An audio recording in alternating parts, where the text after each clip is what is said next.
Yo, it's your boy Ryan, Northwest Sports Fanatics, back at you with a new video. Today is Tuesday, November 8th, 2022, with your boy Ryan and the Northwest Sports Fanatics. Make sure you guys subscribe to the channel. Smash that like button either now or on your way out.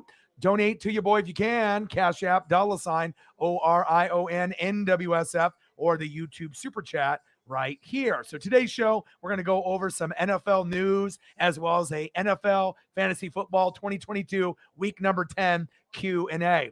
Now, we have a lot of people that reach out and, want help on who to pick up on the wire, who to be able to set up in their lineups. We don't really have any action today, and there's nothing on the NBA side. I'm watching right now on NFL Network. Thank God. We got the Chicago Bears versus the Miami Dolphins. Dolphins are up 21-10. They're in week 9, and it's nice to be able to have something on. I was actually kind of praying there would be some kind of replay of some good college football or some good NFL games, but I didn't think that we were going to get Justin Fields on at this particular time. So I'm ready. And I know a lot of people do money leagues. I know people do free leagues, and people have a lot of pride in fantasy football.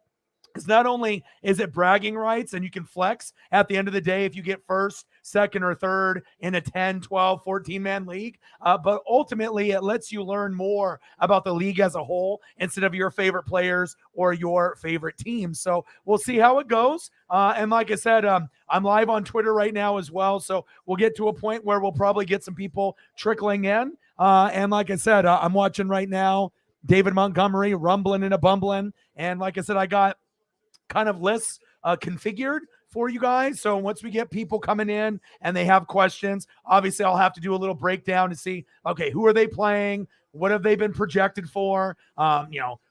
What are we looking at for matchups in the next few weeks? How have they done in the last month? So there's going to be a lot of questions answered. And then first, if you're asking, well, where the fuck is this motherfucker's credentials? Well, normally when I do fantasy football, it doesn't matter if it's a 10, 12, or 14-man league. I've never finished under third place. I usually end up in the top 3 every single year. And in one of those things, it's all about, reading, film study, and I do a lot of it here as it is anyways, covering all 32 teams. So it looks like we got our first one here. Sarah's in the building. What to do? Let's get to 100 in donos. Let's do it.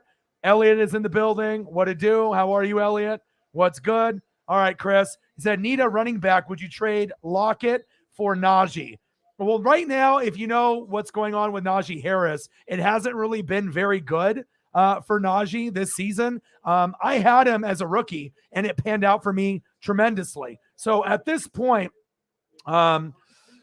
is there anybody else better than Najee that is available for you? In my particular league in the NWSF, Chris, I don't allow trades because I think trades is kind of cheating. I want you to be able to develop the team, draft the team, and get guys on the wire. But I don't know if I would do Lockett for Najee. Normally, if this was last year, I would say, hell yeah, go ahead and get rid of Lockett and get Najee. But I think right now, Najee is not really reliable. I need to go take a quick peek. Are you doing PPR or are you doing standard? And let me get this pull up. I'm doing ESPN, but obviously I know some people like doing Yahoo. But let me pull up his stat line so I can give you better, clarification. But at this point, let me look up both players. If you have some extra stats for me, Chris, on like how they've done, I can look it up on my end here as well. So let me go here and let me look up Najee, and let's look at his rank.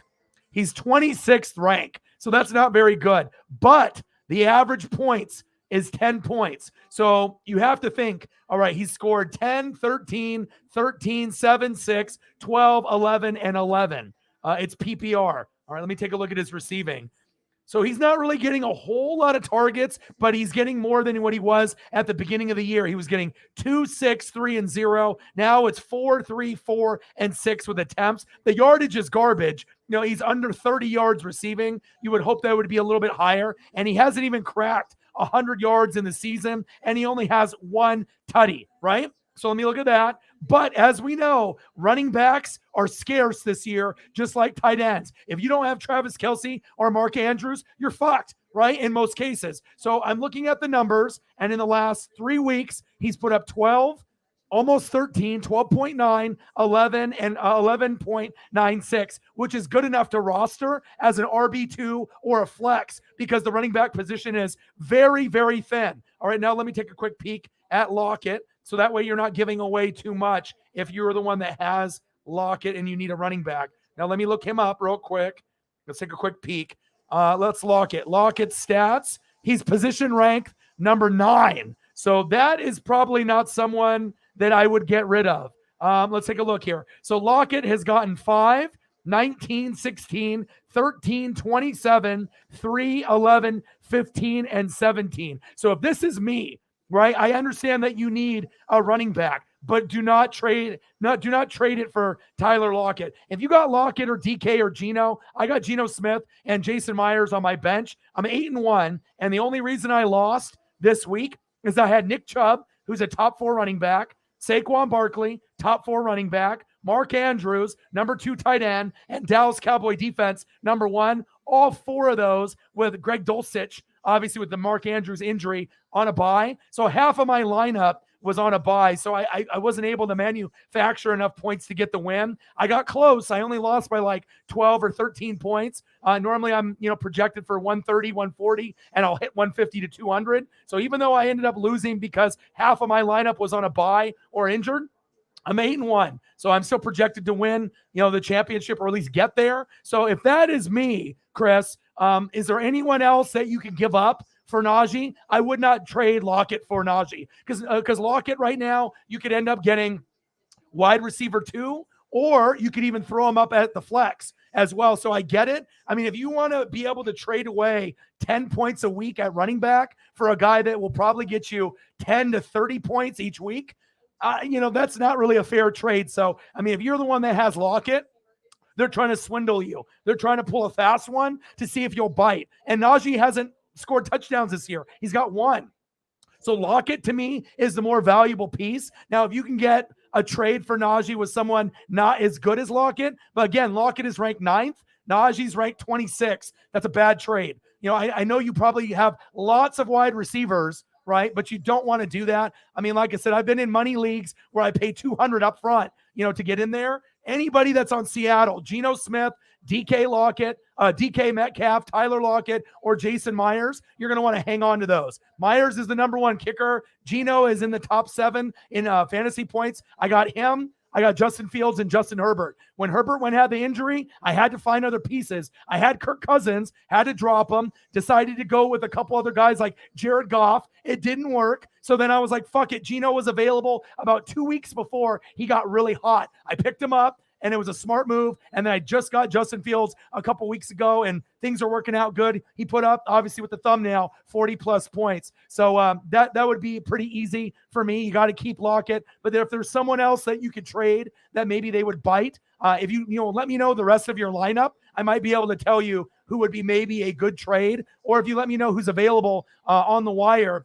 and maybe I'll end up doing this show tomorrow as well. Because like I said, I got people that pay me $5-10 a week to not only set their lineup, to get guys on the wire. People pay me to do their fantasy football league. I'm not doing that this year, though. No ringers this year. But like I said, I definitely take it serious, and I do cover all 32 teams. And if anyone wants to question the ability, ask anybody in the room. Obviously, if they think anyone knows more on the NFL side, fantasy football or NFL in general. So, yeah, I know you need running back bad, but you got to go somewhere else because you would be getting ripped off there. Now, if Najee was averaging, maybe closer to like 14 to 15, and he had 4 or 5 tutties, throughout the year, then I'd be like, okay, that might be a little bit more fair of a trade. But in that case, they probably wouldn't be giving up Najee. They would be keeping Najee. So they're trying to rip you off. So you got to be careful with that. So that would be my answer there. Do not trade Lockett for Najee. Common sense. But if you need a running back, I understand, especially if you already have Tyreek or, the upper echelon guys, or, you may have like 5 receivers, but you maybe only have 2 or 3 running backs. So I get it, but I wouldn't do that trade at all. Reflect is in the building. What to do?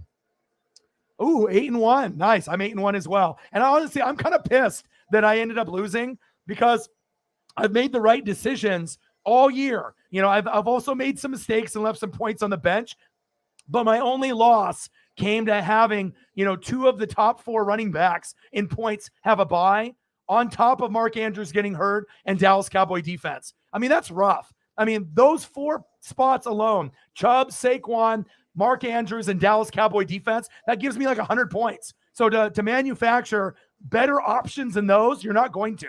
You know what I mean? And I had to dip on the wire. And then I got Greg Dulcich, for the Broncos. But fucking A, that motherfucker had to buy too. So then I was stuck with Ingram, and that son of a bitch gave me 1 point.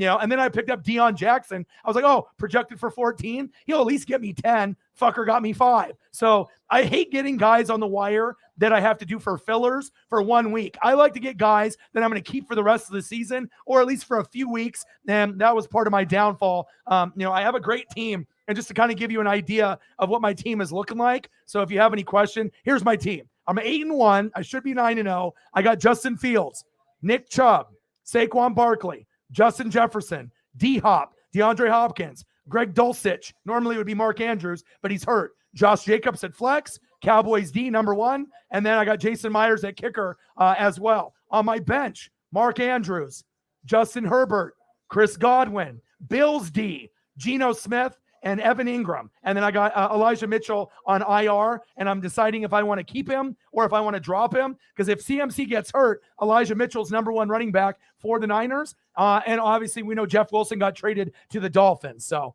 let me see here. Let me keep scrolling down. And if anyone else has questions, even people that are a part of the NWSF Fantasy Football League, I can help you with that as well. JT, my boy, how are you? Well, there's no games. And I'm always going to cater to doing an NBA game, an NFL game, something as a game. But at this point, since the, college football season, NFL is in full swing, right? AEW and WWE is in full swing. NBA just got started with college hoops, right? But we're going to be getting to a point now. There's no more NASCAR. There's no more baseball. So I am going to be open to be doing this, and I might end up doing this tomorrow as well while we wait for fantasy football. So that way, when guys get people on the wire, and if they have questions on who else to pick up or questions on who to start or sit, I can do that tomorrow for you guys as well. So we're going to be doing fantasy football more than likely the rest of the year. I want to be able to do it every week, and I was going to do it next year. But like I said, I'm on Twitter. If you have Twitter, please like and retweet the stream there. That'll bring more people. We typically get 20 to about 250 extra views or people that will either hop in the stream or will rewatch the stream or will ask me questions either through Twitter or through here as well. So let's keep scrolling down. JT. Hey, like I said, I'm not one of those, egotistical people that is only going to do whatever I want to do. I'm not one of those people that it's whatever I say goes on the channel. Like I said, I let the Fanatic family control the channel, after the main show is done, deciding on what we do for pictures and whatnot. JT had a great suggestion. I was already kind of thinking about doing it, but I kind of wanted to do it fresh going into next year. But again, I usually like trying to do games and then maybe doing that afterwards. But this is a good time. NASCAR's done. Baseball's done. I need filler content, and everyone loves fantasy football. So, hey, here I am. So appreciate you, JT. And you're probably surprised that I did it. But not only will we do it today, we're probably going to do it tomorrow as well. So it might become a Tuesday, Wednesday thing. Monday Night Football, Tuesday, Wednesday fantasy, and talking NFL or whatever the fuck we want. Thursday Night Football, and who knows, maybe I do it on Friday. It just depends on what we get for views, potential subs, potential donos. But like I said, we'll talk pretty much about anything here, but let's focus on fantasy football and NFL. And if anything else wants to come up, you guys are free to mention anything the fuck you guys want. I am watching the Dolphins and the Bears replay. So if you guys are wanting to watch football with me, it's on NFL Network. It's from this weekend. Fantastic game. And obviously Justin Fields, he put up 40 plus, and I still couldn't win because my running backs and my tight ends and my defense was kind of fucked there. But like I said, I do have a good feeling that I will be in the championship game, and we'll see. Hopefully my guys don't shit the bed at the end of the year, because that's been my problem the last 3 years, finishing second or third, is because I do great. I score the most points. I give up usually the least amount or top 3 least, right? But when it comes to the playoffs, it's a 2-week, best of 2 weeks, right? So if you do shitty week 1 in the playoffs in a best of 2 week scenario, right? It's really hard to make up the points in that second week if the guy you're playing against or girl is very good week 1, let's say 140 points, and week 2 they put up 140, and I put up 90 week 1. You can't come back. Unless you're going to be putting up a 220 on a week 2, and that's not realistic. You know what I mean? And the shitty thing also is that when the playoffs start, right, a lot of the matchups are rivalry matchups within the division. And so when you get that, a lot of times you got guys that are going to dominate, right? But then they have that tough matchup, that red matchup. And then you're expecting to get 20 out of Justin Jefferson, and then the motherfucker gives you 8 and you lose. And that's kind of what's happened to me the last couple years. But like I said, I never finished lower than third, and I'm hungry for the championship this year. That is big facts. $4. $4 in the Powerball. I saw that there was a couple $50,000 winners in Oregon that we've had, and then the guy or girl that ended up winning the 1.9 or 1.9 billion was in California, and only one winner. Can you imagine being that person? But the taxes would be insane, I would assume. I mean, if it's 1.9 billion after taxes, what is that? I imagine Reflect has read, the news or the internet, but I imagine taxes is going to be 50 to 60%, if not more. So what's good? Let's go. Said Burrow is on a bye. Carr or Mariota, leading to dropping Carr to get Mariota. Yeah, well, Carr, that offense is a fucking mess. I think we've all come to terms with that. Like for me going into this week, there's a few guys that you can look at, the guys that are always going to be consistently good. We have to monitor Josh Allen's hand, and obviously with his injury that he's got. But Hurts, Mahomes, Allen, Tua, Kyler this week, and Dak, Justin Herbert, Geno Smith every single week, Justin Fields every single week moving forward, and even maybe a Tom Brady in there. So with Carr, I wouldn't keep Carr on the team. Like I said, there's just way too much dysfunction. There are going to be times where Waller, maybe gets healthy. Renfro gets healthy. Davante Adams went off, this week with, a high number, 25 plus. But Davante hasn't really been the same Davante as before. So we'll see. He's still going to be dominant, but he's not the number one wide receiver in the league at this time. It's Tyreek, and he can still work his way up. But yeah, I would be looking on the wire for other opportunities other than Carr. I wouldn't be going with Carr this week. Absolutely not. And Mariota isn't going to be very good either. But if you're going based off points, Mariota has probably a higher ceiling. Even though his weapons are not as good as Carr's. But the one thing that you have to remember is that the Raiders offensive line fucking stinks. It's not good. So, yeah, I mean, I would look at the projected points. Let me take a quick look to see what they're projected at. Let me take a look at the players here. One sec, because I'm going to have to charge my phone. Let me take a quick look for you. Let's take a quick look here. Let's see. All right, so looks like both of those guys are rostered. So on our league, okay, let's show you what Marcus Mariota. Mariota is averaging 15 points a game, and he's projected for 16.3, which isn't horribly bad. But his numbers in the last month have been 24, 12, 22, and then last week was 7. So that 7 is a little alarming with only 129 yards and no tutties. So, well, we'll have to kind of see on how that works out. And then let me look at Carr real quick. Let's take a look at Derek. Derek is averaging 14 per game and a half, and he's projected for 15. Let's see here. And he's had 17, 13, 1, and then 18, but it is against the Colts. So, I mean, if you are going against the Colts, I mean, the Colts defense is really bad. They're trying to tank. So, I mean, Carr could put up 15 to 20, possibly. Let me look at Marcus Mariota's matchup here. And then let's see who Mariota's playing. Mariota is going against the Panthers on Thursday, tomorrow, or not tomorrow, but 2 days from now. So, and it's on the road. You would assume the Panthers are going to lose, but both guys are probably only going to get about 15 to 17 points each. So it's probably, kind of a mixed bag. That's a total decision with you on what you want to do there. Carr probably has more ceiling, more upside because of who he has as Waller, Renfro when they get healthy, and Davante Adams and Josh Jacobs in the flat. Mariota doesn't have as much to work with. So that'll be up to you. I mean, if this is just going to be like a 1 week thing, or if you're going to be able to keep, those guys. Yeah, I mean, I don't know. Maybe keeping Carr, maybe just keeping him. I mean, if you want to Carr or Mariota, leaning to dropping Carr to get, yeah, that's up to you. Carr probably has more value, moving forward for the rest of the season. But if Burrow is Burrow, you're probably not going to play Carr ever, except for this week or Mariota. So it's definitely up to you. But as far as keeping someone on the roster, you probably want to keep Carr as your backup unless there's someone better than Mariota that's available. So Najee, big a disappointment. Yeah. I mean, like I said, well, it's the offensive line. The offensive line fucking stinks. So you got to be able to have good run blockers and pass blockers, and he's just not it. So, all right. Got Chris's question there. There we go.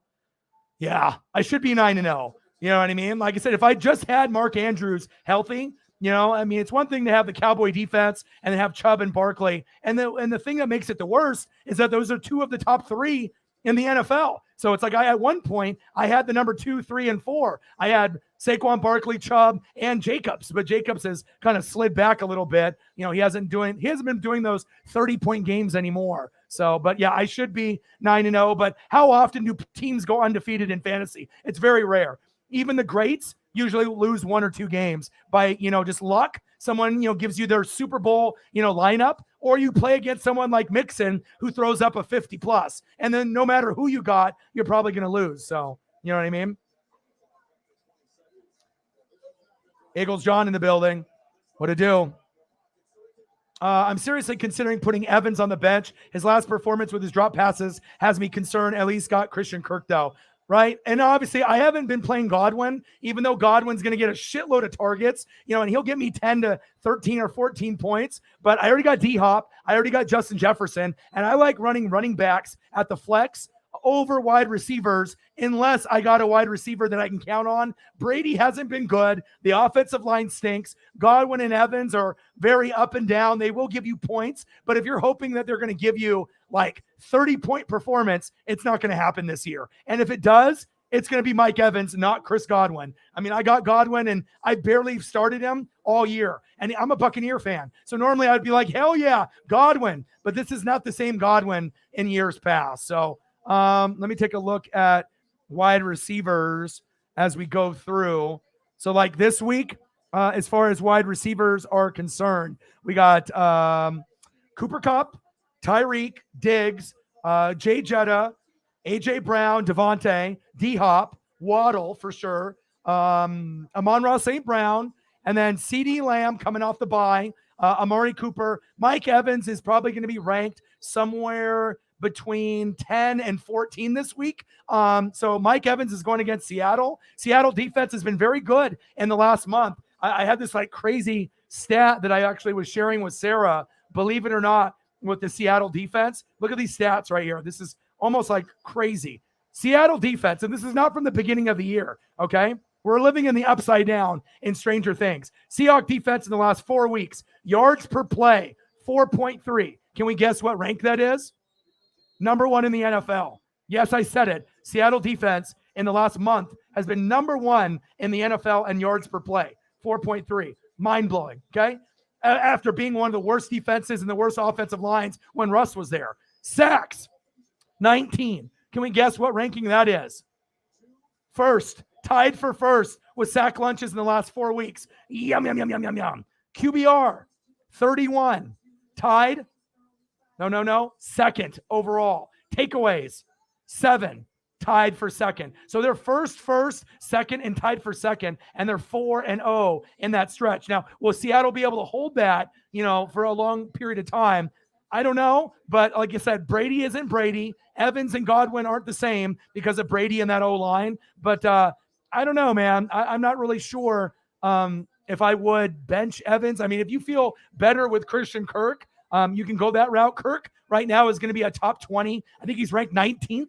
Let me take a quick peek here. So we got Kirk is ranked 19th, Jacksonville against KC. KC's going to have some weakness there. And then Evans, I think, is ranked 12th. So that's up to you. But I probably would stick with Mike Evans. You know what I mean? If you think the Saints aren't going to make the playoffs and the Falcons and Panthers aren't, then someone's got to make it and someone's got to make plays. And even if Mike Evans doesn't give you 20 to 30, he's probably good for 10 to 15. And that can help you win a game. You know what I mean? So, like, in comparison with Godwin, This is what Godwin has given me, and I haven't even really played him all year. So let's see.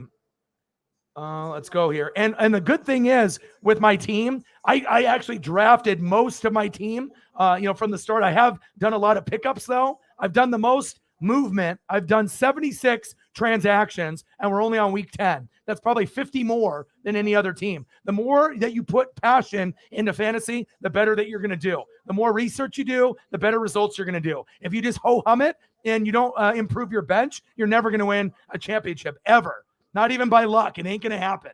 And if you didn't have a top 5 draft, you're not winning fantasy football either. You got to have a good draft.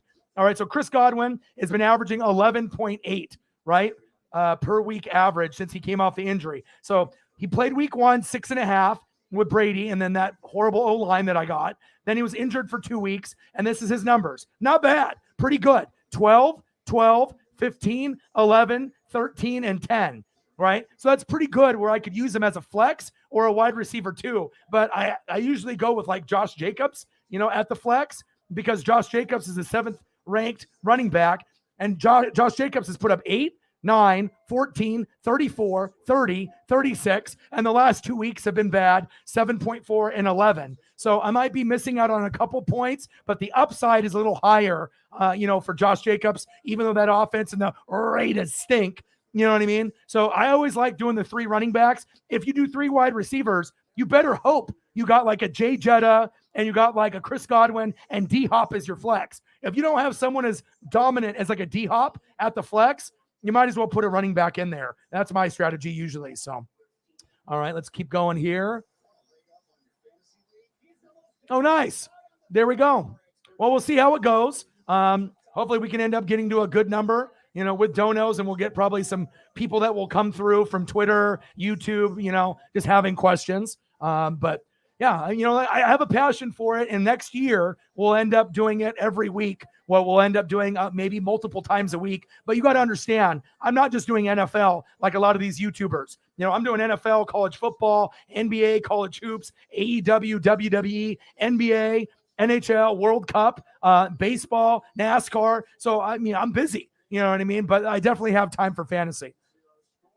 Said, Orion, you're in a league of your own. Beast of it. Hey, I try, dude. You know what I mean? And I've made a lot of changes. But again, Justin Fields, Nick Chubb, Saquon Barkley, Justin Jefferson, D-Hop, Greg Dulcich for now because Andrews is hurt, Josh Jacobs at flex, Dallas Cowboy D, and I end up having, 2 of the top defenses in the league. Cowboy D was available like week 1 on the wire. I was like, I'm picking them up. I know they're going to be good with Micah Parsons, and it's panned out. And then on the bench, again, Mark Andrews injured, but he's got a bye. Herbert, Godwin, Bills D, Geno Smith, Evan Ingram. And this is a message for a lot of people that play in fantasy. If you have injuries, let's say for me, Justin Herbert and Mark Andrews, you always want to make sure you have 2 backups on your bench. So if I got Mark Andrews, you got to have, I got Greg Dulcich and I got Evan Ingram. You got to have options to make sure you get the right ones. You don't want to rely on just one guy, on the bench for that injured player. I have Justin Herbert,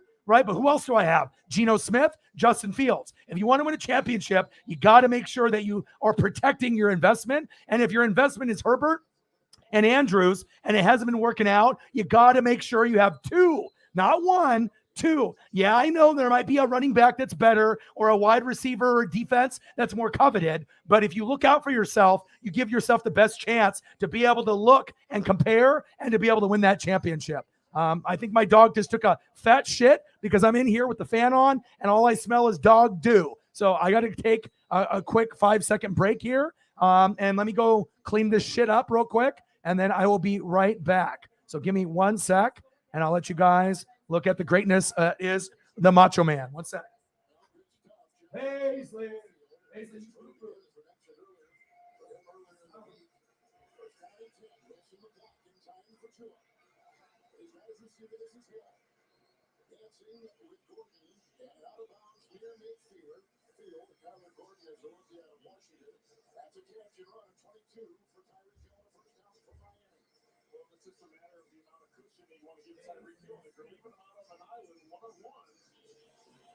Speed that Tyreek possesses is what creates the separation, and then you just throw a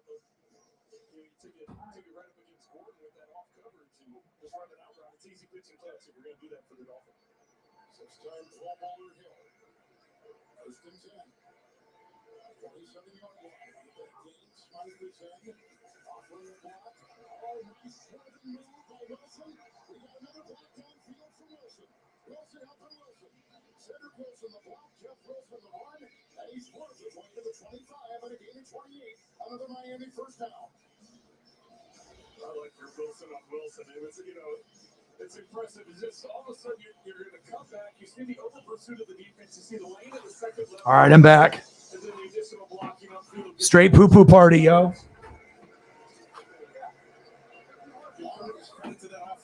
Paisley will go outside, but when it's cold out here in Oregon,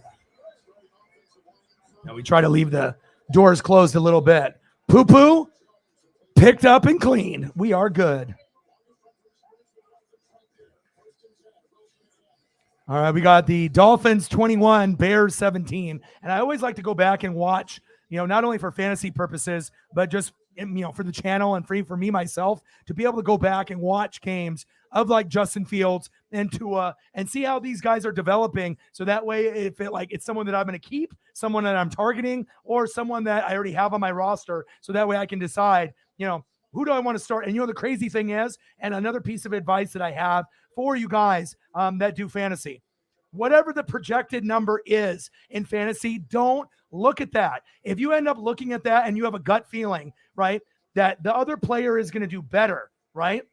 For example, I had Justin Herbert. He was projected for 21 with all his receivers hurt, okay, which didn't make any sense, right? Then I had Geno Smith, was projected for 18, which is kind of where he normally sits, right? And then I had Justin Fields going into this week against Miami, projected for 16. What do you think I did? I looked at the stats for the last 4 weeks, right? Passing, a little low, but then I went to the rushing because I do PPR, and I looked at how many attempts Justin Fields was getting, okay? And when I was looking at those numbers for Justin Fields, all right, even though he was only projected for 16 points, this is what I saw, right? So sometimes you have to foreshadow. So the last 4 weeks for Justin Fields, 18, let's go before the big performance, right? So the last 4 weeks prior to the big performance, right? 17, 18, 23, 26. So he's been steadily improving. But the first month when the offense was bootios and they weren't letting him run, right? 13, 8, 4, and 10. Horrible, pedestrian, garbage. You didn't even have Justin Fields on the roster. He was just sitting there on waivers. You're like, fuck this guy, right? And then his yards aren't very good. 208, 190, 179, and 151. But he threw for 1 touchdown in week 5, 1 in 6, 1 in 7, 2 in week 8. But the main key reason that I ended up going with Fields over guys like Geno, who's really reliable, and Herbert, who's hurt. I looked at the running yards and the attempts. Check this out. So the running yards and the attempts in the last 4 weeks up to the point where he broke out, really, right? 8 attempts for 47 yards. 12 attempts for 88 yards, 14 attempts for 82 yards and a tutty, and then 8 attempts for 60 yards and a tutty. So even though that might only be 2 or 3 total, it adds up. And if you guys play fantasy, you guys realize it is impossible to get over fucking 20 points with a fucking quarterback this year unless you have Josh Allen or Patrick Mahomes. If you don't have Josh Allen, Patrick Mahomes, or Jalen Hurts, you don't even know what 20 fucking looks like because it's been so hard to manufacture 20 points out of a quarterback. If you got Jalen Hurts, you're good. You got Mahomes, you're good. You got Josh Allen, you're good. And maybe Tua, I could throw him in there. You're probably good. But if you got anybody else, you're reaching. You're like, what do I do? Right? So, and then obviously, even when, he was projected for 16 points, Geno 18, and Herbert 21. I was like, fuck that. I'm not listening to these motherfuckers on ESPN, right? So I ended up trusting my gut, and I went for the guy that had the least amount projected, 16, and what happened? 123 yards, 3 tutties in the air, right? 15 attempts, 178 yards rushing, a career day, 1 TD on the ground, a total of 4 tutties, and he got me 42.72 points. Yeah, I lost, in my first, weak all year because I had Chubb, Barkley, Mark Andrews injured, and Dallas Cowboy defense on a bye, which is like 4 positions for 100 points, right? But it shows me that, sometimes you have to be using your head and your heart, and you can't listen to Stardom Sit-em on ESPN, Stardom Sit-em on CBS, Stardom Sit-em on NFL.com or on the on the Yahoo website or ESPN fantasy football website. You gotta trust your gut, and you have to be able to look up the stats and project yourself. And if you're able to do that, the foreshadowing will be right in front of you. Now, is it possible that Justin Fields could have had a horrible game and gave me 10? Yeah, it could have happened. But the trajectory was going up week in and week out. So that's big facts. All right, let me keep going here and I'll answer some more questions. All right, one sec here. I want to make sure I get everything. Appreciate that. Bub down, my boy. Yes, ETN is the man. We already know that. They got rid of James Robinson. ETN is the man. Let's get to 100 in donos. Let's do it. Let's do it. Yeah, right now it's you, me, Sarah, and Jake. And, Jake is coming too. Your team is built like mine, Brute. Your team has a good bench, and you're built like mine. With Jake's team, he's got way too many running backs, right? You know what I mean? But it's working for him for now, and maybe he'll get to the playoffs that way. And I feel Sarah's team probably is the most top-heavy, but she needs to improve the bench a little bit. But she has been doing that a little bit here and there, and she's had some, bad luck with injuries. And it shows you always got to make sure you're upgrading the bench. You just can't draft a team and then, have guys on the bench and just leave them there all year. It might work out for, 3, 4, 5 weeks for those heavy hitters that are your top 9 that go off. And they, but at some point, people are going to have injuries. People are going to have buys. And I think the one thing that Sarah knows now that maybe she didn't know at the beginning of the year is that she didn't draft enough running backs. And if you only have like 2 or, 3, and then you're having to find another one, a lot of times you're going to be missing out on points there because you ended up going for more receivers and other spots. Yeah, you have to have a lot of depth at running back because of injuries, and obviously tight end. You got to have some options there. But even with that being said, Sarah's team is good enough to win the championship, just like yours is. I feel like right now, your team, Brute, Sarah's, and mine are the 3 best, and one of us is winning the championship. I don't think Jake's team is good enough, but if he gets hot, and if he ends up being the 4th guy, then we'll have to wait and see. So, and then let's take a look at the standings real quick so we can kind of break that down too.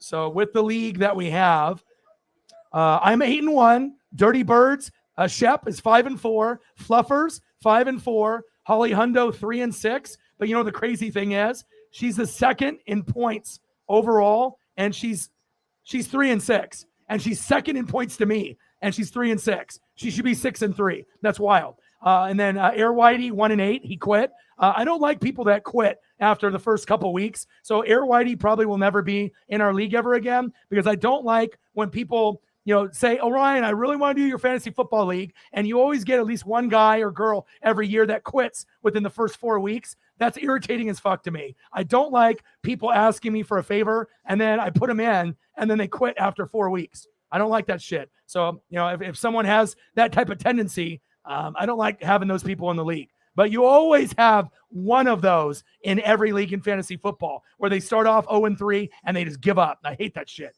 Okay. And then we got Sarah in the West, 6-3, Brute at 5-4, Jake, Team Guerrero 5-4, Buck Dynasty 4-5, and Chief Will Chief 3-6. So I got a little bit of a gap on everyone else.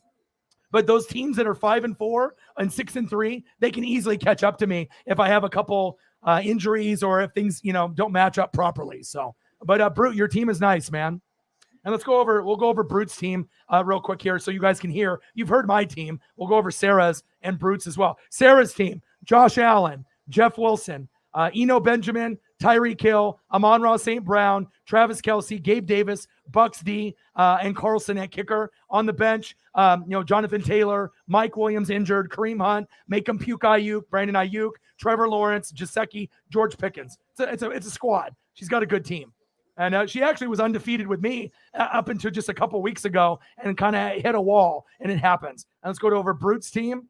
Brute has got Dak, Alvin Kamara, Montgomery, Stephon Diggs, Mike Evans, Higbee, Christian Kirk, Broncos D, Butker, and on the bench, Darren Waller, Lamar, Miles Sanders, Pollard, Colts D, Thielen, and then Hollywood Brown on IR. So your team is pretty solid as well. Let's keep going down here. Yeah, I wouldn't worry about being in third, bro. Your team is solid. And like I said, sometimes you can start off slow, gain momentum, and get hot. You don't got nothing to worry about, bro. Tight ends.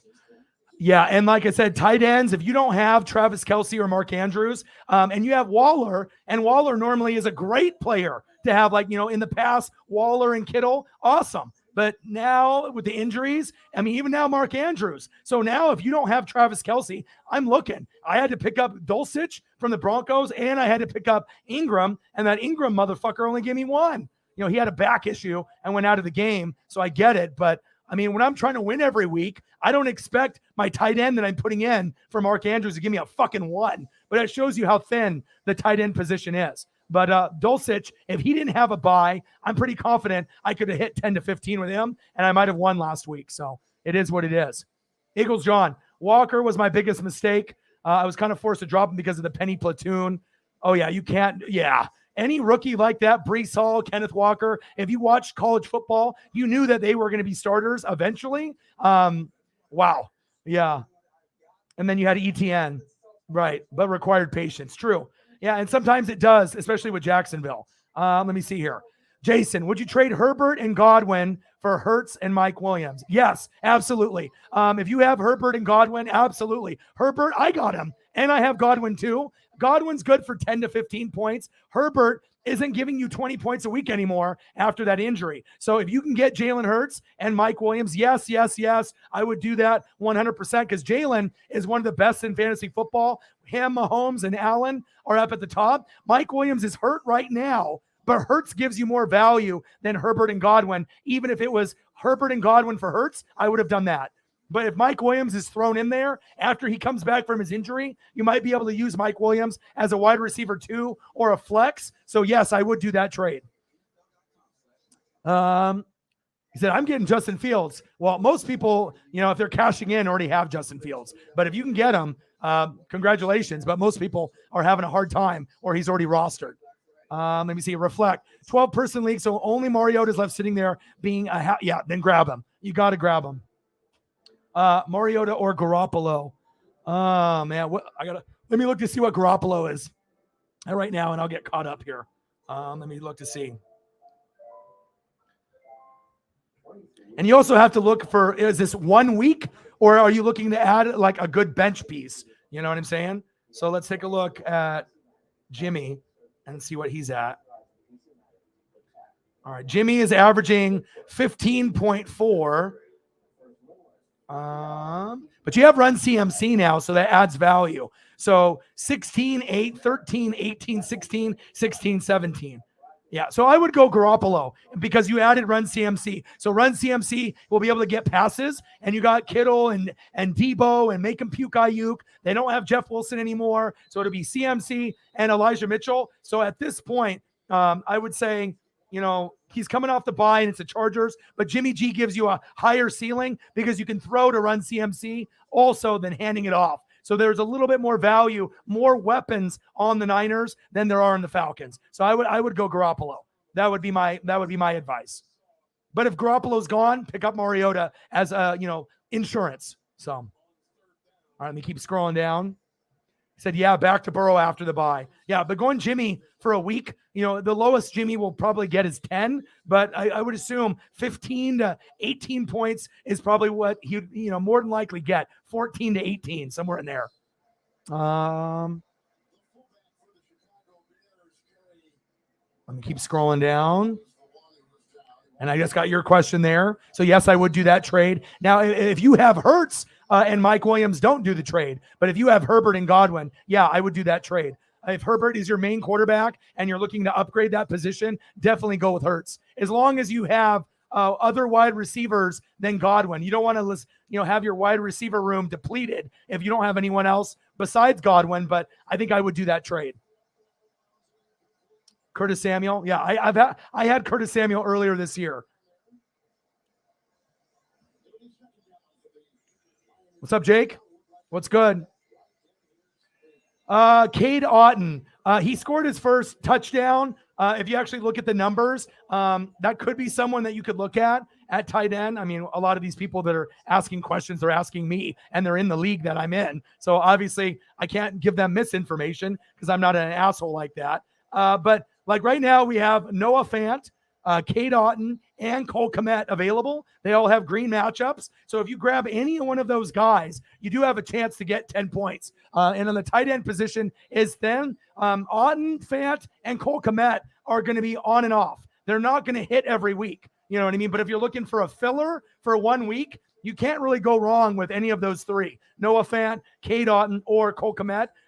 Justin Fields' offense, obviously is getting better.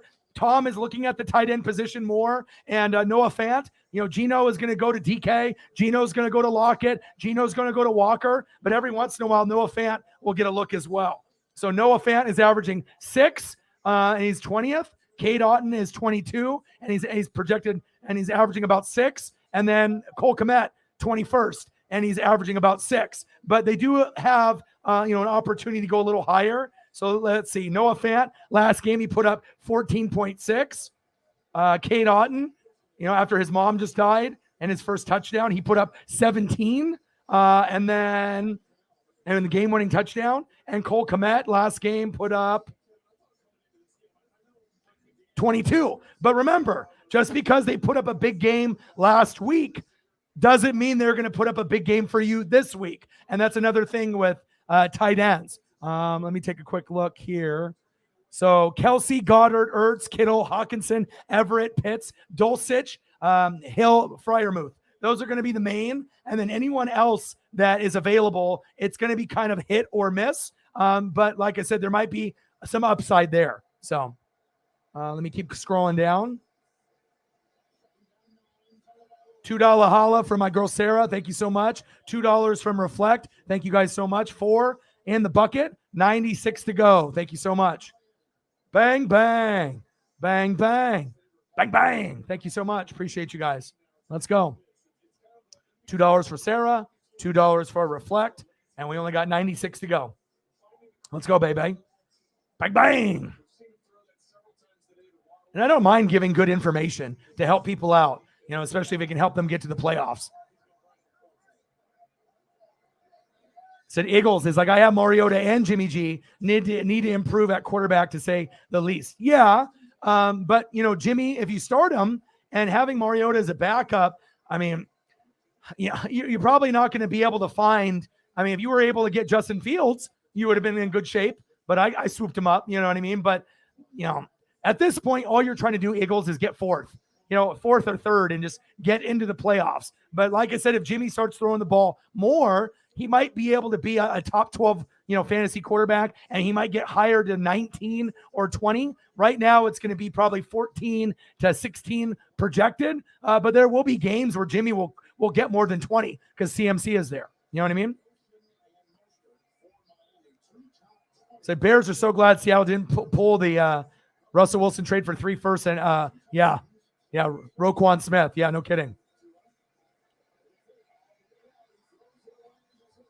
Said Burrow on a bye in a 12-person league. Yeah, Carr. Well, normally if it was Carr from last year, that would have been money. He could have been a top 10 quarterback this year. But the offense, the play calling, but especially the O-line and the defense has really, it hasn't been good. You know what I mean? Like, there's not very many Raiders players that are worth rostering except for Josh Jacobs and Devontae Adams. That's facts. Absolutely. And that's why I, decided to go with Fields, even though he was projected for 16, and then Geno 18, Justin Herbert 21. So, Stafford's garbage too. Yep. And like I said, it's because he doesn't stink, but it's the offensive line. They don't have Whitworth there anymore. They don't have a running game. They don't have OBJ, and they don't have Von Miller. It shows you how big OBJ and Von Miller were for that team. Yeah, playoffs in fantasy are a crapshoot. Like I could go undefeated or win or lose one game, go to the playoffs and get my ass kicked in those 2 weeks and lose. Fantasy football is crazy. Yeah, I hear you, right? But especially when you're seeing other people that got, you know, better options at quarterback, and it shows you have to just be active. But also, you took your little sabbatical and you were gone for a few weeks, so you could have maybe picked up other options if you had availability to your phone, and maybe you wouldn't have been stuck, with those guys. You would have been able to maybe not have a Hurts or Mahomes or an Allen, but maybe there would have been another option for Geno Smith or Fields, but I swooped him up. So, all right, it's 28-25 Dolphins, 6:50 left in the third quarter.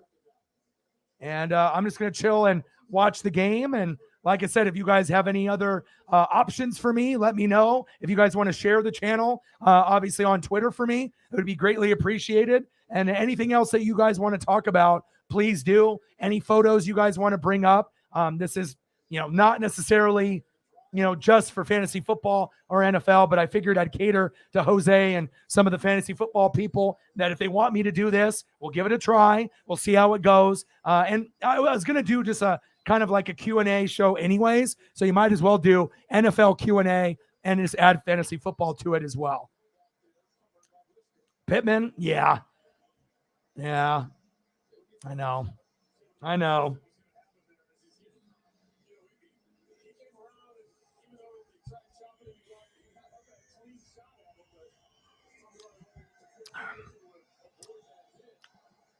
Kenyon Drake. Let me look to see what the matchup is. One sec here, Toby. Let me take a quick peek. They're kind of like running back by committee, though. Who else do you have? Pizzo, my boy.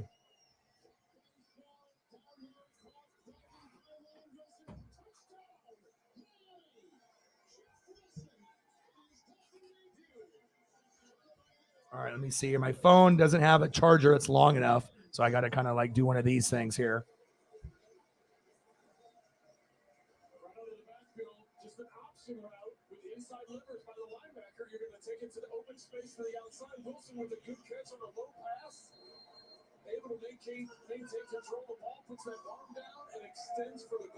Well, Kenyon Drake has a bye. So no, no, yeah. I mean, if you want to lose, yeah, start him if you want to lose. But yeah, Kenyon Drake has a bye. So I thought he did. I was like, why is this guy asking me if Kenyon Drake is an? I was like, I could have swore that they had a bye, but and they do. So yeah. So if you want to lose, yes. If you don't want to lose, no. Okay, I can do that. No problem. How are you doing, Pizzle? Man, road trip, deep dish pizza, going to, hang out with your buddies, road trip from, obviously Miami all the way to Chicago. How was it, bro? I saw your pictures and everything. You look like you had a great time with your friends. And the Dolphins are doing great. So that's going to be, obviously fun to be able to watch, You got to see a hell of a performance. Tua, Fields actually having the career day. I couldn't think of and I'm watching the game right now. The replays on NFL Network. I mean, if there was one game that you could go to last week, that was the one to go to, man. How are you, bro?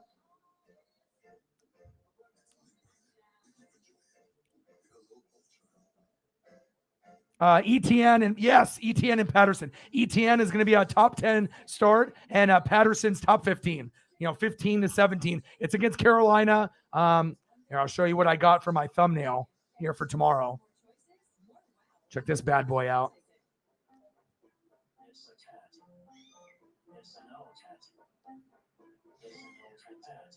But here's my thumbnail for tomorrow. I was going to do Cordarrelle Patterson and DJ Moore, but I figured I'll give Baker a little bit of love. I mean, like I said, DJ Moore, yeah, I could have put him on there, but I was like, okay, this one looks pretty swaggy. Let's do Cordarrelle. And Cordarrelle was injured, and he's kind of like a Deebo Samuel. So he can be a quarterback. He can be a running back. He can be a wide receiver. He could be kick returner, punt returner. I mean, he's one of those guys that can do it all. And I doubt that the Panthers are going to win this game. I imagine that they're going to get a heavy dose of Cordarrelle Patterson, and that is big facts. But it's a beautiful thumbnail.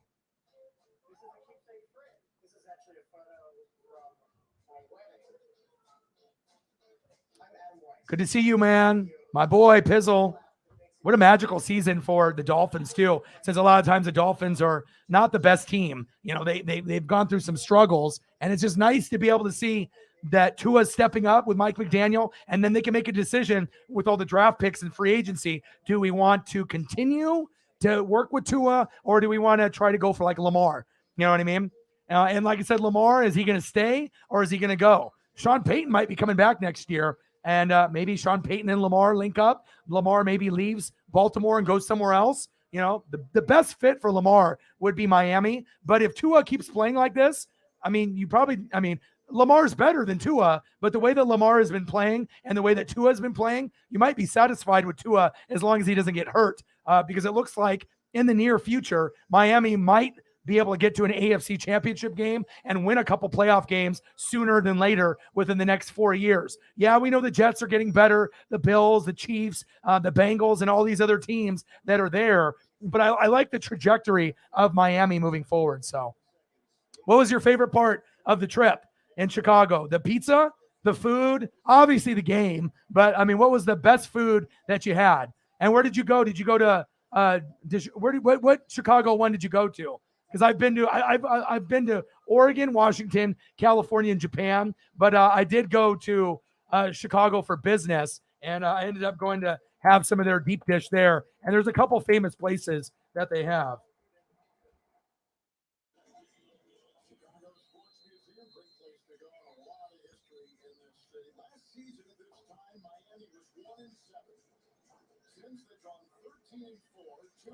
But you got George's, Bartoli's. I mean, there's so many places.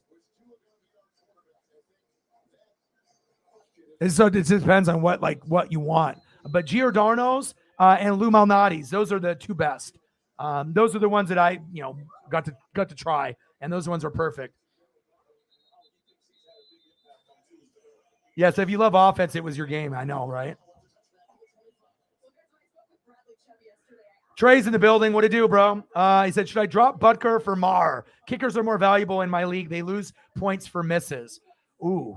I was about to say Butker is someone you probably want to keep. I drafted Butker, Trey, and I had to drop him. Then I picked up Koo, and then I dropped him. And I have Jason Myers now for Seattle. And that's a guy that's, one of the top kickers in the game. Let me look at some stats real quick. But yeah, if you are losing points because of misses, you might want to go that route. Hold on. Let me take a quick look to see. That's a good question, Trey. Let's see here. Let me take a quick look. Let's look at Brett. Brett is ranked 9th. And let's take a quick look. All right, so he's got 5, 12, 11, 16, 11. But the last 3 weeks, bro, have been kind of shitty. 4, 6, and 7. Oh, that's not very good. Okay, hold up here. But also 7 extra points. So that number would have been over 10 if it was actually some field goals instead of all touchdowns for Marr. Let's see here.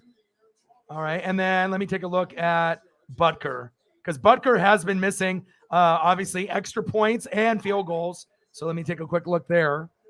So Butker's ranked 32nd. Let's see. I'm going to take a quick look here. So he had 9, and then he had 11, 5, and then 5. But then he had some of those misses. Who else is available for you besides Marr? Because I think with that, Trey, that would probably be smart. Marr probably has more upside.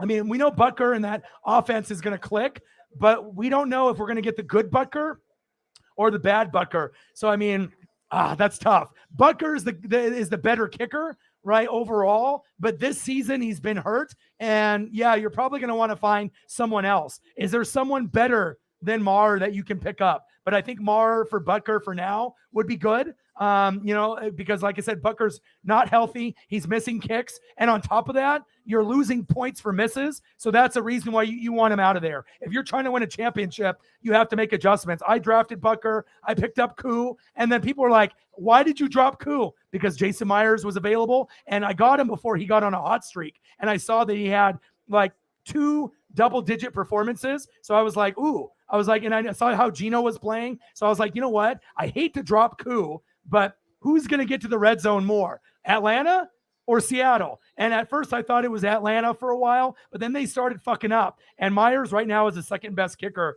Myers has put up 11, 13, 10, 13, 6, 11, and 8. So sometimes you got to find guys that aren't, the biggest names, but you can see how the offenses are moving. One sec here.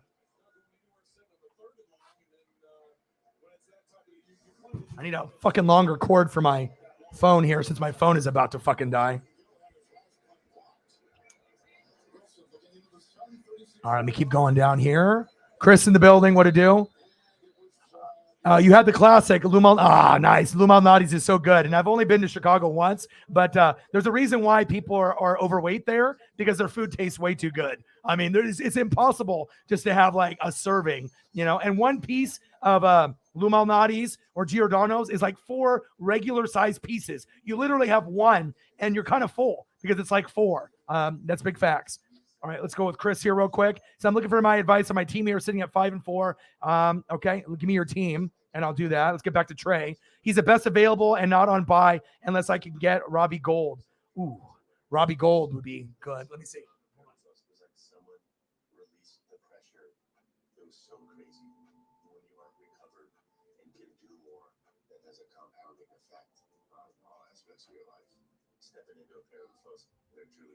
Robbie Gould's numbers aren't really that. Robbie Gould's numbers really aren't that good either. Yeah. So you know what? If you're, and what's your record, Trey? What are you looking at? Are you looking long term?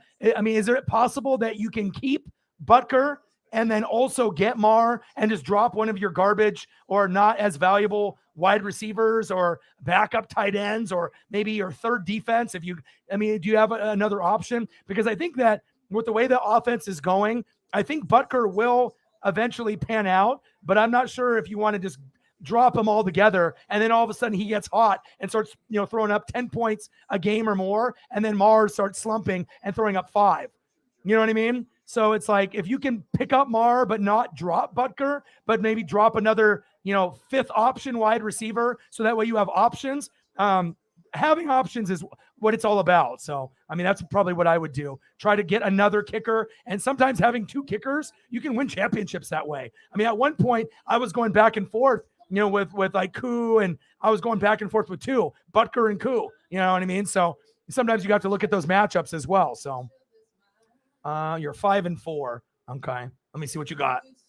Hurts, Waddle, DJ Moore, Eckler, Aaron Jones, Andrews, flex, Thielen, and Palmer. Bench, Isaiah Likely, Latavius, Eno, Pacheco, and Taysom. Bench could be better. What do you got on defense and kicker?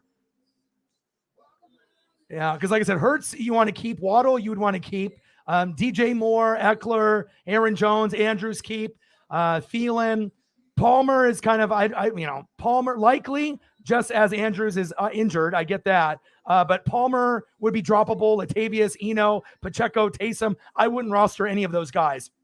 But it also depends if it's a 10-man league, 12-man, 14-man, and depends on who's available on your wire. But for me personally, Palmer, Latavius, Eno, Pacheco, Taysom, I would drop all those guys. Those guys wouldn't be on my team. You know what I mean? There has to be other options. And if you have kickers, you want to make sure you're getting good points there. And so if you have like a lot of these extra players, that you have like a Latavius or Eno, right? And you only have one defense, drop those fuckers and get another defense, get another kicker, that's going to give you value. You want to be able to score points this week. Sometimes people have tunnel vision and they only look for this week. Sometimes people look long-term, but really fantasy is week to week. And if you look too far ahead, you're going to be looking at the end of the year and you'll be like, oh, fuck, and I'm not even in the playoffs. So sometimes you just got to be able to score now and go from there. But for me on this lineup, Hurts, Waddle, DJ Moore, Eckler, Aaron Jones, Andrews, Thielen, I would keep all of those and likely for now until Andrews comes back. And then I would, depending on what kind of league you're in, but I wouldn't even be rostering Palmer, Latavius, Eno, Pacheco, or Taysom at all. Those guys would not even be on my team at all, But like I said, it depends if it's 10, 12, 14, if it's a money league, PPR. I need to know a little bit more context. So, Saints defense, probably not. Saints defense, I don't think I would be starting them, but I got to see who they're playing.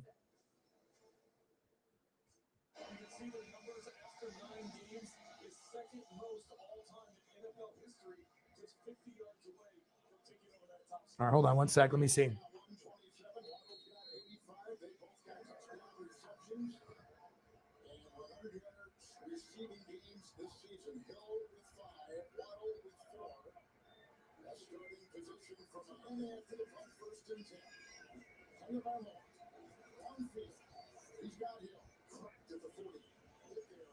Yeah, Saints team. The Saints is not even worth rostering. They're 18th.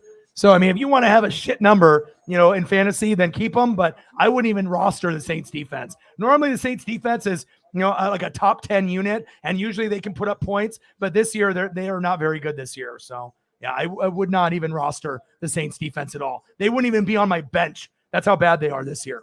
So.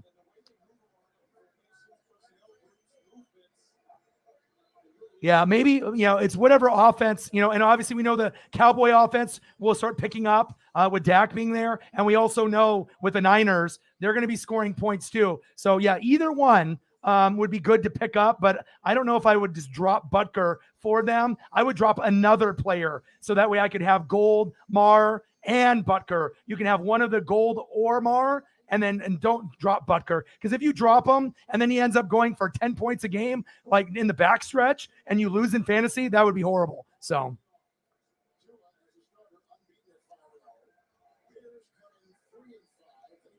looking to scoop a tight end and Wan'Dale off waivers. It just depends on what's available. I have Greg Dulcich. If he's available in your league, grab him, because that's who I start over Mark Andrews when Mark Andrews is hurt. I picked up Evan Ingram, and he only gave me 1 point when he was projected for 10. So, just because someone is projected for something doesn't mean shit. But the only reason I started Ingram over Dulcich and Andrews, because Dulcich ended up having a bye, right? And then Andrews was hurt. So.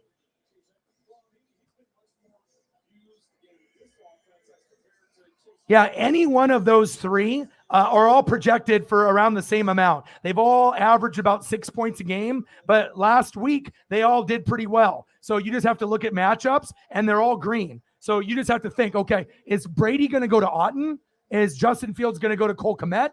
Or is Geno going to go to Noah Fant? Which one in your gut tells you would be the best option? Maybe Justin Fields to Kmet, maybe has the most rapport. Brady's starting to build rapport to Otton, and Fant gets some looks, but you got to think Kenneth Walker, DK, Lockett. So if you do scoop up one of those three, whoever you think, doing the research that you would feel, but all three have a green matchup, right? So all three could get 10 points or more, but also remember, all three could bust and get 6. And that's kind of what, kind of has happened with those guys. So you're 5-4. Oof, that's tough, man, but keep it moving. You can still make the playoffs at 5-4. I'm deep and I don't have anyone worth dropping. Oh, well, you're 5-4. You have to. I mean, you know what I'm saying? You're deep, but I mean, if you want to be able to try to get there, list off your team, Trey. List off your whole team. And I can see if there's one guy that maybe that you think that's really valuable, right? That maybe that we could do a little working with. You know what I mean? And like I said, with me, I've never finished lower than 3rd in fantasy in my life. So I'm 8-1. I should be 9-0. And like I said, I'm not sure when you got in here, but just to give you a little context, with my team, just to, if you want to gain like, okay, what the fuck does this guy know? I mean, well, this guy ain't on ESPN or Fox Sports 1. All right. But I am 8-1. All right. And I got Justin Fields, Nick Chubb, Saquon Barkley, Justin Jefferson, D-Hop, Greg Dulcich, Josh Jacobs at flex, Cowboys D, Jason Myers at kicker. Bench, Mark Andrews, Justin Herbert, Godwin, Bills D, Geno Smith, Evan Ingram, and I got Elijah Mitchell on IR. So I think my team kind of speaks for itself. I have a stacked team, but also I've made, like how many moves have I made? I've made 76 moves, and it's week 10. Second place has probably made like 20. So it's all about knowledge and making the moves at the right time. I'm going to switch Chargers here real quick. Give me 1 second. So 1 sec. Let me pull this up here.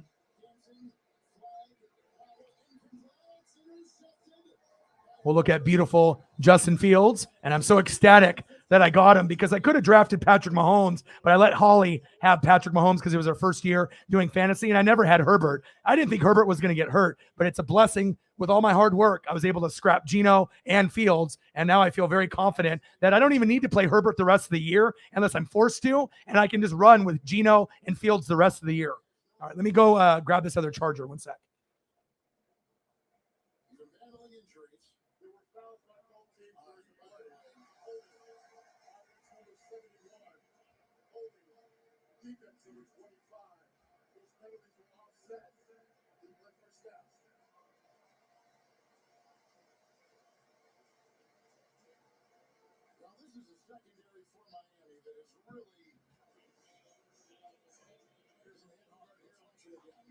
All right, perfect. This one's got a longer cord. You know, you have those ones that come with the chargers. Those things fucking suck. The cord on a normal charger is like, you know, this big where it just like goes into the wall. I mean, you got to have one of these extendos. This one's a good like 3 feet or whatever. So now I can look and I'm not like off screen and whatnot. So yeah, but I'm not even lying either. I spend probably about 2 to 3 hours on the fantasy app every day. And I'm also doing reading and film study. And that's like psychopath shit. Like no one does that. But also no one ends up finishing in the top 3 every year unless you do shit like that. So I usually put in about 4 to 6 hours of reading every day. A lot of it is all NFL teams, all 32. And then the other half is fantasy. So I really do put a lot of effort. And I think my record and obviously my team speak for itself. Let's see here.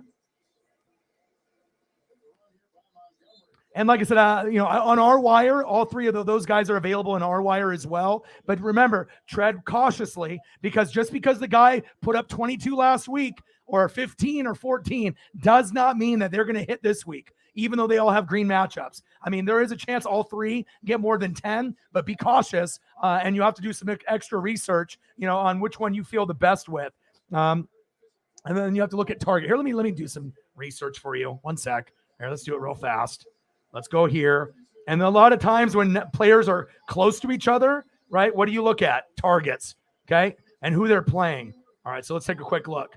So last 3 games for Noah Fant with Geno Smith. Let's go last 4. Okay, so 7 targets. Let's go 7, 3, 2, and 6. So half the game's good, half the game's bad.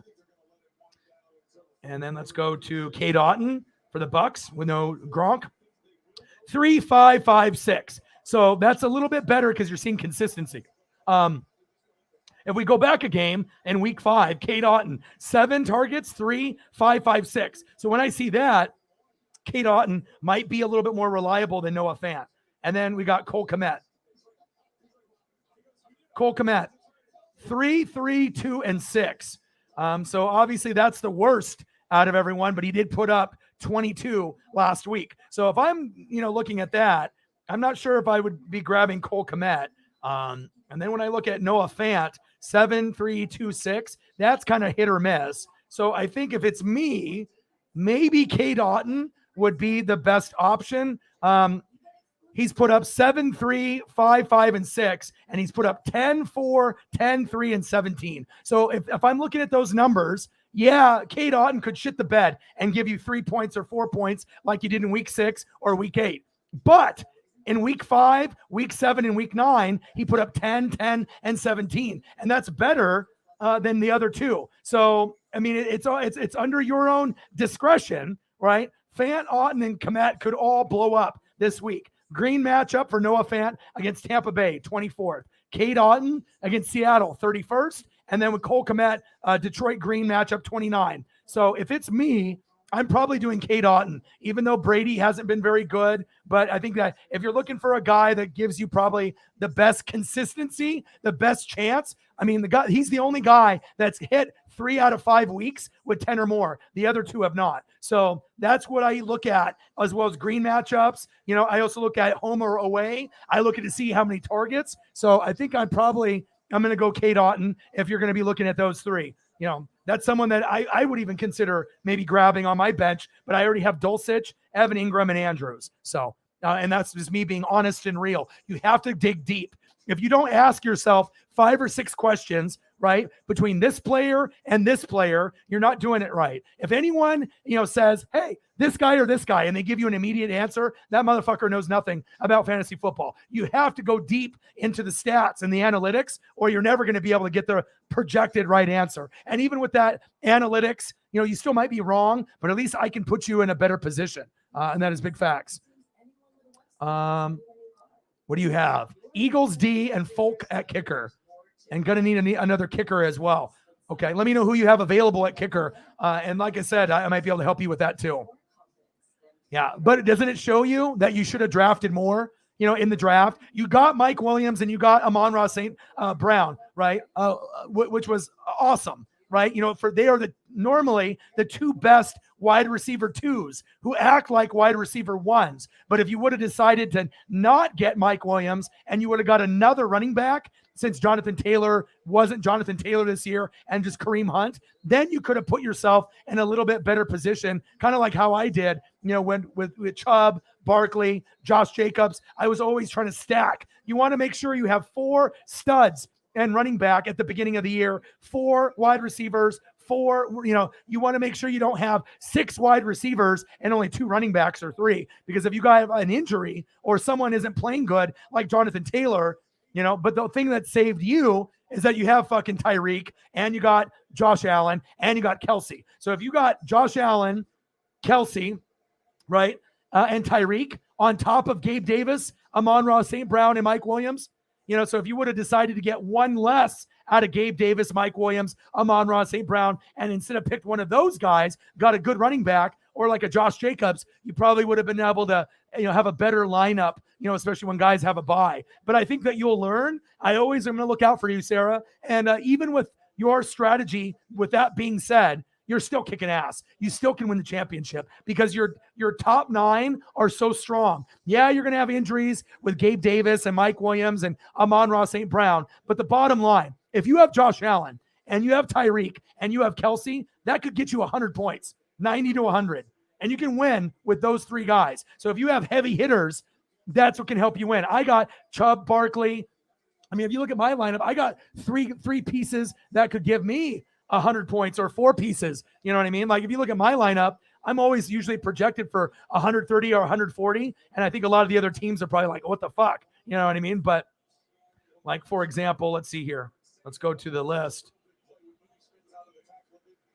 So Fields is projected for 21, Chubb 17, Saquon 24, Jefferson 20, D-Hop 15, Dulcich as a backup for Andrews, who normally would be 15 to 20, 8.8, Josh Jacobs 17, Cowboys D6, and then Jason Myers 8.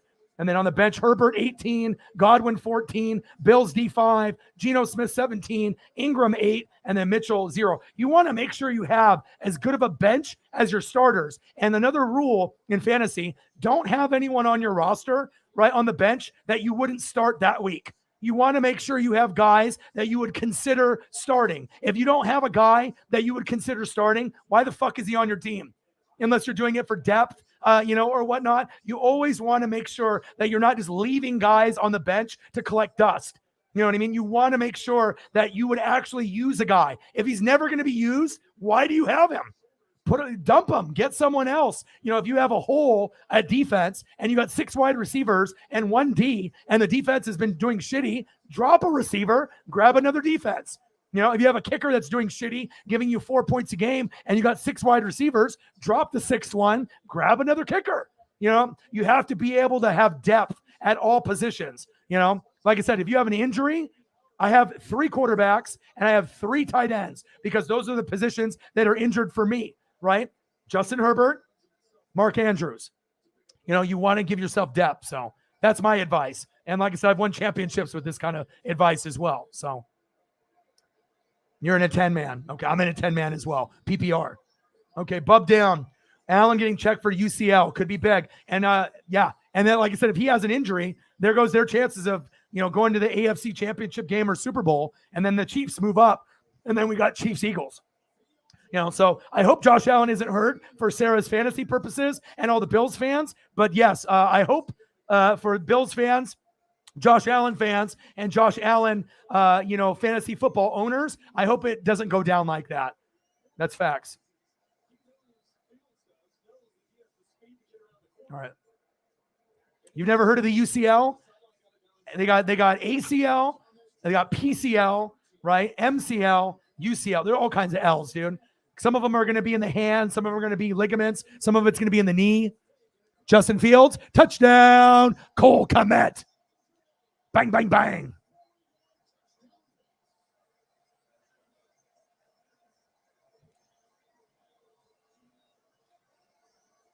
Well, the injury happened when he wasn't running, though. But yeah, I know what you mean. When you get running backs and wide receivers that don't know when to go down, and you're like, oh no, what I mean? He's hurdling and doing all that, but he actually was in the pocket and he got his hand bent backwards. So let him know, JT. Let them know. You and Sarah can let them know. Yeah, and hopefully we can get people to show love because, like I said, usually that's kind of how it works. You know what I mean? And my information typically is not free. So, I mean, like I said, if you're just any other scrub, or just no-name person, or if you're some, juggalo, on ESPN or Fox Sports that doesn't know what the fuck they're doing, but they have a stardom sit-em column. I mean, can you imagine how many games that the ESPN and Yahoo and all these guys that do the stardom sit-em have cost people games?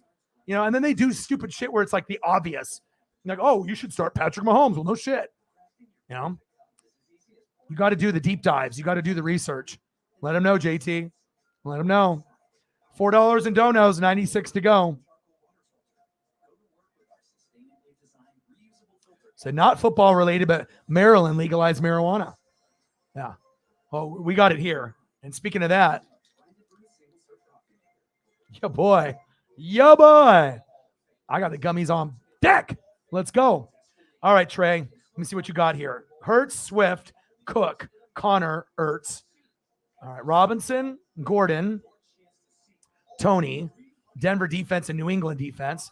I'm dropping Conklin to pick up Marshall. Yeah, Conklin's not worth rostering at this point. DeAndre Carter, because Brown and Allen are on my IR. I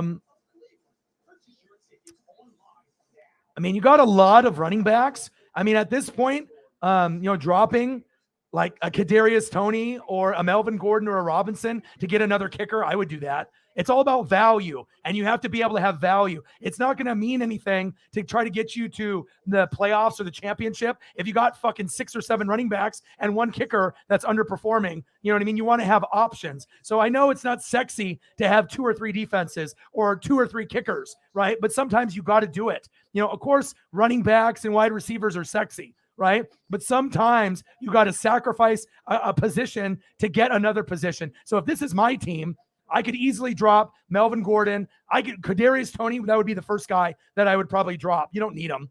You know what I mean? You don't really need him. You know what I'm saying? Like there's, Robinson's droppable to me. Gordon's droppable. Melvin Gordon, Tony's droppable. I mean, I wouldn't be rostering those. I had Robinson on my team earlier this year until I dropped him when he put up like a 1. And even if he's a starting running back, but you got Swift, you got Cook, Connor. So you got plenty of options there. If you want to keep Robinson, keep him if he's going to be starting, but Melvin Gordon or Tony, get them out of there. Drop them, Tony or Gordon. Probably Tony, I don't know. Gordon has a little value. Tony doesn't have a whole lot of value yet, but Tony is what, 5th string wide receiver? Why the fuck would you keep a 5th string wide receiver when you need points right now? You need points at the kicker. So if that's me, I'm dropping Kadarius Toney right now, and then I'm trying to pick up another kicker, Mar, or trying to pick up Robbie Gould. You know what I mean? That's me. But like I said, you can do you, but that is my advice, right there. Kadarius Toney's not even worth rostering at this point. You know what I mean? He's too far down the depth chart. You got Juju, you got MVS, you got Kelsey, and you got Clyde Edwards-Helaire, Pacheco, Jerick McKinnon, you got Noah Gray, Justin Watson. What the fuck is Kadarius Toney? The 10th option? There's no reason to have Kadarius Toney on the roster, bro. I mean, you're looking for upside, I get, but Tony, bye-bye, and then pick up another kicker, pick up Mar or Robbie Gould, and then you'll be doing better. That's what I would do.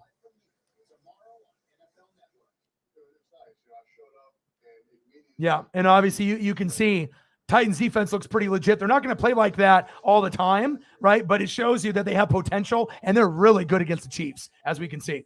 It's like almost their kryptonite. You know what I mean? Also the Colts, for whatever reason. Can you believe that the Colts beat the Chiefs earlier in the year? But it shows you anybody can beat anyone on any given Sunday, Monday, or Thursday. But now the Colts are tanking. But like I said, the AFC South always plays the Chiefs well, especially the Titans and the Colts.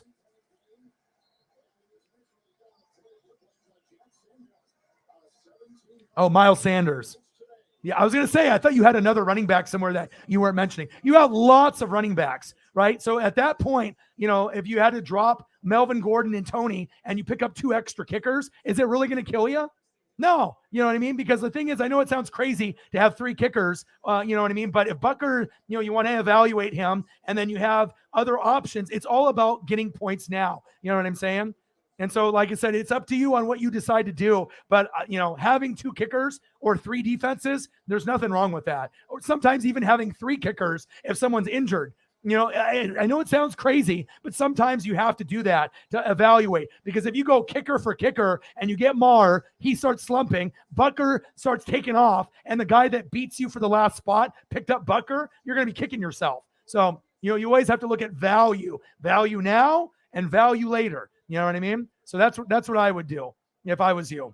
You got plenty of running backs. You don't even really need Melvin Gordon. You don't really need him. And you definitely, there's a couple pieces there that you can definitely drop. So that's my advice. Yeah, you got yourself a nice squad with the running backs, dude. You got Hurts, that's a lot of points. Swift, Cook, right? And then you can do Connor, but you probably would do Miles Sanders at flex, right? And then other guys are just, reserves if those other guys get injured, and Swift has been hurt, you know what I mean? And Connor has been hurt as well, right? What are your wide receivers looking like? What's your wide receiving core? So I can get a better idea of what you have, because I don't see wide receivers on there really. But yeah, that would be good. And Miles, okay. Daddy Dennis, how are you? What's good? I am on day 39. No beer, no booze. Can you believe that? Nice. 7-2. I should be 9-0, but I had Chubb, Barkley, Mark Andrews with an injury, and Dallas defense on a bye, and Dulcich. So I got fucked royally. Chubb, Barkley, Dallas defense, and Andrews puts up 100 easy. So yeah, I lost by like 13 or 14, but I'm still sitting good. So now for this week, I'm on a vengeance now. Justin Fields, Nick Chubb, Saquon Barkley, Justin Jefferson, D-Hop, Dulcich, Josh Jacobs at flex, Cowboys D, Jason Myers. My bench, Mark Andrews, Herbert, Godwin, Bills D, Geno Smith, Evan Ingram, and Elijah Mitchell on IR.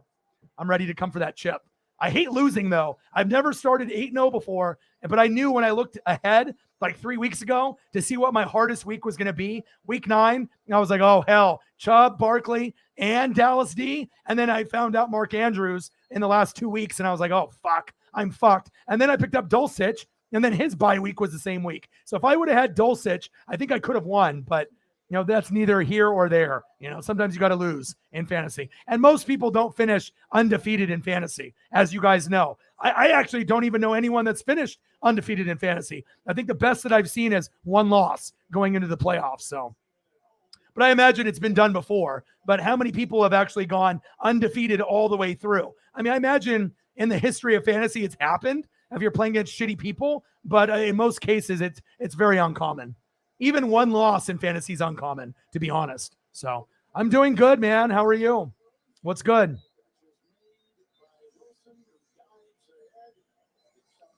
Josh Allen has a hurt elbow. Yeah. UCL, and then his hand is fucked up too. So the guy you started, that's the worst, man. Every year, there's at least one guy or girl that gives up in every league in America. And it's the most annoying shit ever. I hate that shit. Amon-Ra St. Brown, designated bench warmer. Yeah. All right, Chris. Gano, Gay, Elliott, Joseph, Marr, McManus. Probably Graham Gano. That would be the one that you would try to grab, but someone will probably grab them before you. But I will do a fantasy show probably tomorrow. So after people pick up the wire, if there's still pieces left or you want help managing the starting lineup, I'll probably do a show tomorrow as well. Well, we'll talk football, but we'll also do fantasy as well. So I mean, as long as we can get to a good number, hopefully with subs, views, donos, to make it worth it. Because I would hate to just give out all my secrets for 3 or 4 hours and we're sitting at $4. That's not, I mean, I can always do a different theme, where we just do NFL or, recall a game like this, Dolphins and Bears. So D-Hop will have a monster. Yeah. I picked up D-Hop with like the second to last pick in the draft because I knew that I would be able to use him, and I had concerns about Godwin maybe not being as good this year coming off the injury, and it's played perfectly in my favor. So UCL, Tommy John.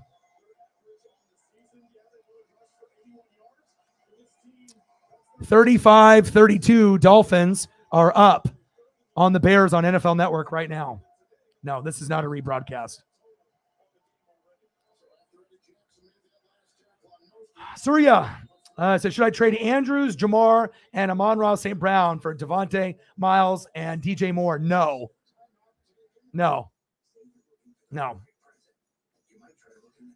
I mean, Andrews will be, Jamar's out for a while, and you're 2-7. Fuck. And all three of those guys are hurt. But then if you trade those three guys to that guy that you're trading for, they're probably going to get first. So I guess if you're just trying to, Devontae's going to give you points now. Miles Sanders will give you points now. DJ Moore will give you some points. Oh, man. Normally I would say hell no, because Andrews, Jamar, and Amon-Ra are way better as far as a value. But Andrews is hurt, but we don't know how much longer. Jamar is hurt for quite a while. And then Amon-Ra that's tough. And you're 2-7. So you're not going to go to the playoffs anyways. So I guess, if you're not trying to win and you're not trying to make the playoffs, all you're trying to do is not get last. So I guess, if you're trying not to get last, then I would do it. I mean, normally I would say fuck no, because Andrew, Jamar, and Amon-Ra, if they're healthy, that's a better value than the other three. But Andrews is hurt. Jamar is hurt. Amon-Ra St. Brown is kind of off and on being hurt. And like I said, if the only sole purpose is for you not to get last, then I guess you could maybe do that. But then the person that's getting those players is kind of ripping you off. You know what I mean? And then if the person you're trading to is in the playoff hunt, which I imagine they are, then it's almost like, like a fucked up trade. And when those guys get healthy, they automatically win the championship. So I guess it just depends. What's the record of the guy that you're trading to? Is he in first place? Is he a playoff team already? So I guess it just depends on if you want to try to help a team out or not, or just say fuck you and just keep the players that you have. You know what I mean? Because Andrews might be back after the bye. Jamar will be out for a while, but eventually he'll be back. But at that point, it might be too late for you, and you're not going to the playoffs at 2-7. And then Amon-Ra can get you some points. I don't know, man. I mean, like I said, it's a horrible trade for you, giving up Andrews, Jamar, and Amon-Ra St. Brown. But if you're fucking 2-7, so I guess if you're just trying to accumulate some points for now, Devontae and Sanders will get you more points now than Andrews and Jamar now.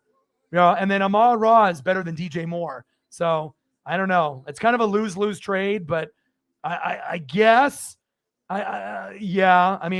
you're pretty much gifting them a championship, because if they already are throwing those guys on the bench and they already have a great team, and then by the time those guys get healthy, that guy might win the championship, or girl. So I guess it's up to you if you want to gift someone a championship, or if you just want to stick it out and not give him a championship. I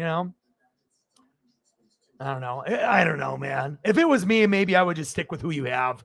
I mean, just take the L and just don't give up pieces to make someone have an all-star team. Because if you do, Andrews, Jamar, and Amon-Ra St. Brown are three guys you could start out of 9 every week when they're healthy. Devontae Adams will be up and down. Miles Sanders will be up and down. DJ Moore. I don't know, man. I would say no. Fuck it. Fuck that guy. Keep your team. Don't make that trade. Fuck it. Fuck that guy. Just write it out. Fuck him. And it's intriguing to get points now, but even if you get Adams and Sanders and DJ Moore, you're probably still going to lose. So if you're still going to lose, even if you get Adams and Sanders, fuck it. Just keep who you have, man. And then hope those guys get healthy and you can get a few more wins. But I think gifting a guy, Andrews, Jamar, and Amon-Ra, fuck that. No one deserves that, bro. And plus, other people in the league will be pissed if you do that trade. Unless someone's the commissioner and they veto that shit. But yeah, I'd say no, don't do that trade. Because then you're just gifting them. And what happens if you get Devontae Adams and Sanders and they get hurt? And then you just gifted 3 all-star players for nothing. You know what I'm saying? So I get it. You're last. But even if you get Devontae Sanders and more, you're probably still going to be last. I have to look at your whole team. So if you want to comment your whole team to me, let me know so I can see your full team. And then I can see if that would be something. But at that point, I mean, your team isn't good. Write it out. Don't gift someone a championship. Fuck that. Because then everyone's going to be angry at you. Giving up Andrews, Jamar, and Amon-Ra. Come playoff time, those could be the difference between winning a championship and not winning. So I say veto. Don't do that trade. Fuck it. Just fucking write it out and just try to get, try to get to 5 wins, and maybe that'll get you not last. So, because they're fleecing you, even though those guys are hurt right now. If the Cowboys weren't so damn clinging to Zeke, yeah, I know. I had Pollard at 1.2, and like I told you, Pollard is better than Zeke. And even if they start Zeke, sometimes Pollard is still worth starting because he gets enough opportunities and he's got like 8-9 yards per carry. So even if Pollard gets like 10 carries, he might get 90 yards. He's the only one in the NFL that's a backup running back that can get 10 carries, 90 yards, and a tutty. He's the only one. So sometimes you might have to consider starting Pollard even with only 10 carries a game. I know it sounds crazy because you normally want 15 to 20. You want volume. But the thing is, his yards per carry are so good, and he's better than Zeke. We've been saying that for years. I've been saying it for years. It's just political. You know what I mean? And Dak and Zeke are best friends. But Dak is tradable. Dak isn't even that good. Dak will get you into the end zone. He'll get you 10 touchdowns a year and 1,000 yards. But 1,000 yards in 17 games isn't very good anymore. You know what I mean?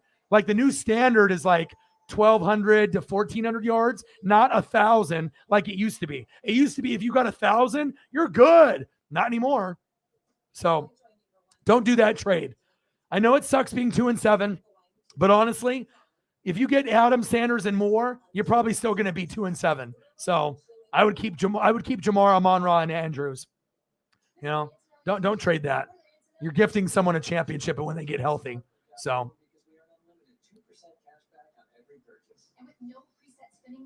Yeah, sometimes I'm really behind on the chat. Obviously, I like to read everyone's comments. Usually when I have a lot of people and they're commenting, I don't like to skip over comments. So sometimes it takes me a while to get, live on the comments because I want to make sure everyone feels special. They feel heard. You know what I mean? So Megan's in the building. What to do? It used to actually happen all the time. But like I said, the tube is not helping me out very much. So, it is what it is. But do you see where I'm coming from, Trey? Does that make sense? When you have all those running backs, you can find other pieces on the wire. You know what I mean? But like as far as kickers are concerned, you got to focus on what's right in front of you, especially if you're 5-4. Because if you don't make the right move and have 2 or 3 options at kicker, if Butker's struggling, right? You know what I mean? Yeah, it's nice to have 6 or 7 running backs, but if you're getting fucked at kicker, you want to make sure you're having options. So I always try to give good advice as if what I would do myself. So Jameis Amazing in the building. What to do? So I had to drop Michael Thomas, and Brown and Allen is on IR. Hollywood Brown. Okay. Oof. Carter in London. Oof. Yeah, that's tough. That's tough. And then sometimes you got to look for those sleepers like, the Jacoby Myers, where they're like lower name guys, but they put up 10 points every week. And I had him earlier this year too. So what I would recommend too is that you're going to want to make sure on like ESPN or Yahoo, when you can click on a player name, do that a lot. Like for me, in every given week, I probably click on 100 guys. I go through, not only mine, I go through all of my opponents. I go through their players, their bench. I scout who I'm playing and who I'm going to be playing. And then I also go to the wire and I'm looking like the top 10 options, quarterback, running back, wide receiver, tight end. And I'm doing a deep dive. And if you're willing to do the research and click on the names, the better you'll be. If you're not willing to do that, then good luck. You know what I mean? But the only way that you're going to get good at fantasy is if you're doing the research yourself instead of doing Stardom Sit 'em on ESPN, Stardom Sit 'em on NFL.com. We all know Matthew Berry is a genius, and I know that I got the skills to match up to anyone like a Matthew Berry, but you got to be able to get, different points of view, but you have to do research yourself, if that makes sense. I got you, bro.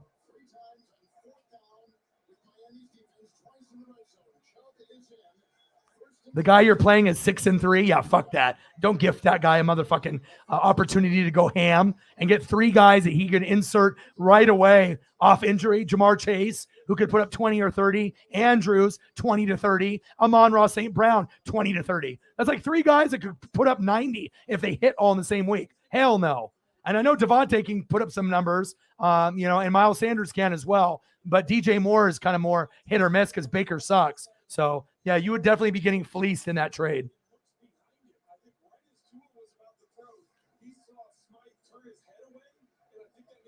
Yeah, but Adams is the prize, and Miles Sanders is pretty good too. But the other 3 are, it's like Ja'Marr Chase, Devontae, that's a push. You know what I'm saying? But, with the other pieces that are involved, Mark Andrews, like number 2 tight end.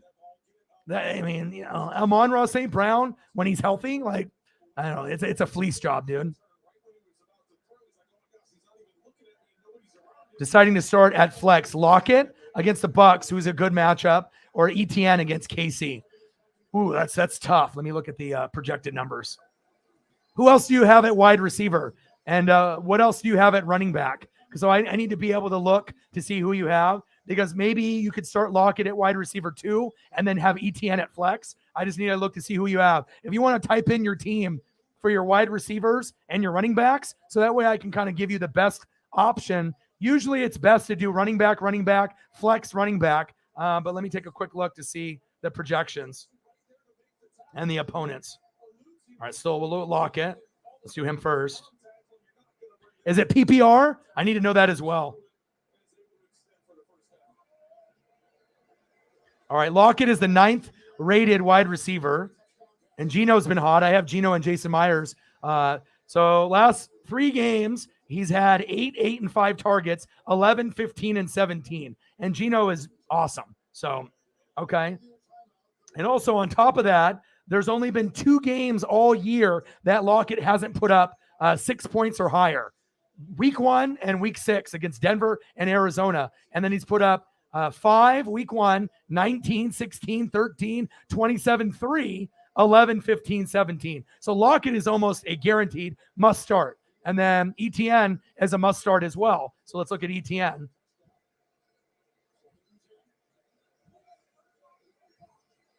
ETN is ranked 11th at running back.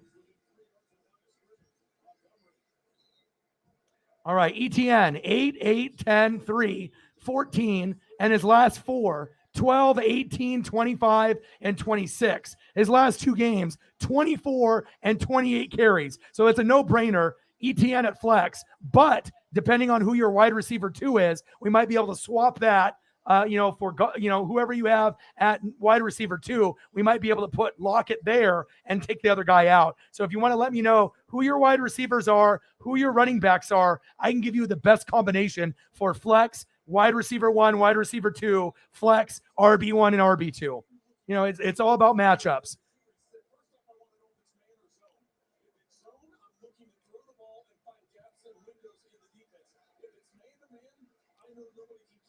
Yeah, but that's your strategy, Dennis. He's 2-7. He's not trying to make the playoffs. He's just not trying to get last. And if you gift those 3 players to someone when they get healthy and they already have a stacked team, people are going to be pissed. It's like 3 guys that could put up 90.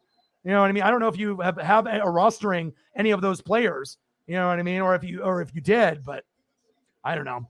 Ja'Marr Chase obviously is going to be further out, and we don't really know what he's going to be after. But Andrews and Amon-Ra St. Brown should be healthier sooner than later. So, if it's going to be, just straight up and both teams are good, you could go that route. But if it's just not to finish last, I agree with Bub. Keep the team, dude. Go down in style. Don't just hand over a chip to someone. That's bullshit.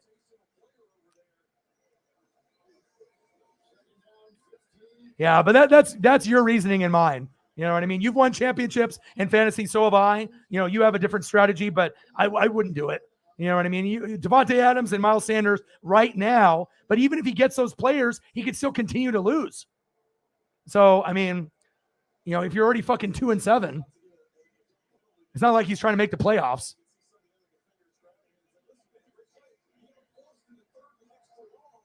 Jason, would you trade Hurts and ETN for Diggs and Allen? We have to find out what the Allen injury is. Right now, if you have Diggs and Allen, you probably want to stick with them. You know what I mean? Because that's a good combo. Hurts and ETN are great, but like I said, we have to find out what Allen's injury is. You know what I mean? Before we actually say Allen's the best, quarterback with, Jalen Hurts and Mahomes. And so those guys are kind of a push, but ETN and Diggs, those are going to be probably pretty similar in numbers right now as well. But if ETN keeps getting 20 plus carries a game, his value might even be higher than Diggs, even though Diggs' value is very high. So at that point, I wouldn't do the trade. I don't know if you have Hurts and ETN or if you have Diggs and Allen. I assume you have Allen and Diggs, and you're trying to get Hurts and ETN, but you have to wait to see what that injury is for Josh Allen. So.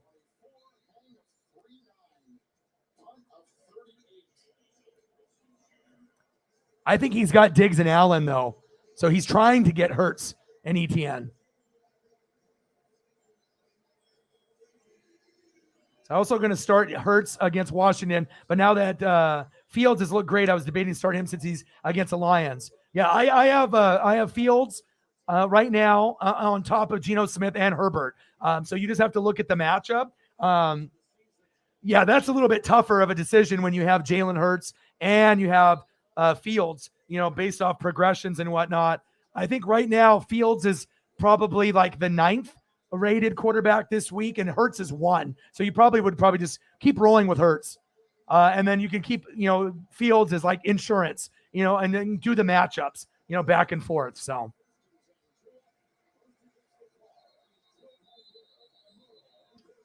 You have CMC, Saquon, like me, and then you have Evans and Higgins, Tyler Lockett, Brandon Cooks for wide receiver. So who do you have starting at wide receiver? Higgins? I would go Lockett. So I would probably go CMC, Saquon, right? And then ETN at flex, and then I would go Mike Evans, and then go Lockett. That's where I would go. So I would have Lockett as your wide receiver too. That's what I would do. So CMC, Saquon, ETN at flex, Mike Evans, put Higgins on the bench, even though Higgins and Lockett's numbers could be very similar. But obviously Burrow, don't they have a bye, right? You know what I mean? So I would go Lockett at the wide receiver too.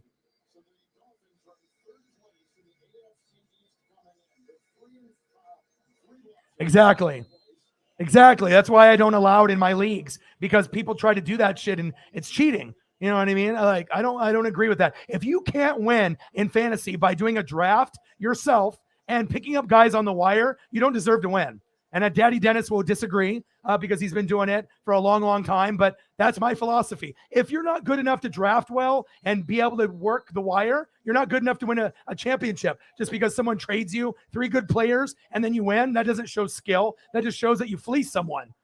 You know what I mean? That's not skill. Skill is being able to draft correctly. Skill is being able to pick up guys on the wire. That's what deserves a championship at the end, in my opinion. Other people will disagree, but I don't believe in trading whatsoever. In fantasy, it's bullshit. It's a bullshit thing to, that people do, to try to fleece people that are stupid or fleece people that don't know what they're doing or that don't care about their teams anymore. That's facts. Schultz, Higbee, Njoku. Keep all 3, and you just have to rotate. All of them are going to be hit or miss, but those are better names than Cade Otton and some of the others that are going to be floating on the wire right now. Like right now on the wire, in most people's wires for players at tight end, most people's options are Noah Fant, Cade Otton, and Cole Kmet. You know what I'm saying? So if you got Schultz, Higbee, and Njoku, stick with that. Unless you want to drop one of those 3 and then try to get another one like Noah Fant, Otton, or Kmet, then you can go that route.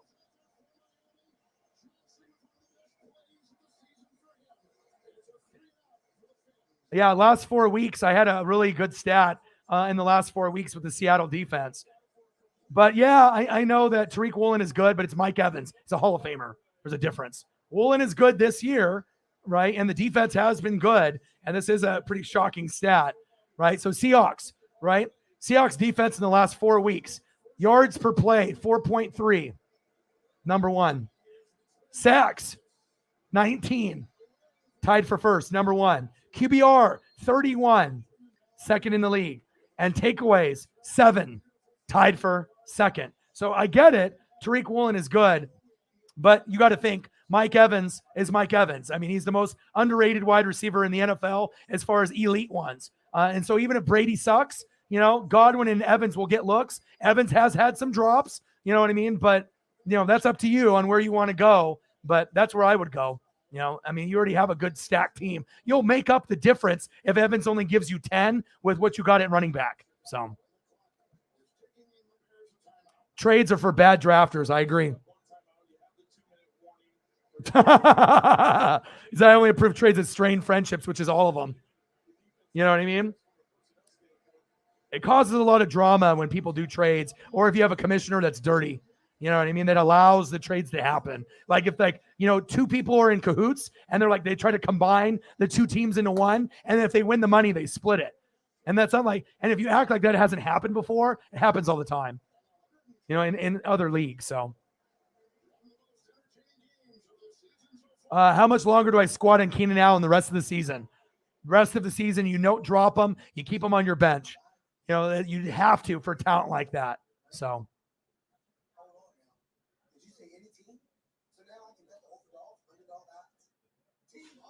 Interesting fact. Out of the 4 leagues, dude, how do you do 4 leagues? That's insane. I can only do 1 because I put all my love and my heart into everything. Like even doing 2 is too much. 3 of them allow trading and NWSF doesn't. And guess what? Guess which one you have the best record in. Exactly. And you have a good team. You know what I mean? And that's why I will always not allow trades, because I've been in leagues where people do that shit and it's infuriating. It's frustrating. You have a team that's maybe like 3rd or 4th and you're like, okay, I'm going to get to the playoffs. I know these other teams are better than me. And then the second place team gets some bullshit trade and then they end up winning the championship because they're in cahoots with some other motherfucker that was in 10th or 9th. You know what I mean? See, there you go. And I definitely think that you can make the playoffs right now. You, me, and Sarah have the best teams. She probably has, with me, the stout top 9. But as far as the most depth in the bench, it's you and me, Brute. We have the best depth, I think. But it's always improving every week. You and me make the most moves besides Jake all year. And if you make moves, you improve your team. So, and I notice who's making the moves. I should be 9-0. I'm 8-1. So if anyone that, wants to call me out for not knowing fantasy football, then obviously you don't know me or the channel, So, I mean, like I said, I've never had a losing record. I've never finished worse than 3rd, even in a 150 money league. So, like I said, I do more research and reading than anyone. So there's a big reason of the success and the moves. And again, I've made 76 moves. 76 moves. Name anybody else that's in the room right now that has made 76 moves. I guarantee none of you guys have made 76. Maybe there's people that have made 40 or 50, but I really highly doubt 76. I really take this shit seriously.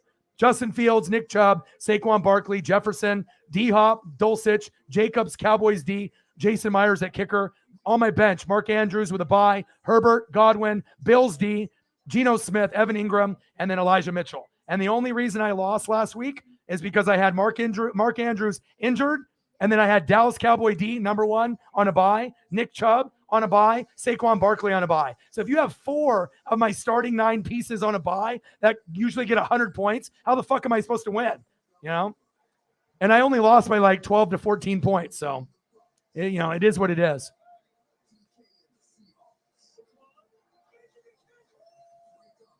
He was good early in the season. You know what I mean? But unless you have Travis Kelce or Mark Andrews when healthy, you're fucked. Because even Kittle and Waller aren't really reliable because they're hurt. And now Mark Andrews is hurt.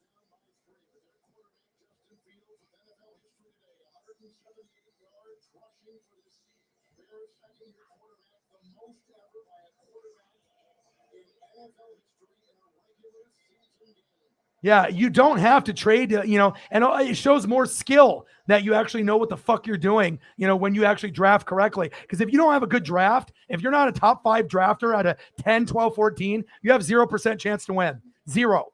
You're not going to win if you don't have a good draft. And so for people that are bad drafters, those are the ones that want trades because they don't know what the fuck they're doing. That's facts. Dallas defense, I do too. And Tucker, there you go. But sometimes you're going to need to be able to get another defense, to supplement if Dallas has a bad matchup. I get that they're number 1, you know what I mean? But I got Dallas and I got Buffalo. Sometimes I'll even roll with 3 teams on defense. So.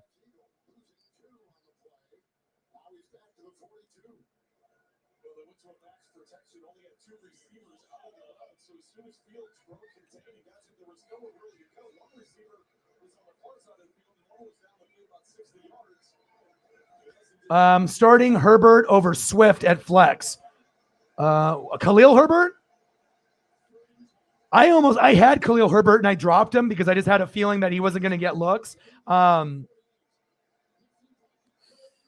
Swift is the one that you would want to start no matter what if he's healthy, but it just depends if he's healthy. Let me look at your team real quick. Yeah, I know where you are in my league, so I'm not supposed to help people in my league, but I don't listen to that. I will help whoever needs help, All right, hold on. Let me go to your team matchup this week. People trying to get ideas for me in my own league. I get it, though. It's okay. And I'm going against you, too. Of course, I'm going to give you the right answer. All right, so you got Garoppolo, Najee, Etienne, Smith, Olave, Goddard, Swift at flat. Yeah, you're definitely going to. Yeah, if Swift is healthy, Swift. You know what I mean? So there's no Swift has been one of the better running backs when he's been healthy. So yeah, don't do Herbert over Swift. I wouldn't do anybody that's on the wire over Swift. I would have to look at your bench. All right, so if Swift is hurt and you have to choose someone else.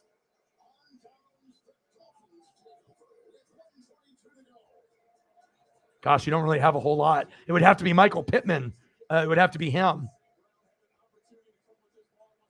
And Pittman's put up 10, 26, 9, 12, and 5. So I guess if you had to, you could go that route. But yeah, Swift 100%. Fuck everybody on the wire. You're good. You're good, bro. You made about 20? Yeah. Like I said, a lot of my stuff is strategy, though, and I'm trying to get guys a week or 2 before they blow up, and I'm trying to get depth for positions that I have injuries with. Jamison Meza with a $2 dono. We have a common theme. $2 donos.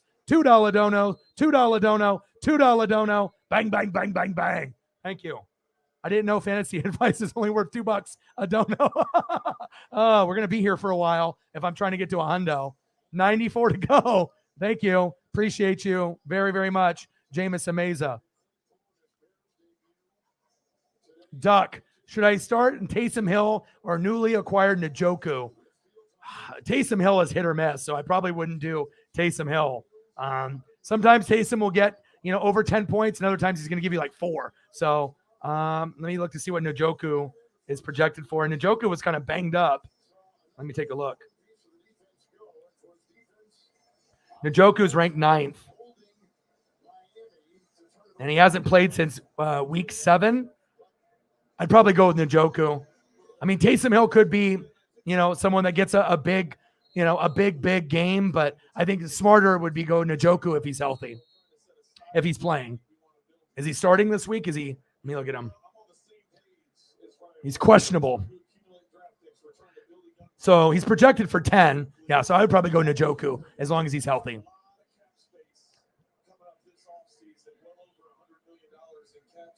Oh, yeah. But that's not his fault. It's the offensive line. But even with him, disappointing, he still puts up 10 points every week. So, I mean, you can't be too mad. It could be much, much worse, Like, if I'm going down the point total, he's 26, which sucks. But his average point total is 10.9. I mean, if he really sucked, he would be at like 5. You know what I'm saying? So, I mean, it could be a hell of a lot worse, for Najee. 10, 13, 13, 7, 6, 12, 11, and 11. How many people would just die to be able to get a guy that could get him 10 in the lineup? It's getting hard to get guys that give you 10 points or more. So He's not going to be a Saquon Barkley or a Nick Chubb, but at least he's giving you RB2 or flex numbers. So not RB1 numbers, though.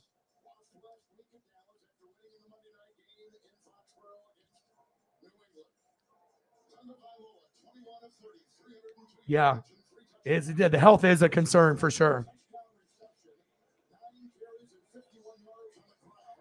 So I'm thinking I should start Njoku because I have Chubb, and only really Amari Cooper will get touches. Yeah, and then you can already tell with Jacoby Brissett or Deshaun Watson, they like going to Njoku. So, yeah, I think that I would do Njoku. Now, if Taysom Hill goes for 40, I mean, no one's going to predict that, because like I said, if you look at Taysom Hill's numbers, yeah, he can throw up a 30 or 40-point game, but he's not going to do it every week. And the Saints are really struggling. You know what I mean? And it's not like he's being used as quarterback, running back, tight end, wide receiver. The Dennis Allen as a play caller is kind of shitty. So, yeah, I think I would go with Njoku. Sarah with another tour. She's keeping the theme. Two. Bang, bang, bang, bang, bang. Let's go. Well, I was hoping to be at higher than $8 after 2 hours, but it is what it is. JT wanted me to do this, and I said, okay, we'll give it a try, and we'll go from there. And, I mean, we still got a couple hours to go before I end the stream, so we'll keep it grinding, and hopefully we'll get to a hundo before the stream is over. $8 in 2 hours is not ideal, but it could be worse. It could be zero. So $8 in donos. That's a good number, huh, Sarah? $8? Appreciate you. Thank you. Let's go. What do you want to see for pictures? I know you wanted to see some Travis Kelce, so I can always do that. That might be the first time that we've gotten $2 donations 4 times for the first 4 donations, but I'll take it. There we go. $10 holla. Someone always steps up, and it seems like it's always Sarah. You know what I mean? As the lead mod, you kind of hope that it doesn't have to be her every time to kind of get the ball rolling, but that's why we love her and we appreciate her, and that's why she's the GOAT. I love you and I appreciate you. It's not your responsibility to get the ball rolling every stream or to donate, and I know you know that and I know that, but I really do appreciate it, because a lot of times if you don't get the ball rolling, who knows where the hell we're going to be at the end of the night. So I salute you, and I appreciate you tremendously, and hopefully we can get it to pick up here as we're going. So, and hopefully we can get some people that have asked questions. Shoot me a dono, because obviously my information is not free, but it can be free for a while, but I don't give away free information. I don't give away freebies. So thank you, Sarah. Appreciate you. $10 holla. Let's go. So this is not something I'm doing just for fun. This is my full-time job. Bang, bang. $10 holla. I'll get you some Travis Kelce for your donos. Jameson is getting in on the number. $5 holla. Thank you so much. Bang, bang, bang. Appreciate you. Let's go. Bang, bang. And it doesn't have to necessarily be just, about fantasy football. It can be about NFL or teams or anything else that we got going on. Thank you, Sarah. Thank you, Sarah. Thank you, Jameson. Appreciate you guys. 23, much better than at 2. So thank you so much. Appreciate you. And hopefully we can get some heavy hitters to come through. Heavy hitters have been kind of hit or miss lately for me, and it's definitely hurt. We had a run for about 6 months where we hit 200 in donos every day for 6 months, and we have not been there, nowhere near that number in the last couple, unfortunately. So hoping that we can get back to that, or at least get consistently to 100, or at least close to, so that way I can pay bills and I can give back to the fans, and I can also give back to the GOATs and the mods, because that's really what is the most important thing to me, so that way I can give back. That's facts. Jonathan Taylor is the reason why drafting someone after one big season is risky. Yeah, well, injuries happen, but I don't think anyone thought that drop off would be as big as it is. You know what I'm saying? It looked like it was going to be the passing of the torch, but I don't think anyone anticipated the Colts being this bad. Otherwise, people wouldn't have drafted, Jonathan Taylor 1. You know what I mean? Easily, Eckler could have been the guy, or, Derrick Henry could have been the guy that got hurt or underachieved. So, all right, let's get some Saints players and some Chiefs players for you guys. Let me get you a little bit of Kelce while we're waiting for anybody new to come through. We haven't got as many people as last time that we had come through, but Hopefully we do.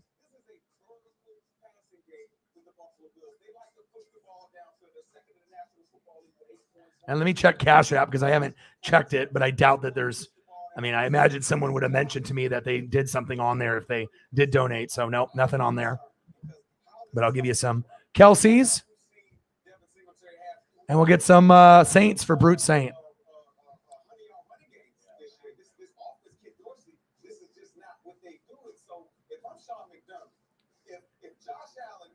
Oh, they're going to lose like one or two. They're not going to go undefeated. Anyone that thinks they're going to go undefeated is a moron. Nobody goes undefeated in football. There's too much parity.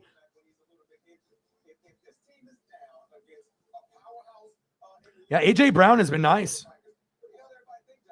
Yeah, let's get some. What do you want to see, Brute Saint? I'll get you former players, or I'll give you current players on the Saints. Whatever you want, man. I mean, both of our teams suck ass. So, all right.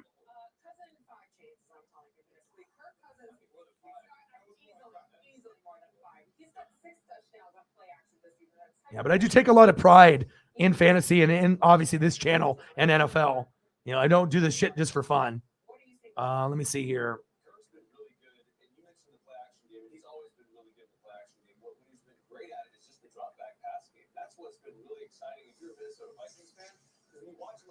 Man-to-man coverage, just no play action involved here, right? They got two guys actually robbing his eyes underneath, looking for crossing routes. And Kirk does a great job here of buying time and actually. Statistically speaking, hybrid number 7. So it's close to 5 as it is. And his average point total is 19. So yeah, I mean, if you want to compare that to some of the other elite wide receivers, he's right up there. So yeah, absolutely. Even though it's 7, 5 is close to 7. So yeah, he has been a 5, 6, 7 receiver this year. Point totals for AJ Brown: 25, 11, 19, 14, 6, 17, 39, 15. So absolutely, he's been money. If you got AJ Brown, you're probably doing big things.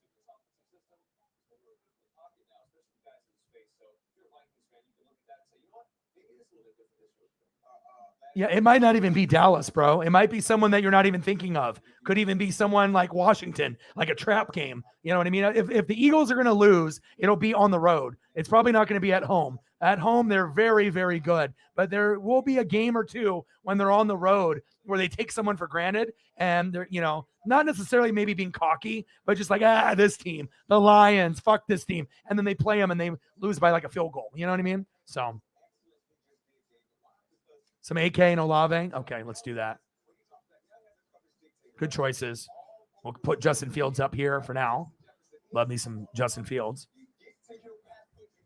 And it shows you how a career can change in a matter of a month, where we were like, well, Justin Fields has flashes last year, but that offense stinks. And then now he looks like, you know, Jalen Hurts, where he could be maybe the guy that helps you win a championship in fantasy. Yeah, there's Mahomes. Yeah, there's Allen. But Tua, Hurts, and Justin Fields could legitimately help you win a championship. That's how good Tua, Hurts, and Fields have been as of late. That's facts. That's why I love fantasy football. You just never know when certain things are going to come together. You know, and you just have to be able to be on top of things and do a lot of reading and a lot of film study. Nice grill. Love me some AK-41.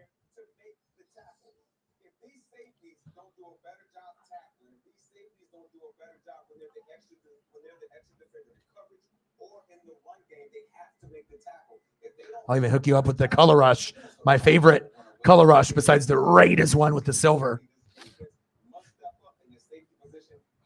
I think those are the two cleanest. And I have to pull up the Raider one now too, so that way we can see it.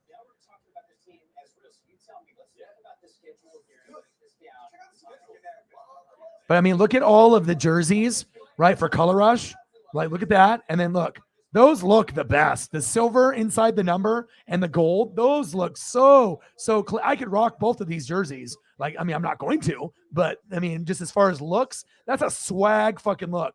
I'm not sure if there's a better Color Rush, you know, as far as a white jersey is concerned, than those two. Those are by far the best.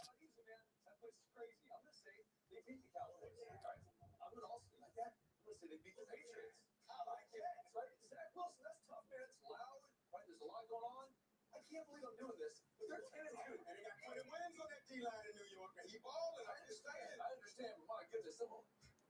The Detroit Lions in Detroit, they say they win that game, they're going to beat the Colts, and they're going to beat Saturday on Sunday. And the Giants, of course, they're going to beat. The Giants are going to beat them because the Giants not beat them. Oh my God! Ask the Packers. Who are the Packers? We don't know, right? Let's just say, all right, just because Aaron Rodgers maybe he wants to do something crazy, they figure out. Might be Jordan Love there. It might be Jordan Love. You're right. 12-4. Play the Bears in Chicago. I'm going to say they win that game. 13-4. Minnesota Vikings are 13-4. Who would have ever? I mean, that's crazy, right? Car's like, who would have thought the Vikings would have been 13-4? I did, you idiot. A lot of us thought that they could win 10 to 13 games. Fucking bum. I did call out Schrager today on one of the posts because, Dan Orlovsky made a post on Twitter saying people stealing material, from people. And I had to respond to it because it's so true.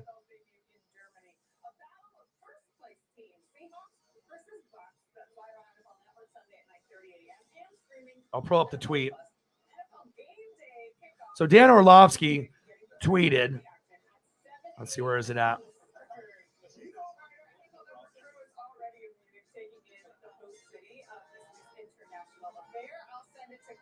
See if I can find his tweet. All right, here we go. So Dan Orlovsky, and I'll keep going through. And we already know that Madden stole EA Sports, sack lunch and put it in the video game. Didn't give me any credit. And then obviously Peter Schrager stole Uncle Momentum last year twice in 2 weeks during the Bengals and Chiefs, and the following week. And Orlovsky writes, if you're going to steal people's stuff from TV or the internet and put it out as your own stuff on TV or the internet, number one, find your own stuff, Peter Schrager. Two, at least credit the person in some way. We learned this stuff as kids. It's called plagiarism. And then I fucking, messaged him. I was like, hey, Schrags, remember when you stole Uncle Momentum from me and acted like you made it up on GMFB twice in 2 weeks? Motherfucker. Fuck that guy. Can't even watch that fucking show anymore. Oh, bitch ass. Let's see here. Let's keep going. Let me give you some Olave too. But that's what happens with these guys on TV. They're not creative people. They just read teleprompters. They read the teleprompter. They look at their computers. You know what I mean? A lot of them don't have original content. They're supposed to be the stat analytic guy, the nerd. You know what I mean? But even the stat analytical nerd guy that's supposed to be the smartest analytical nerd guy in the NFL is a fucking fugazi fraud. That's facts. No, bitch ass. Hope he's watching right now on Twitter. Oh, punk ass bitch. All right, let's get some Olave on here. And I know he saw my tweet too, motherfucker. Just look at both Seattle and Tampa Bay stats over the past 4 weeks. The Seahawks have been shutting teams down. But Tom Brady, we know he's only... Oh, hello, Colleen Wolf. Exactly. But before that game-winning drive against the Rams, he was only averaging 4.3 yards per attempt, and we know the Seahawks defense is hot right now. So who are you watching on that side of the ball? I got you. Since week 6, they're the number 1 defense in the league, and they've been taking the football away. And they're doing it with the young nucleus of players, right? You got Kobe Bryant, 4 forced fumbles. You got Tariq Woolen, who leads the league in takeaways with 4 interceptions and 2 forced fumbles. And guys that are contributing, like Boye Mafe, Joey Blunt, Uchenna, okay? Nowusu, he's a guy who came over from the Chargers. How was your workout? Good. So they got a lot of guys that are pitching in. How long did you go for? And then she wanted to go? You wanted to stay longer, didn't you? No? Did you get cardio or what'd you do?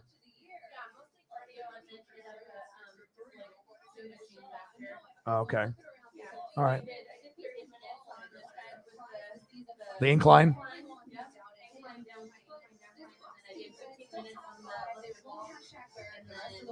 How you feel? Good? Feel like getting back into the groove again? Yeah, okay, good.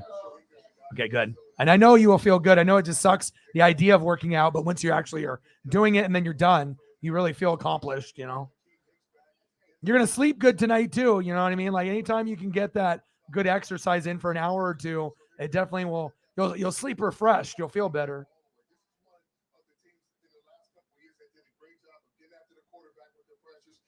Taking the football away. They haven't been doing that. 31st, the latest unacceptable for So I get it. They had some injuries, right? 3 of their starting defensive backs was out. And now Antoine Winfield is out, but they get those guys back. So if they can get some consistency, keep everybody on the football field, and after that comeback win, Brady's 55th comeback win, maybe they Appreciate can you. get some energy going forward. It may start here. Yes, We'll see. exactly.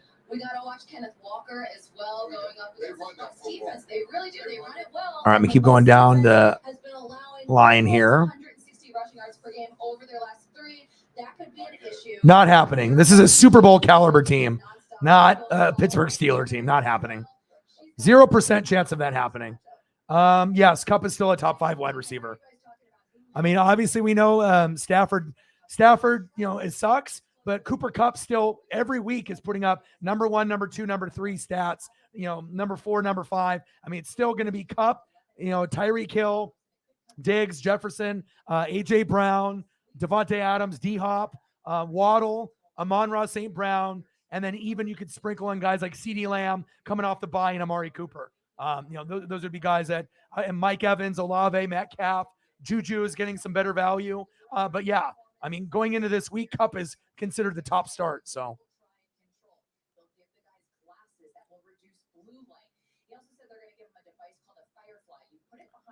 Diggs, Justin Jefferson, and Hill.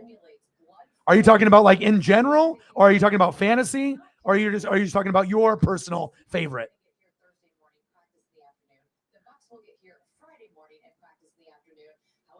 I know he really keeps clapping back towards you guys. Like he just won't give up. Like the Titans fans and him, like you guys just won't. It's like this like horrible divorce where you guys, and it's mostly him. I know some of the fans have been poking the bear. The Titans fans are poking him, but at some point you just have to ignore the noise.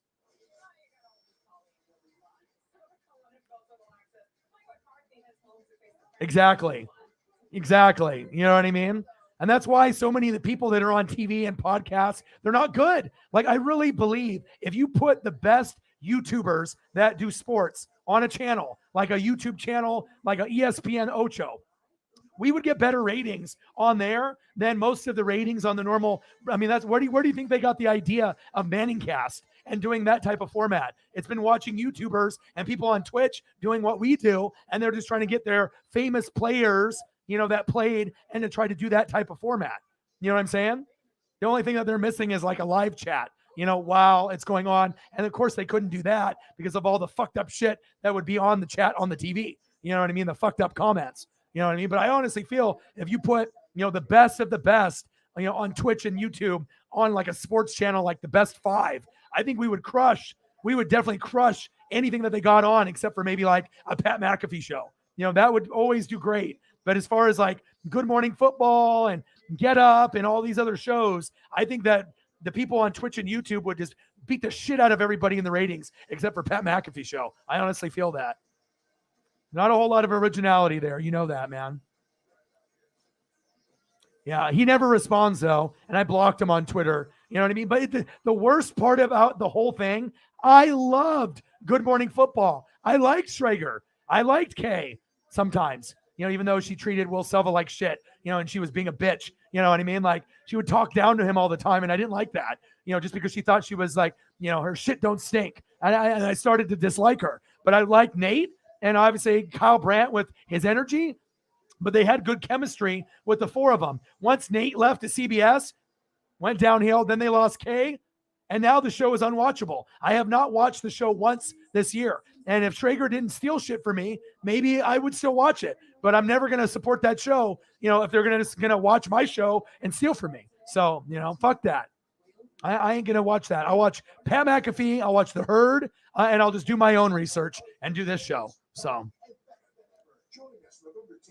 yeah. And you'd be surprised on what famous people or every network has a social media team that does research for them, or sometimes they do it themselves. So there are plenty of people that watch the top people on YouTube. And even though I might have the lowest sub count as one of the top, I know people are watching because they respect my grind and they know what I do. I don't think Debo would, but Jamar Chase would be, because you got to look at the names that are in the top 5, bro. Cooper Kupp, Tyreek Hill, Diggs, Jefferson, A.J. Brown, Devontae Adams, Hopkins, Waddle, and Amon-Ra St. Brown. Debo wouldn't even be there. Debo, the highest Debo would be is right by Waddle and Amon-Ra St. Brown, and probably underneath Waddle, and maybe with a tie with Amon-Ra St. Brown. And if that's the case, that's like ninth. You know what I mean? So Debo's good, but these other guys are a little bit better, at least at this point. But if you base it off Debo, what he did last year, yeah, Debo would be right there with A.J. Brown, Devontae Adams, and Hopkins. So, are you? How long have you been a Dallas fan for? I don't have any bias. You know what I mean? Like, that's why people like to show that if it's New England or Dallas, I don't hate on those teams just because the media makes me want to hate those teams. If you are a great player, like Micah Parsons is my, one of my top dogs. I'm a linebacker guy. I'm a defensive guy. I'm going to show love, I'm going to show love for the guys that I enjoy. DeMarcus Lawrence, right? Micah Parsons, right? Leighton Vander Esch, CeeDee Lamb. I'll show love. You know what I mean? Tony Pollard, but you know how it goes, man. The media hates the Cowboys and the media hates New England.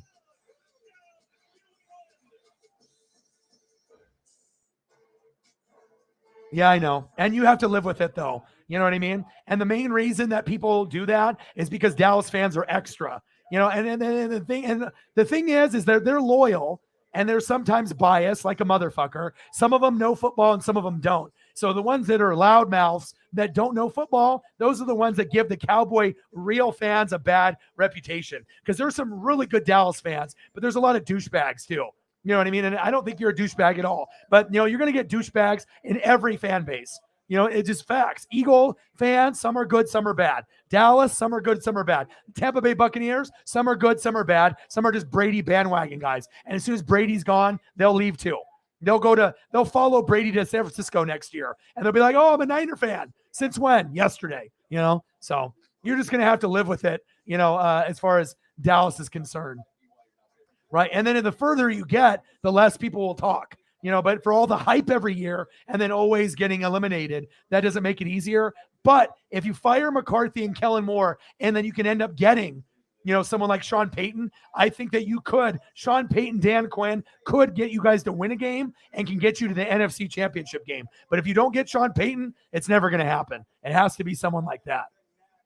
Hi, Paisley. Ethan, yes, you can. That's what the stream is for. Is it my boy? Should I trade Kupp, DeAndre Swift, Mostert for Kamara, CeeDee Lamb, Hawkinson? No. Kupp is the best receiver with like Tyreek. Swift has been injured, but he's going to be a top 10 running back when he's healthy. And then Mostert, no. Kamara hasn't been what he normally is. CeeDee Lamb, he'll be hit or miss. Hawkinson, Cordarrelle, I get a 4 for 3, but no, there's too much value with Kupp. So yeah, absolutely not. Nice. You've been a fan since 90. How old are you, Nick? I'm 40. I know I don't look 40 and stuff, but I'm 40. And I've been following teams since, the early 80s. So it's like, 85, around that time to 90, 85 to maybe 87, Mariners, Blazers, when I was like 4 or 5 years old around that time. And then Ducks the same time. The team that I chose last was Tampa, and it was because of defense. And I don't even own any Brady stuff. I'm a defensive guy. But it was really this is what made me a Tampa fan, Sapp and Brooks. And Lynch was already there, and Mike Allstott. Because I rooted for the Niners growing up. Joe Montana, Jerry Rice, Barry Sanders, Bo Jackson, Dion on the Niners.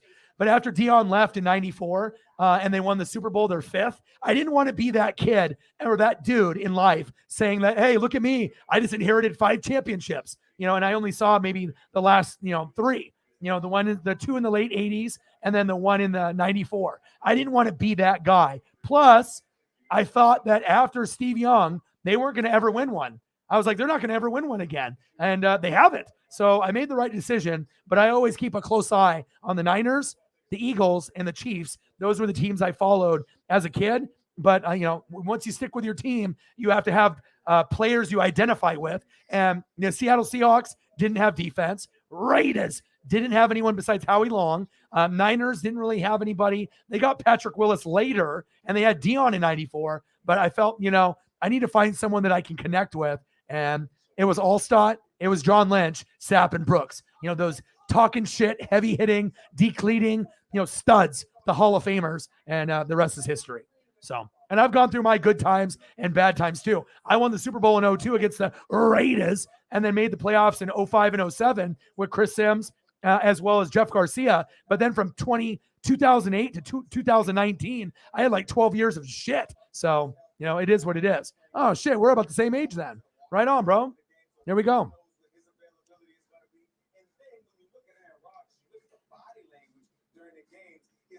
Including any confidence that this offense is going to get together. Actually, if you look at Aaron Rodgers and you think about what's going on with this offense, you think Yeah, Mike, well, we already saw the trajectory where with linebackers, you can kind of tell, where it was. It was like Darius Leonard, Devin White, right? And then you had Fred Warner, right? Bobby Wagner, Roquan Smith. But then you also saw Micah come in, and Micah, was already probably like top 3 in his rookie year. So to say that Micah, might be the defensive player of the year and the best linebacker in football. Yeah. You know what I mean? Because like I said, Devin White is not Devin White. He's been taking plays off. Effort is lacking, which is very startling for me and concerning, right? And Darius Leonard, Shaq Leonard is injured, right? Fred Warner is good, but still not great. Still in the top 6.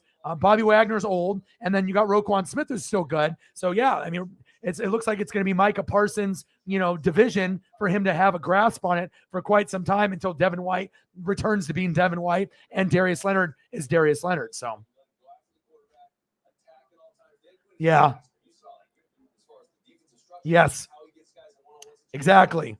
And like I said, for me, I'm not biased. I call it how I see it. Pollard can get 10 carries, get 90 yards and 9 yards per carry. You know what I mean? He's better than Zeke, and he has been better, but it's political.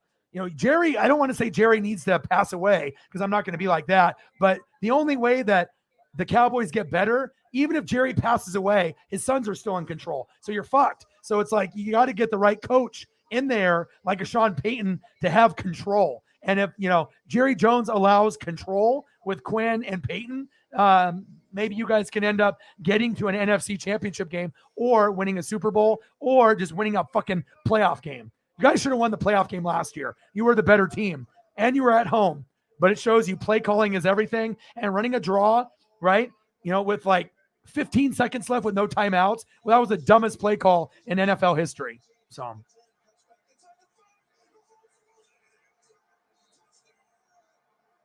yeah. Yeah, I smell it. It smells good. It smells much better than the crap that I had to pick up when she took a shit.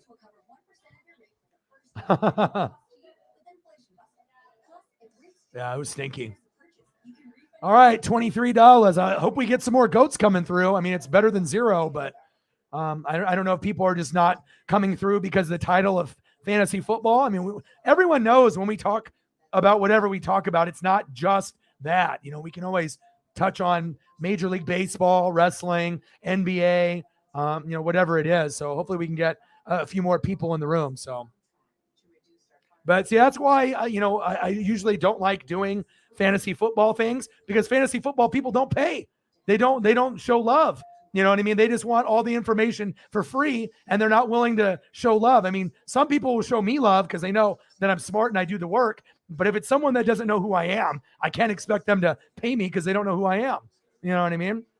So, I mean, hopefully we just get some regulars that come through to show love, but I can't expect anybody that's new to come to the channel to get advice from me that's going to help hook me up, because most fantasy football people don't even want to pay for a money league. So if they're not even willing to pay $5 or $10 for a money league, how am I going to expect to get, people to support me? You know what I mean?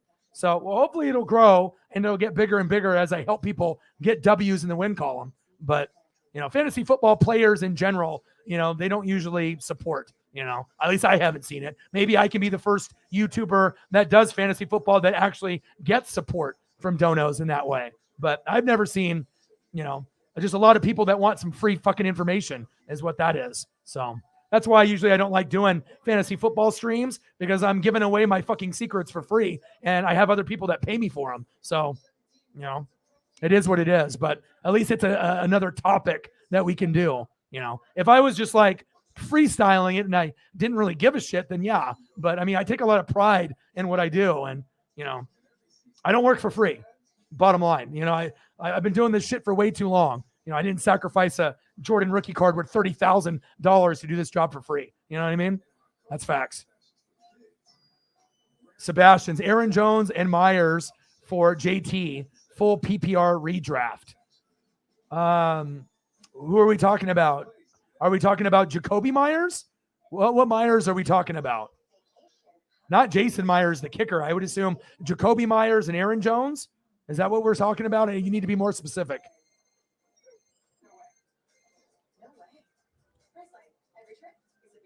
Derrick Henry or prime Marshawn Lynch. Well, Marshawn Lynch and LeGarrette Blount were almost the same kind of back. Henry probably had more overall skill, but Marshawn Lynch and LeGarrette Blount were awesome. So, I mean, that's a tough one because prime Lynch was great. Prime LeGarrette Blount was great. And Blount was never recognized as good as Marshawn. You know what I mean? But, we already know what he did and how many teams he went to help them win, obviously Super Bowls.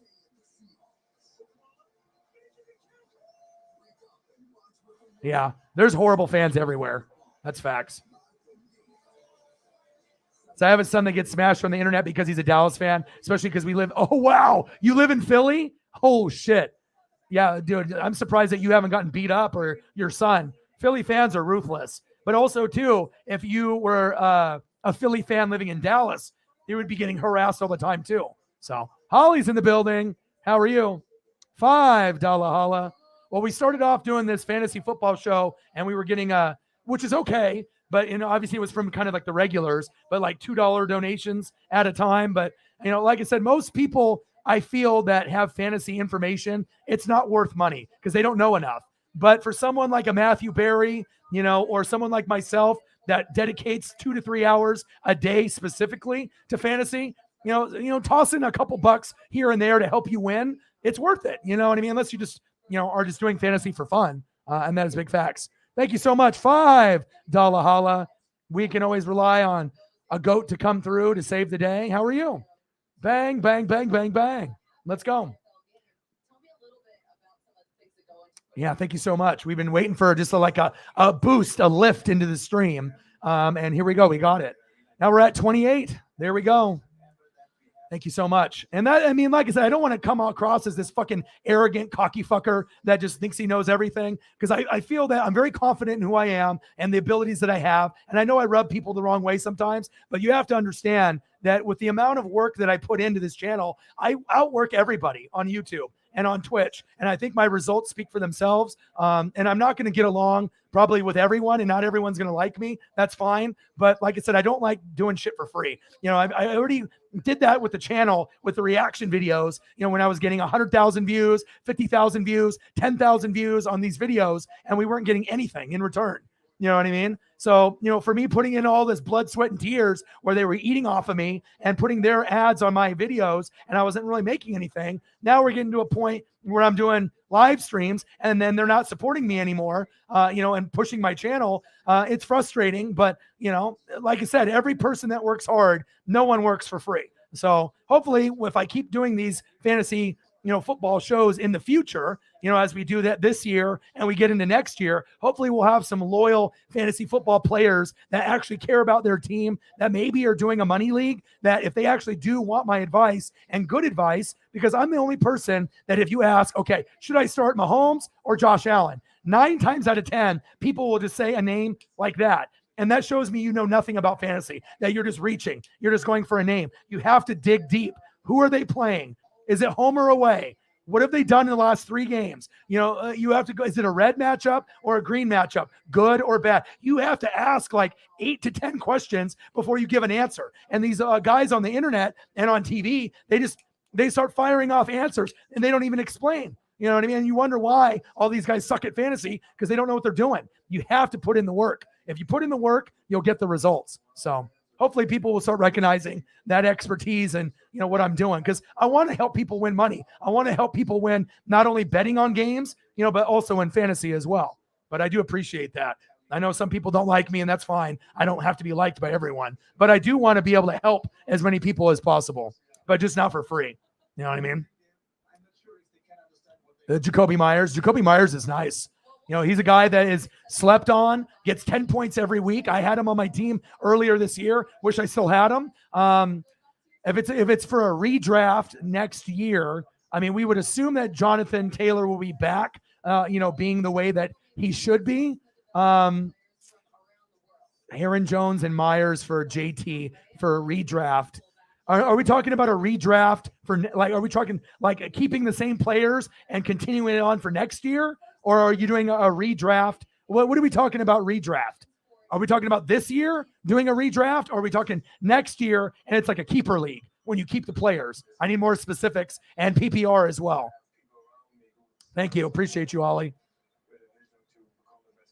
Bang, bang, bang, bang, bang.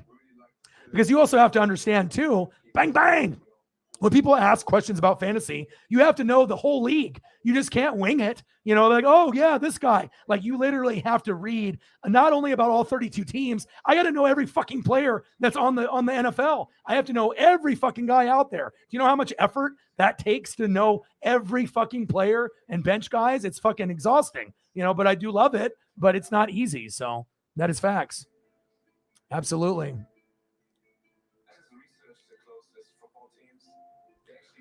I said, Ryan, should I start quarterback Lamar, Etienne, Patterson, Jefferson, Olave, Pitts? Lamar has a bye week this week, though. So you can't start Lamar. Toby, you got to look at your roster to see who's got a bye this week and who doesn't. And you got to be cautious with Butker because he's been missing lately. So you have to be able to look to see, like we had another guy here earlier that he gets negative points for misses. And so when Butker missed the field goal and that extra point, sometimes stuff like that can cost you a game. So I did see your post on there, and sometimes you have to move on. You already know the people that care about you and the people that are real and legit. Sometimes people act like they're your friend, but if they never check up on you and you're the one always being nice or always coordinating the meetups, you're the one that's checking up, it has to be 50-50. If it's not 50-50, then it's not reciprocated. You can't give your energy to people that aren't giving the energy back. You have to make sure life is short to be spending time with people that don't really love you or give a shit about you. You know what I mean? They want to use you for a ride, a drinking buddy. You have to find people that actually like you for you. And there's no like underlining tone or angle. You know what I mean? So sometimes you got to cut people loose. I've cut so many people loose. I don't even hang out with anyone anymore. I did get to visit my mom today, and I went to go get greenies for Paisley. And my mom doesn't have a dog. Our dog died, Gito, a purebred Samoyed years ago. Over 15 years ago, my dog died. She still has the dog's ashes in the living room in like an urn because my mom, treated that dog as it was my brother. And I told her, you should try to get a dog, but she's so old school Japanese traditional. She had no shoes in the house. She would never allow a dog to be in the house. But I would just hope I could convince her, you're getting older. You're like 80 years old. Fuck it. Who cares about a little dirt on the fucking carpet? Have a dog snug with you in the bed. Have a dog snug with you on the couch, and you can talk to it and you can, play. And you know what I'm saying? It would really be good for her mental health. And I just wish that she could get past like the dirt and the germs and the clean house and the Japanese traditions, just to let loose and be like, fuck, okay, if you're not going to remarry or date ever again after my dad, get a pet. And my mom doesn't like cats, so it'd have to be a dog. But every time now I got her to introduce Paisley to her, I can tell she loves her. She will call me now, like out of the blue. Can I see Paisley? Can you bring Paisley? Oh yeah, I can. And she doesn't live too far from me, only like 15 minutes away. And I only stopped by for a little bit because she had to go get some dental surgery, some like crown or whatever. So I know she wasn't really looking too forward to that, but to see her kiss the dog and show love like she did to my dog. She hasn't had a dog since the one dog I had when I was 5 years old, died. So it was good to see a little light in her eyes. And like I said, when you can have a dog, I mean, it really changes your attitude overall. Mental health goes through the roof with a cat or a dog, and that's 100%. So, and I'm sorry that you had a falling out, but like I said, the people that care about you. And there's a lot of people that talk the talk, but it's really about who walks the walk. You can say you're my friend, but do you fucking check up on me? You know what I mean? Like, if we hang out, do you ever offer to pay? Like, you know what I mean? Like, is it 50-50? You know what I mean? Or are you just trying to use me for something? And that's just a sad thing nowadays with people, that people are a bunch of users. And there's a lot of fucking selfish motherfuckers that are out there. You just have to be able to recognize who is good in your life and who is not. And you can't put all the same friends in the same category, because once you start putting everyone in the same category, except for maybe best friend, then you start labeling all the people are in the same category. And we all know there's levels to not only fandom, like fanatics, there's levels of friendship. There's people that I'm really close to, like Preston, Swaggy P, and Justin. Those are probably my two best friends. I had a guy that I used to do the channel with on here. Everyone thought we were best friends just because we recorded together. Far from the truth. Never talked about anything personal. It was only sports. Low key was a hater, was jealous of me, and just, one of those people that would talk shit behind my back kind of person, And like I said, just because you see people on screen, like American Pickers, Mike and Mike, or the guys on SportsCenter, Mike and Mike, just because you see a duo on TV and they have great chemistry, doesn't mean they like each other. And that is big facts. Ooh, this looks good. Thank you. We got potatoes and steak bites. I'm going to attempt to show you guys what I have without dropping everything on my keyboard here. Let's attempt. Hi, Paisley. From Holiday Hills, Illinois, to Rudolph, Wisconsin. From Santa Claus, Indiana, to Snowflake, Arizona. From Ireland, Texas, to North Pole, New York, and everywhere in between. Now Paisley's in here. All right, let's take a quick bite. Hi, Paisley. Paisley smells the potatoes and the steak bites. All right, let's take a bite without burning my mouth. All right, let's go here. Let's see how this looks. In store and online for festive sweater water to keeping your holiday favorites fresh, so you can do more together. Shop Black Friday savings on select Samsung laundry sets at the Home Depot. The holidays, Hot. Oh, it's hot. We go all out with lights. Food. We live for food. I love Mama's dumplings. We go for boxes of Hanukkah candles. Of course, I like to make Hanukkah for Christmas. Hey, it's very good.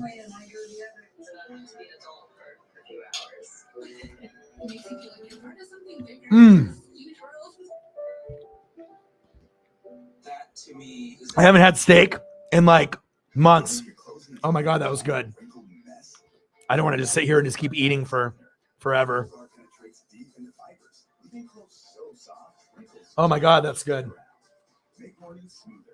Oh my God. Hold on. I got to get another bite. And like I said, you can also build very strong bonds, here. I know it sounds kind of crazy to think that you can actually have really good bonds, with people on the internet, through Facebook or Twitter or Instagram or Twitch or YouTube specifically, where people are grinding for their dreams and they make, people that are fans that turn into friends and then family. But it's true. I mean, the time spent and the connection spent, you can definitely build bonds, with people. And I'll be honest, some of the people that are in the room that are mods or people that, are part of this channel, I'm closer to a lot of you guys than a lot of my friends. I mean, that's just big facts. We spend a lot of time together. So, but I hope that things work out, but at least that you got great people behind you. Sometimes you got to be able to, you got to cancel people out. Yeah. And like I said, I know most people would think like, look at this fucker. Like, what, this guy thinks he's like Matthew Berry, but I mean, no one puts in the time like me, you know what I mean? And so I have to value myself. And like I said, some people might not understand it, but if you look at my overall predictions, for championship games, how much money I help people make, my overall record in fantasy and everything I do, everything speaks volumes on. I'm not just a guy that talks a big game. I actually produce results. It's not just a bunch of this, I do produce results, and that's what it's about. So, and I mean, maybe at some point, we do something where it's like $5 a month and I help that person out, for the month, which is super cheap. Because if you think about it, $5 a month, sometimes I get people that pay me $5 a day just to hook me up, with, let me like help you out and clean the team up and get better players on the wire. Because they know I know everyone in the league, not just the good players. So marijuana. Uh-oh. Everyone's going to, are you guys trying to be like me? So where did marijuana pass so far? There's a few states that I think it passed through already. But yeah, we're living our best life here. I know. That's why, JT wanted me to do this, but that's the problem, that it's like, if I get all these randoms, that come in through Twitter or YouTube, unless they actually sub to the channel or know who I am, what is the chances of some newbie coming in here, appreciating what I have to say and giving me a dono? 0%. It's not going to happen, because most fantasy football people are cheap and they're not willing to give donos for advice unless someone's playing in a money league and they know that if they get this advice, then maybe they'll win $1,000 or $500. So I don't know. Fantasy football players most of them are cheap. They just want everything for free. And a lot of times if you get free, well, you don't win a championship. So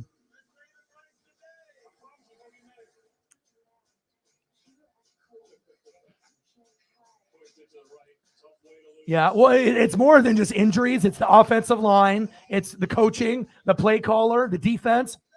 Everything starts at the top. You know what I mean? And when you guys had the 3 Pro Bowl linemen, everything looked good with Frederick Martin and Tyron Smith, right? And then Zeke was great. But if you notice, once you lost all 3 and you went down to 2, and then sometimes now you only have 1, right? He hasn't been the same running back out of Ohio State. We know Zeke is pretty good, but he kind of hit his ceiling. It's like some guys like me, like I'm a Duck fan. LaMichael James, DeAnthony Thomas, everyone was like, oh my God, these guys are going to be great. And I said, nope, they're not. They're not going to be in the league very long because they're too small. The NFL is a man's game. And I know DeAnthony has like a Tyreek build, but Tyreek is bigger. He's faster. It's, even though DeAnthony had the speed, but his career fizzled out. You know what I mean? Same thing with LaMichael. They were just too small. And when you got a guy, that is like 380 pounds that can run as fast as someone that's 5'9", 175 for like 4 or 5 seconds, a guy that weighs 380 can keep up with you, you're not going to be able to be as elusive as you are when you were in college, when the level of speed and talent is on a different level. Of course, you can be one of the best running backs in college because a lot of the other guys aren't going to the NFL. But when you go to the NFL, it's the NFL. Everyone is fucking great. Everyone was an All-American. Everyone was the best at their school. Everyone was the guy. You know what I mean? So that's kind of how it goes.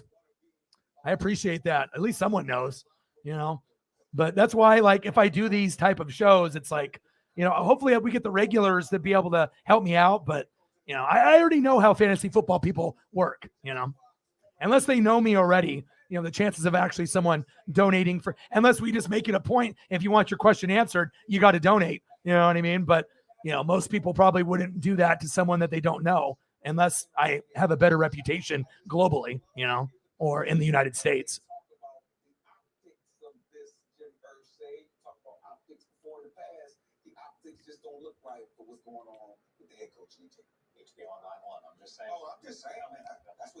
Yeah.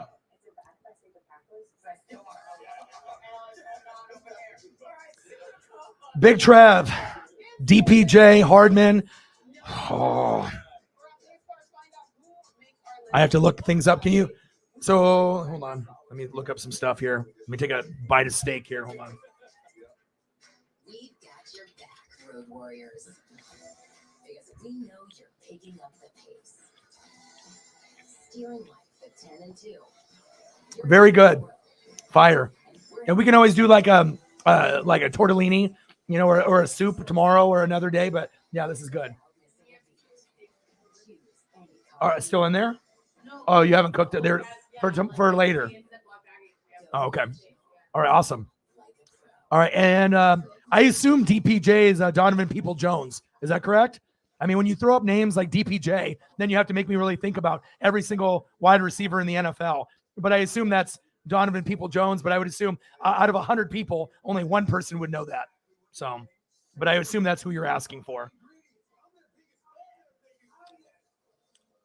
All right, hold on one sec here. God, are you in like a 14-man league or a 12-man league?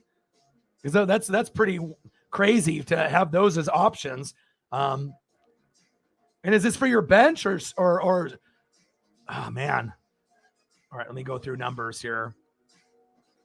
I guarantee nobody knows what DPJ is. Nobody. They're like, what the fuck is that?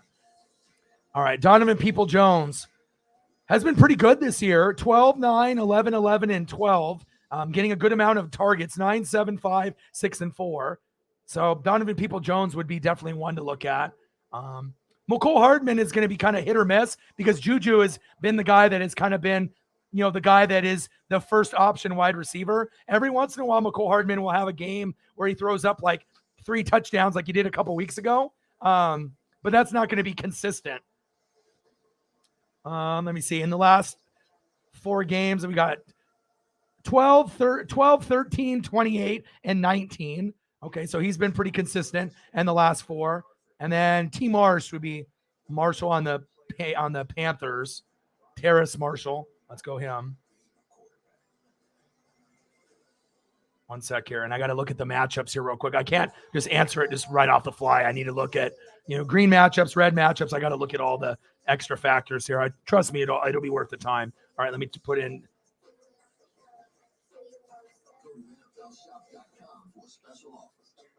At Men's Warehouse this holiday, get a little style for you and a little style for them.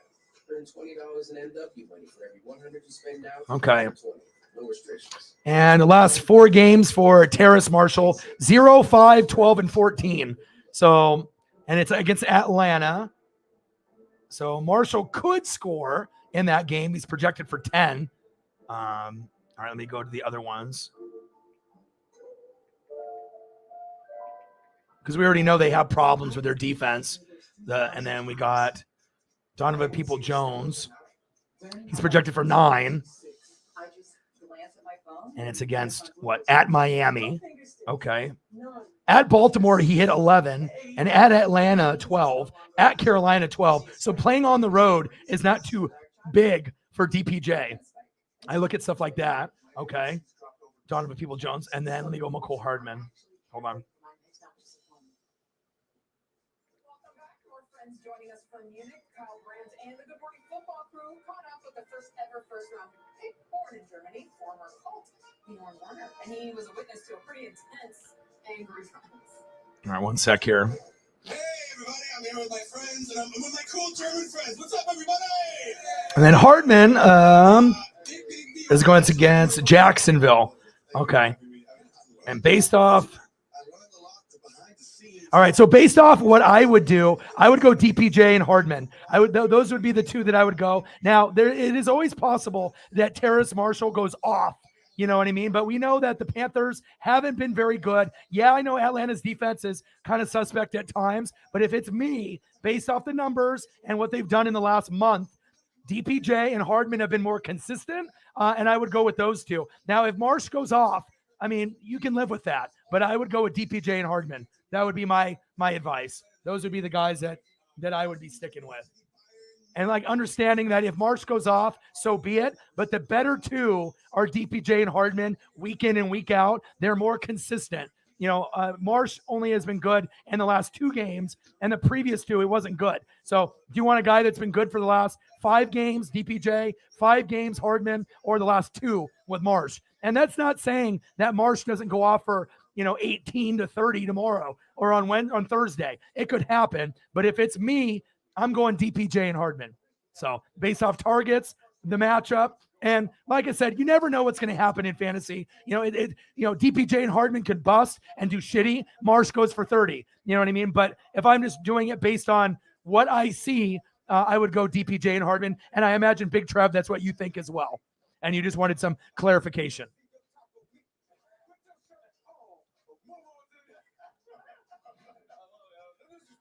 No complete redraft next year. No keeper. And it was Jacoby Myers is a guy that you could always pick up on the wire, down the road.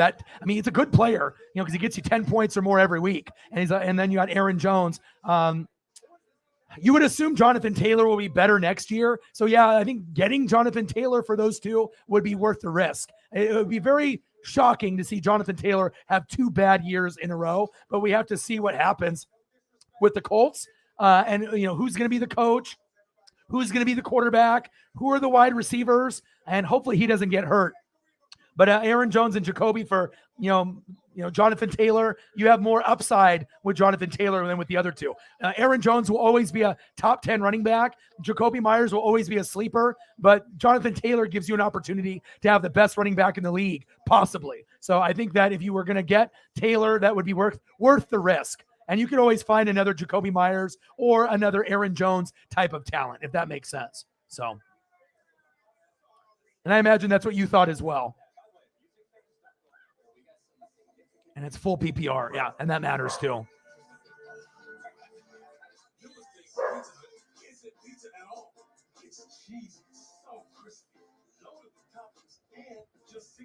JT in the building, Megan in the building. Yeah, so hybrid. I mean, Nick is a fan of the Cowboys. He's almost 40. I'm 40.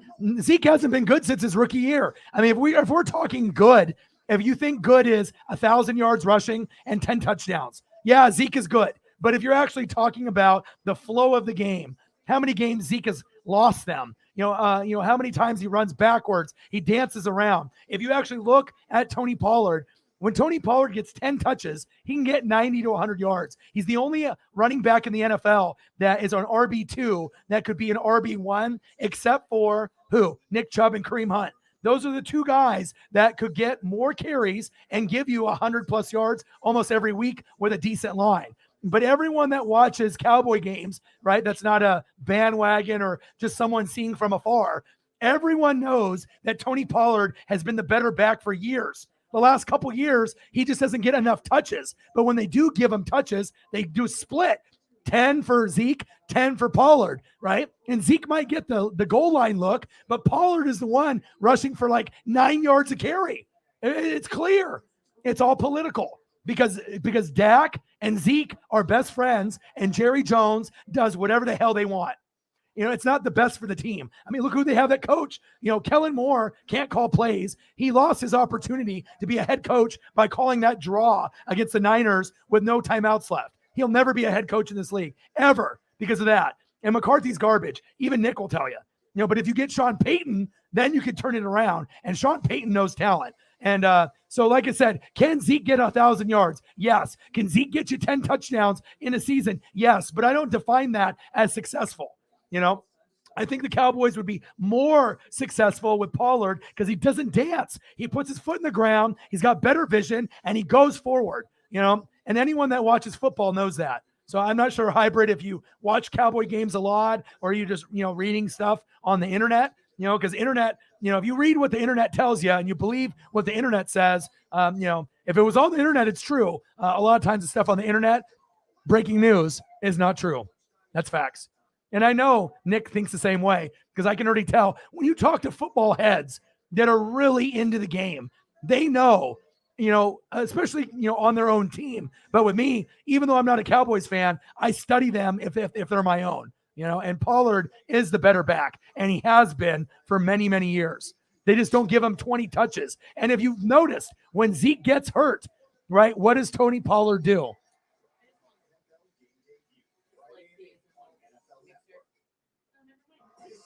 Hold on, this one's frozen. I have to get another one. Go underneath, and there's another one. Hold on. Yeah, hold on. Here, we put it in the sink. Sink. Put some hot water on it. Yeah, there's another one underneath, or a Gatorade. Or there's a Gatorade in the side door. A blue one that I opened if you want that. Oh, you just want my Mango Madness, huh? Yeah, because it fucking tastes good. That's why you want my Mango Madness. Mango Madness is the best.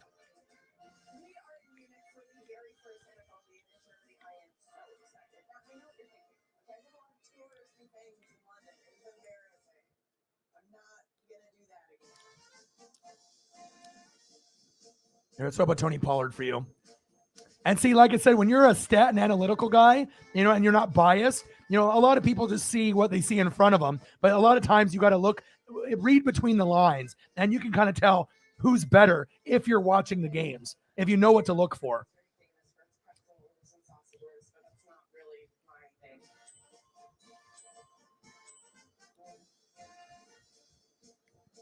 Now they got Rachel Bonnetta on Total Access, and there was a big reason why they didn't make her host of Good Morning Football.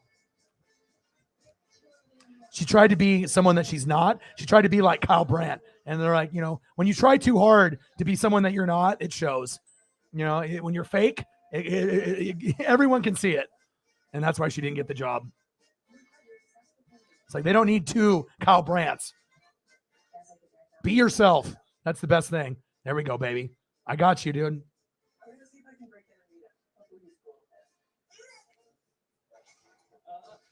See, I already gained a lot of credibility with Nick. It's like, oh, this motherfucker actually knows. Yes, she is. Yeah?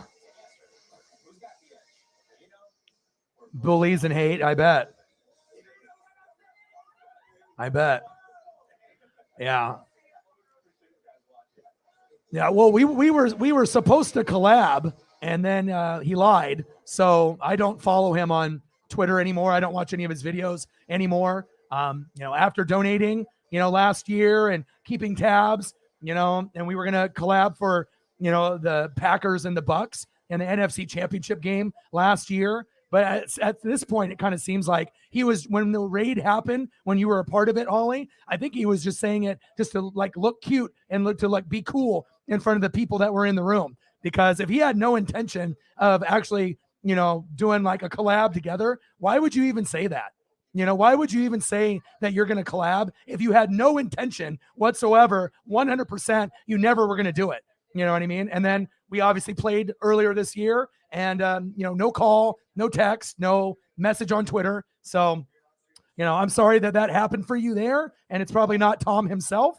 But, I don't watch his videos no more. I'm not following him anymore. Anyone that lies to me, I am not going to be supportive of that person. So unfortunate. I mean, because I don't necessarily need it, but it would have been a cool opportunity. But I don't know, maybe I'm not sure if he, thought he was like Hollywood now and he's so big and, that I'm not on his level or something like that. But yeah, that's unfortunate. I'm sorry to hear that. You can always be a mod here for us. I'm sorry that the chats got overwhelming with bullies and hate. And sometimes that happens when you get big like that.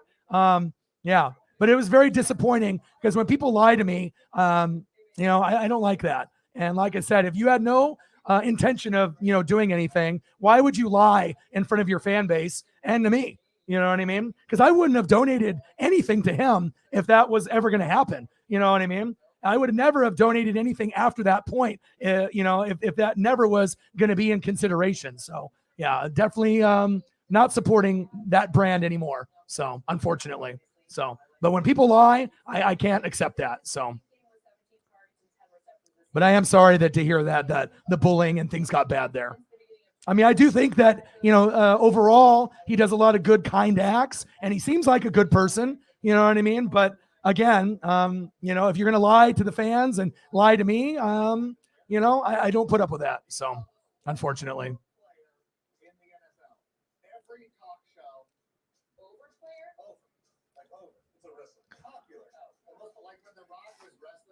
And I know I don't know if you know the whole details with that, because I think you were sick on the weekend, where we were supposed to have that happen. And I think that you missed a few days before coming back here. So I don't really like talking about it, but it is what it is. So.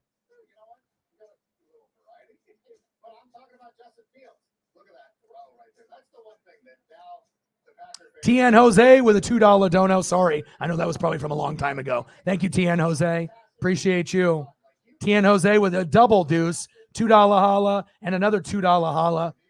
Appreciate you, man. Bang, bang, bang. Bang, bang. Bang, bang. Yeah, but honesty, loyalty, and respect are really, really big for me. And like I said, I'm the type of person that keeps his word. You know what I mean? And when someone lies, I don't put up with that. And, it's great that I have Johnny Thumbnails, and I'm still going to continue to use him to be able to, further the channel with the thumbs. But even if I got an apology, later, and he said, "Yeah, you want to collab?" I would refuse. There's no coming back from that type of behavior when you're going to say something and then you completely lie about it. So, yeah, it is what it is. And like I said, the best thing about the raid wasn't even Tom. It was getting people like Holly to be a part of the channel, honestly. So that way we can get her back into her artwork, and we can get someone that's actually a really solid piece to, not only for his channel, but maybe, we'll see what happens in the future, but for this channel here. Appreciate you, TN Jose. Bang, bang, bang. Appreciate you. Bang, bang. I just don't like liars, man. Don't like liars one bit. $32 in donos. Appreciate you. Oh yeah, it's all for clicks. You know, he doesn't think that they're going to win the Super Bowl every year, but the young people are fucking stupid. They actually think that everything that they say is real, and it's not from the producers. That's facts.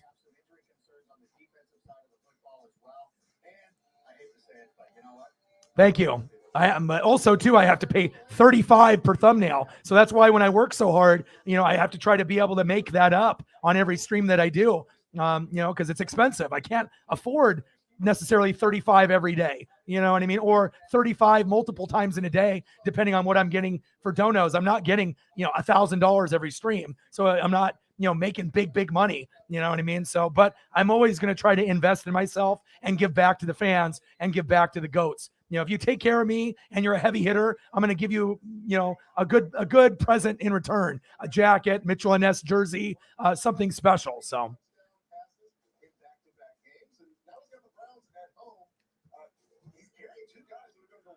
Yeah, he's the man.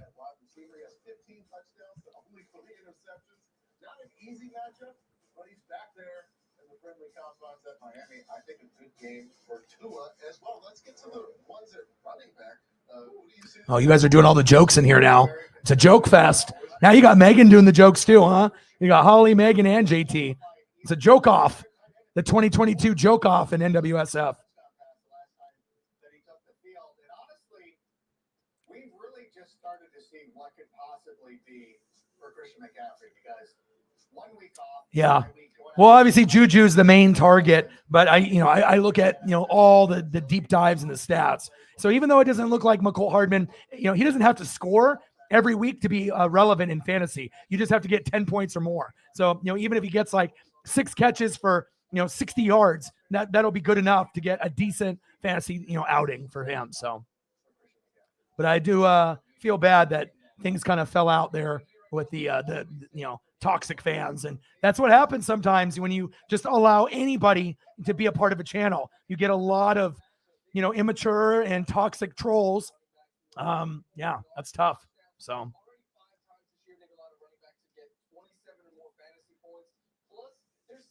Pretty good. I could see this being a game where the Giants just ride Saquon Barkley and give him something like 30 touches or something like that. Exactly. That's exactly what it is. They don't care about, you know, making sure it's a good vibe and a good environment. All they care is about views, subs, and money. That's all they care about. Whether they say that they care about other shit, it's a lie. That's what they care about, you know, and it shows. You know what I'm saying? It shows how the hosts treat the mods and the people that take care of them. If they get treated well and, you know, they have a relationship outside of the stream, then it's one thing. But if you only talk to the host in the stream and that's it, you know, that definitely shows, you know, the certain dynamics of certain channels and others. So, but I am sorry to hear there was a little bit of a falling out. I mean, I know rooms can be toxic, and that's why I don't try to go to a bunch of those.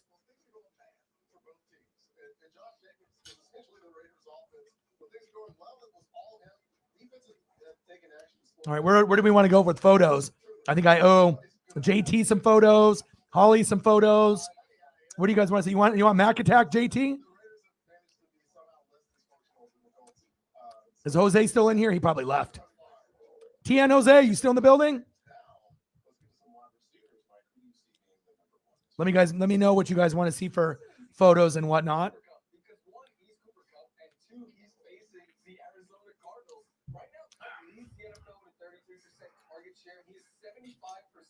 Of his team's receiving touchdowns. That is so efficient for him. He's averaged 24 fantasy points per game in his last 2 games against the Cardinals. And look, it's the Cardinals defense. They allow a ton of offensive production to opposing teams, especially through the air. Cooper Kupp, he's going to have a good game. Thank you, Space Kitty. Number 3 on the season. Hi, Paisley. That would be Stephon Diggs of Mike Florio's Buffalo Bills. I told you I think Josh Allen's going to have a great day passing against the coverage unit that is a little sus. And I think Stephon Diggs takes advantage of the situation. 10 end zone targets this season. Space Kitty, $32 dono. Space Kitty's always coming through making sure that she has good vibes, positive vibes, always has something good to say, and always supporting the cause. We love you. I appreciate you. Bang, bang. Thank you very much. I appreciate you tremendously. Yeah. And like I said, the Grossi raid was all great and all when it happened. But like I said, the best part about it is getting Holly, and that building that relationship, here with her, and not even just as a mod, but just as a friend. And then also getting Johnny, with the thumbnails. It would have been nice to, have things, what words were said if it ended up happening would have been cool. But if I had a choice between doing one stream with Grossi or having Holly forever and having Johnny, I'd rather have those two. So appreciate you guys very, very much. It's all about connections in life. So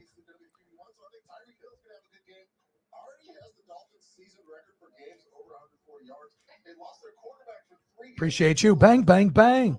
Yeah. L plus with the Titan fans, I know that were, saying that, the crybaby Chiefs are getting all the calls and whatnot. That's just immature fans. You know what I mean? Like, I know Jameson Meza loves the Titans and all, but you're going to get fans of other teams in the AFC that just love to pick on the Chiefs because they're good. They're jealous because they have Mahomes, they have Kelsey, and they're good. And anytime, if you're a Chief fan, you're like, okay, give me examples of why you think they're catering to us. They never can. It's never a response. You're like, hey, give me an example, and they don't have anything. Oh, that holding call. Well, fucking holding happens all the time. You know what I mean? Like I said, if you had Mahomes and you had Kelsey on the Titans and you had Eric Bieniemy and you had Andy Reid, then other people would be doing the same thing towards the Titans as well. It's jealousy and it's envy. It's just how it goes. There was a lot of jealousy and envy towards the Patriots for 20 years. There's a lot of jealousy and envy towards the Chiefs because every single year moving forward, it's going to be the Bills and the Chiefs. And there's going to be a lot of haters. And I imagine there's, a lot of people that go extra and above and beyond. So. No, I'm so sorry. Yeah. And whether that's personal or towards the Chiefs, or a combination of the two, there's just a lot of immature, people. And like I said, sometimes you just have to know where you're valued and what's important to you. If we ever get to a point where we get big numbers like Perna or Grossi, I'm not going to just have anybody be a part of the channel just for views and subs and money. You know what I mean? There's more to a YouTube channel than views, subs, and money. You know what I mean? You want to be able to have a place where people feel safe and have fun. You don't want to have people clicking buttons and kicking people out every 5 seconds and having to deal with hateful remarks all the time or a bunch of immature trolls, So I never will be that way. I'm never going to be Hollywood. It never will happen. I'm always going to make sure I'm the same person through and through. Money will not change me, period. It will not. And I know money changes people. Look at Russell Wilson, but it will not change me. That is facts. $64 in donos, 36 to go. Let me get some cheer up. Yeah. And then the Titans have a good defense. They're your kryptonite. Just imagine if Malik Willis actually had wide receivers and tight ends. They would have won. You know what I mean? Based off that defense. They just have that magic formula. They know what to do and when with their stunts and, the way that they do their moves on the D-line. They got weapons over there. But their offense ain't as good as yours. But the Titans are always going to be slept on. But you're always going to have fans on the opposite side of the Chiefs talking shit for no reason because of the jealousy. Because they don't have Mahomes. They don't have Kelsey. And they get a lot of media attention. The Chiefs do. So with a lot of media attention comes a lot of media and other fan hate. And sometimes for no reason. So...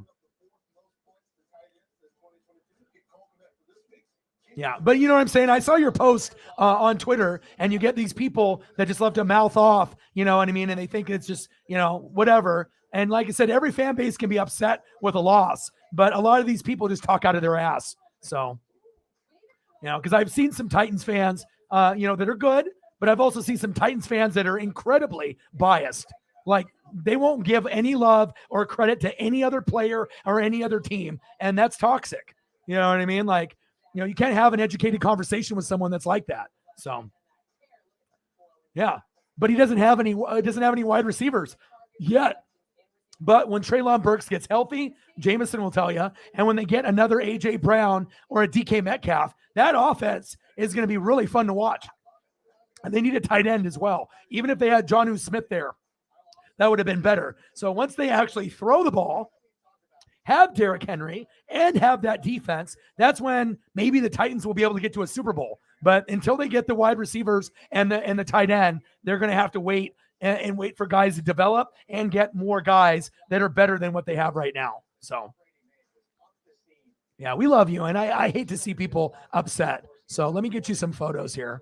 I don't know if Tien Jose is here anymore. He probably left because I got behind in the chat, but fantasy football questions do that. So hold on here.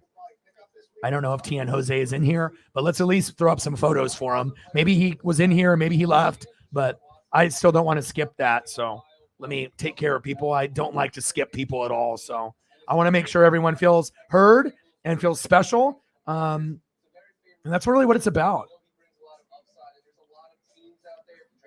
You know, you shouldn't have to just get someone's attention by donating. And sadly, that's how it is for the bigger YouTube channels. You won't get your comment read off, or you won't get noticed or acknowledged unless you donate, because, you know, they have so many messages in there.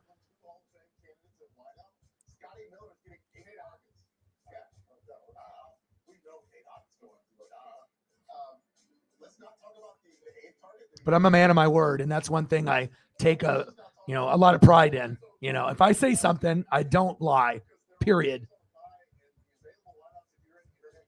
I will come through. Your word is everything.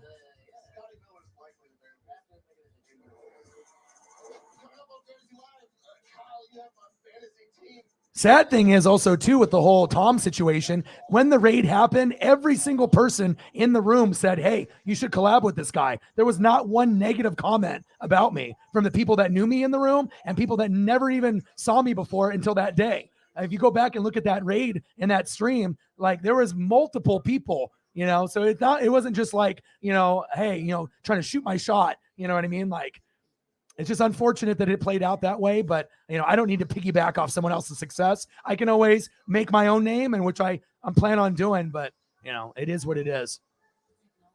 Could have been a spectacular stream. I mean, the most energy that you would probably have seen in a stream overall. But, you know, I'm happy to have Holly and have Johnny Thumbnails instead, so that's a better benefit for me. There's a little Mac Jones for Tien Jose.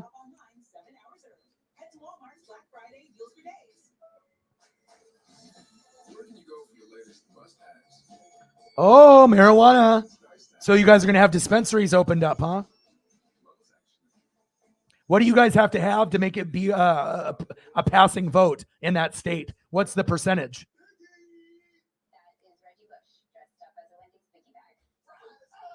Yeah, I was just about to ask you, what about Kansas?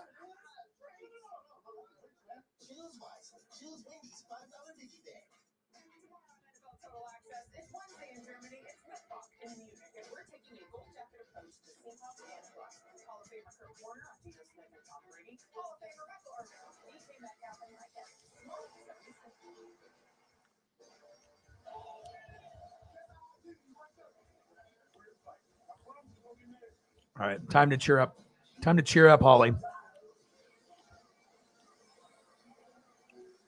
And yes, I do find all the cute penguin and animal videos. I always try to find them and send them to Zini, Sarah, and Holly when I find them. Or if I find some good corgi stuff. I mean, especially if I know what type of things you guys like Shih Tzu stuff for Sarah, corgi stuff for Holly, penguin stuff for Holly. Zini loves cats and dogs, so I'll send her some stuff as well.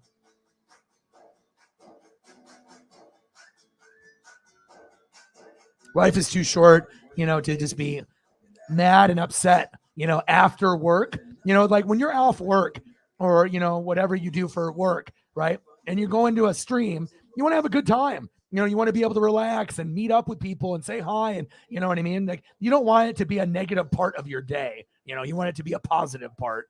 But that's just, like I said, the problem with some of the bigger streams, that they just allow anything to be said, and they just want the mods to work their asses off for nothing.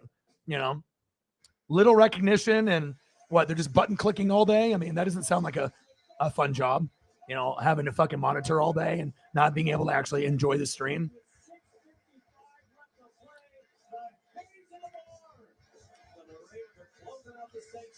Yeah, but people can be ruthless. There's a lot of trolls, a lot of immature people, a lot of assholes. There's a lot of keyboard warriors out there. I mean, you've already seen it just within this year, within the last, 10, 11 months, how many people we booted here. We'd be over 20,000 right now if I didn't boot all the people out of here. You know what I mean? I've already hit 20,000 twice, so it's not that big of a deal to me. But it's better to keep the vibe intact than to have 20,000 fans in here.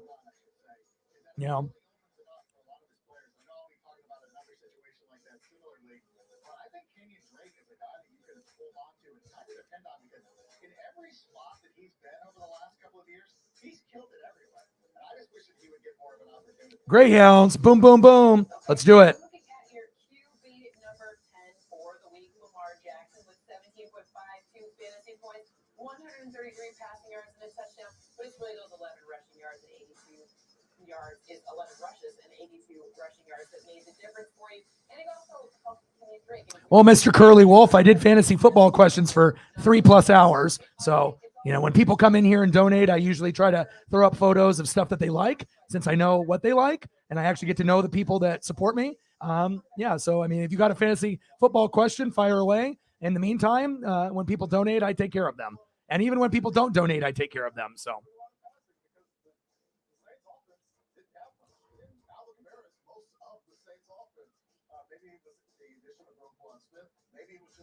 All right, time to get some Tommy in here too.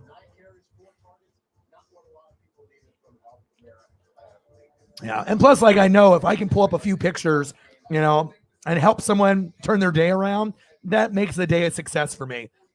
Life is all full of emotions and a lot of negative ones a lot of times.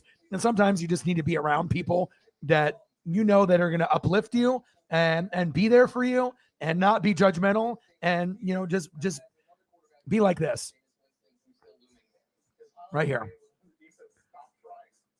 A little stand by me. Sometimes you got to be able to have a crew, and we have a strong one here. Most people will never understand, especially newbies coming in here, but that's fine. I don't care. It's all about, protecting the vibe and making sure that the regulars are taken care of properly, especially when they've had a tough day. I'm going to be here.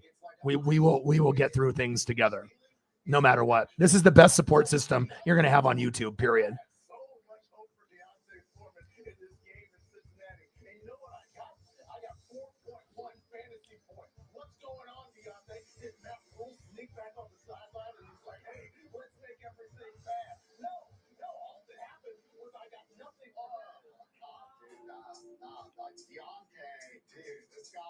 Legit, straight up, good dude, man. That guy was as gutted for your fantasy team as he was for the Panthers. In fact, probably more so, because your fantasy team's trying to win. So here's my thing, dude.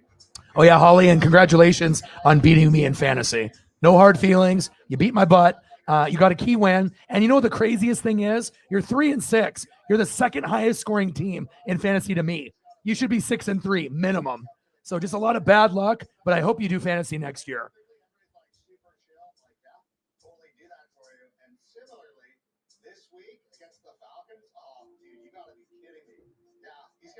And honestly, there's a lot of teams that are 5-4, 4-5. If you can get on a little bit of a hot streak, you still could make the playoffs as the 4 seed. 4 teams make it out of 10. So if it's me, Sarah, and Brute, there'll be one opening. All you got to do is catch up to Jake, the Mariner fan.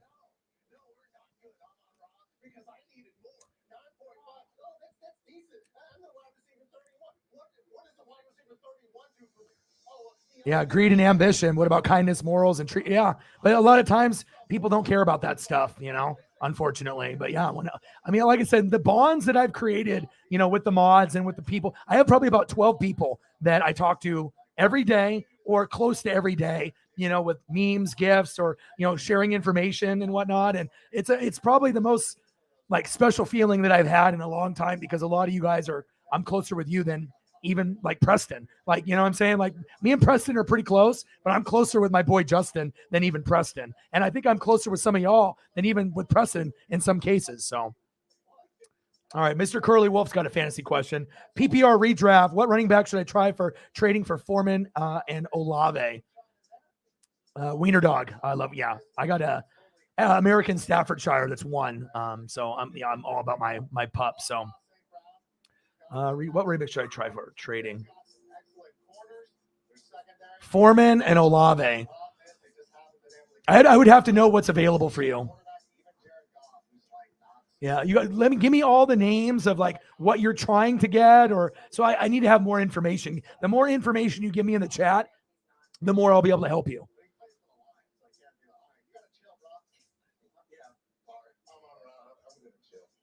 Let's get some Johnny. I got you some Johnny. Captain, is OBJ going to be close to what we see with D-Hop? No. But I think if D-Hop, D-Hop obviously was, he was suspended, and I picked him like second to last pick in fantasy because I knew that if Godwin struggled, that I would be able to get some good numbers there, right? But I think with OBJ, he might not be as good as maybe a D-Hop, but he could be a guy that could give you 10 to 15 points every week when he comes back if he's healthy. And it also depends on where he goes. If I was OBJ and if Josh Allen is healthy, I would go to the Bills with Vaughn to try to win the Super Bowl. I wouldn't go anywhere else. There's all these rumors of him going to Dallas. Why? Why would you go to Dallas? There would be no point. Why would you go to the Rams? There's no point. There's no point in going to the Rams. There's no point in going to the Packers. Maybe the Cowboys is better than the Rams and Packers now, but if it's me and I'm trying to win a championship ring, I go with Vaughn. I follow Vaughn, and I try to go and win where Vaughn's going because Vaughn is trying to win his third ring with a third different team, and that would be a good fit because you already got many pieces there already with Gabe Davis and Diggs and Dawson Knox. They have others there as well, but OBJ could be the third option there, and he could blow the top off, get you some good yards, get a key touchdown. But I think that when OBJ comes back, even as a third option wide receiver, he could put up some good points. But we just have to see what team he goes to. If he goes to the Rams, it's not going to be good. If he goes to the Packers, it's not going to be good fantasy wise. But if he goes to the Cowboys and the Bills, that's where you want him. If he goes to the Bills, there will be a lot of people trying to swoop him up. So if you have a chance to get him and you have an open spot that you can risk having, you might be able to grab him now, or if you already have him on your team, and to see what happens. But it all really depends on what team he goes to, and the best option is the Buffalo Bills. And that's my opinion. And I think he can score 10 to 15 points. I just don't know if you're going to get 20 to 30 points like D-Hop. You know what I'm saying? Because he's coming off that knee injury. And if you come off a knee, he might not have that same explosiveness. He could have this, right? But what about his knee and his legs? That's what we're concerned about. Ambrose, full PPR. I have Jay Williams and Swift. Should I trade Swift for Najee? No. Najee, Swift is going to give you more upside. Najee only has one touchdown this year. Yeah, he has 10 points average every week, right? But Swift gives you more potential, and I'll show you here. And we got a $5 dono from JT. Thank you, JT. So one sec here, and let me put the JT here real quick. Thank you, JT. I got more photos coming up here as I multitask and ask questions or answer questions and put up photos for Holly and the rest. Thank you, JT. And thank you, Holly, again. Yeah, but it sucked because I had Nick Chubb, Saquon Barkley, and those are two of the top three running backs, points-wise, and Mark Andrews, number 2, and Dallas Cowboy defense, number 1. So I had 4 spots that I couldn't even use against you. So I think if I was healthy, and you had a few guys that were, bye week as well, but I think that those compared to what I had, I think mine were a little bit more impactful, and I just couldn't make up the points. But like I said, no one deserves to go undefeated in fantasy anyways, and congratulations for beating my butt. $5 dono from Holly. Appreciate you. Bang, bang, bang, bang, bang, bang, bang, bang. Appreciate you. And another $5 from JT. Thank you so much. Bang, bang, bang, bang, bang, bang. Appreciate you. All right, let's go back to the question here. And like I said, without that bad luck that you had, with just matching up against everyone's best week of the season, you would be 6-3 right now, not 3-6. 100%. You're second in points. If you have that many points, it's absurd to think that you have a below 500 record, let alone 3-6. I don't think I've seen that. I've seen people being in the top 5 in scoring, having a record. I've never seen someone 2 or 3 in points with an under 500 record. So I think it's just bad luck for you this year, but you're learning and you beat me. So that might be my only loss. Maybe I'll have a bunch more. Who knows? All right, hold up. Let me get you the stats here. This is so nice. One sec. All right. Ambrose. All right. So as far as stats are concerned, I'm going to pull it up for you. But Najee has been not what we thought. I had him his rookie year, so I know. But only 1 touchdown this year. So his points are 10, 13, 13, 7, 6, 12, 11, 11. And you know it's hard to get points in fantasy, right? So even getting 10 points, you can use Najee as an RB2 or a flex. He's ranked 26th, which is not very good. You know what I mean? As far as Najee. Najee should be ranked top 10, but the offensive line stinks. And you're going from different quarterbacks, Trubisky and obviously Pickett, right? And then with Swift, he's hurt, right? And he's ranked 34th, right? But his numbers are 26.5, 16, 7. He missed 4 or 5 games, 14, and then 8. So, I mean, it's up to you if you want to trade. Najee looks like he's going to be, healthy, but Swift is going to give you more upside, more ceiling. But if you're looking for a better floor, that's Najee. Najee's going to give you 10 every week, right? DeAndre Swift, when healthy, he'll give you 8 and above. But when he gives you a good game, he might give you 30. If Najee gives you a good game, it'll probably be like 15. So it's up to you on what you want to do there, if that makes sense. But if you like consistency, do the trade. So that way you can get 10 points every week. But if you do the trade and Swift gets healthy and starts raking off 20, 30-point games, you have no one to blame but yourself, at that point. You know what I'm saying? So you have to understand that, like, Swift's, like, ceiling is a lot higher to get more points because the line is better, right? The offense is going to be better there. But Najee will be consistent with 10 to 15 points. So if you just need points, do Najee, okay? But if you want to go for a splash, hoping that, he stays healthy, then you may consider it. But, gosh, I don't know. I mean, like I said, Swift is the better running back this year, but he is injured. So, I mean, it is what it is. But if you want to do Najee, I wouldn't get mad at that, if you need points bad. I would have to know who else you have at running back as well, so that I have to see what your depth looks like too. And let me get you some Johnny too. One sec here.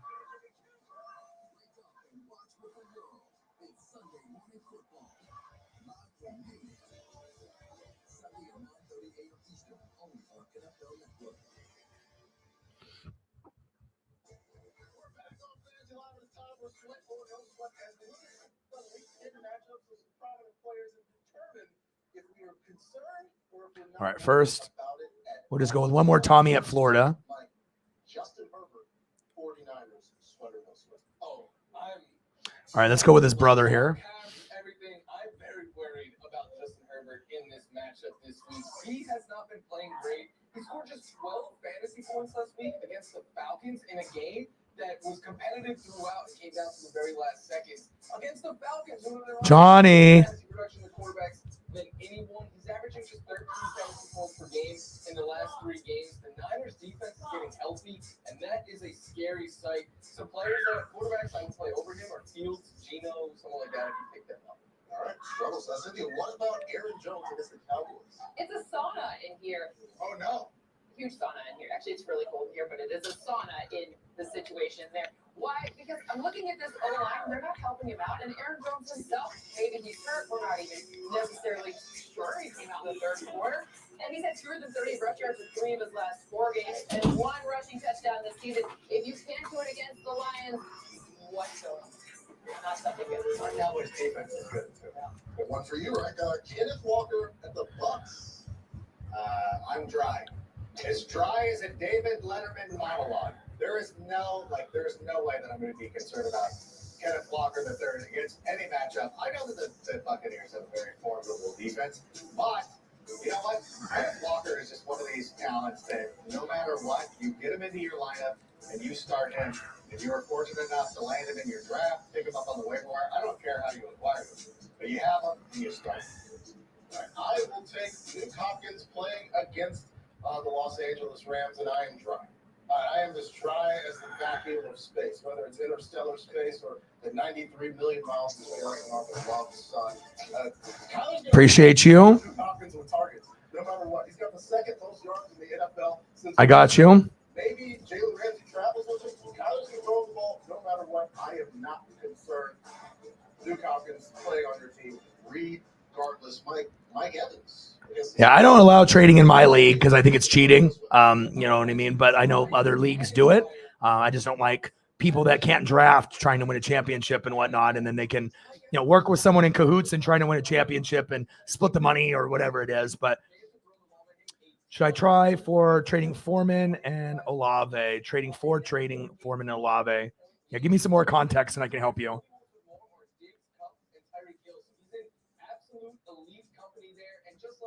Yeah, absolutely. Full PPR, I have William Swift. Yeah, I mean, if you want points now, go ahead and do it. You know what I mean? But remember, Najee's not going to give you a 30-point game. He's probably going to give you 10 to 15 every week, but that might be good enough to help you. So.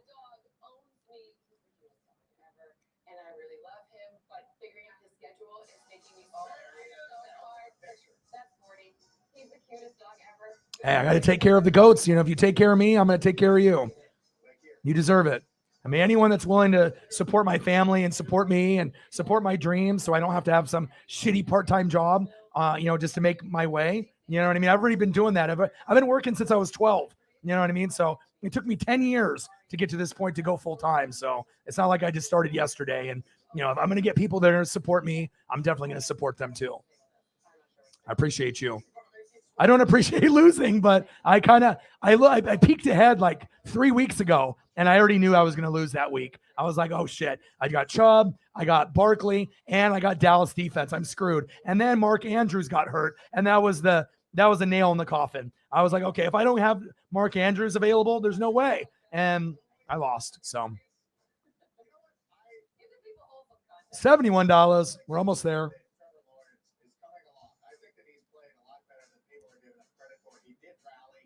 Yeah, we'll figure things out next year too. And then JT with the $5. Thank you so much, JT. Appreciate you guys. 76.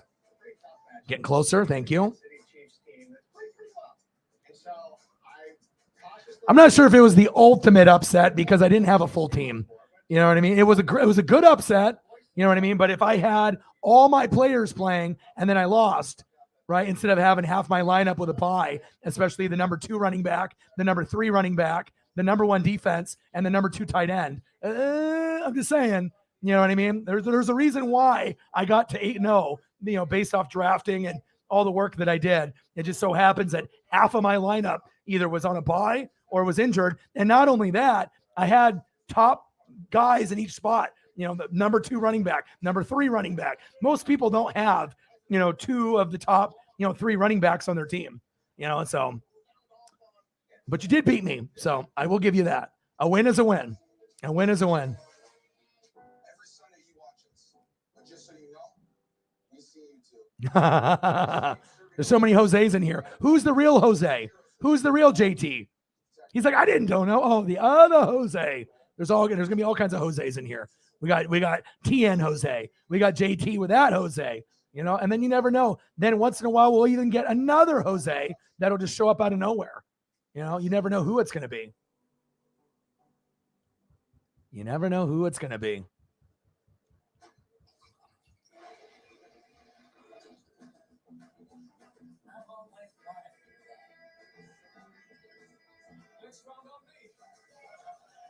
We got TN Jose. We got JT Jose. And we got Jose Canseco, baby. Let's go.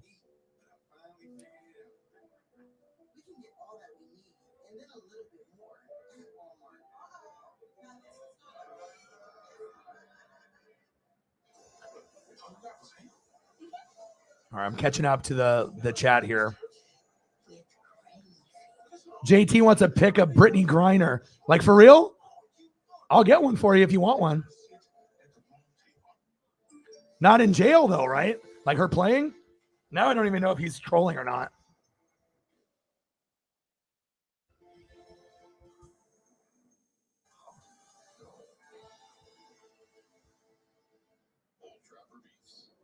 Well, whether you're trolling or not, here it comes. I got my beads, my bars, my views, my gloves. Big Coop was a bad choice.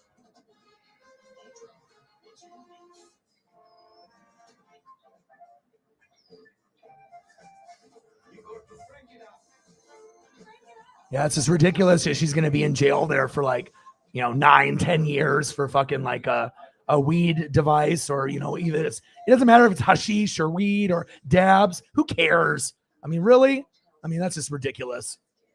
I got you. I don't know if that's a troll job or not, but here you go. You got your photo.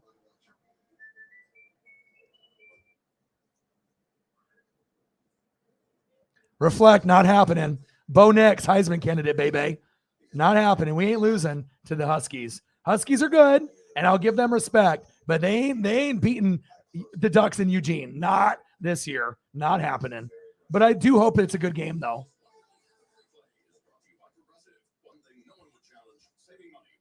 But you never know. I mean, an upset could happen, but we're fucking hot right now. Did you know Bo Nix is accounting for the most points in college football? With his legs and his arm, he's number one at quarterback in scoring out of any quarterback in college football. Bo Nix.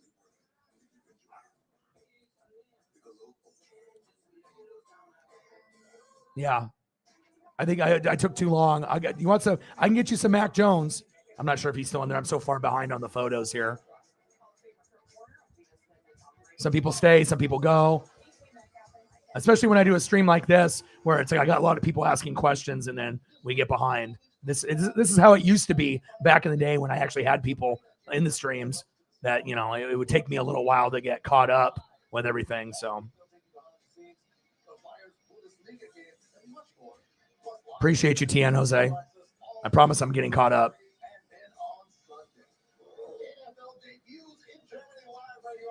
Yeah, but anyone that thinks they're going to beat Oregon, we'll see. You know what I mean? You got Utah, you got USC. We're not afraid. We got our ass kicked week 1 to the team that's winning the championship in Georgia, but we look very, very good. Honestly, I think we look better than USC or UW or any team in the Pac-12. We look like the best team in the Pac-12. Well, but with that being said, that doesn't mean that we're going to win the Pac-12 championship or we're going to get to the Rose Bowl or win the bowl game. We don't know. So we'll have to wait and see.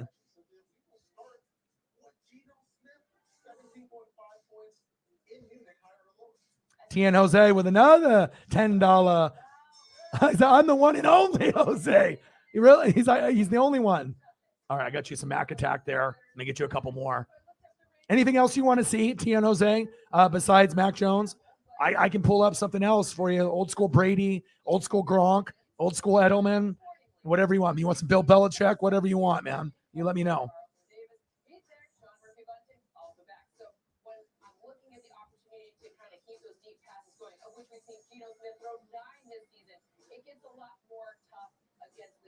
There's many Jose's. I even give you a college one there. Appreciate you, Tien Jose. He says, I'm the on and only Jose. Bang, bang. Thank you, man. Appreciate you.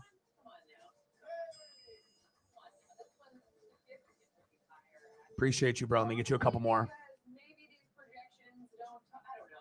Who knows? I don't know why they're so different than mine, but mine are 83 rush yards, a touchdown, 1 reception for 11.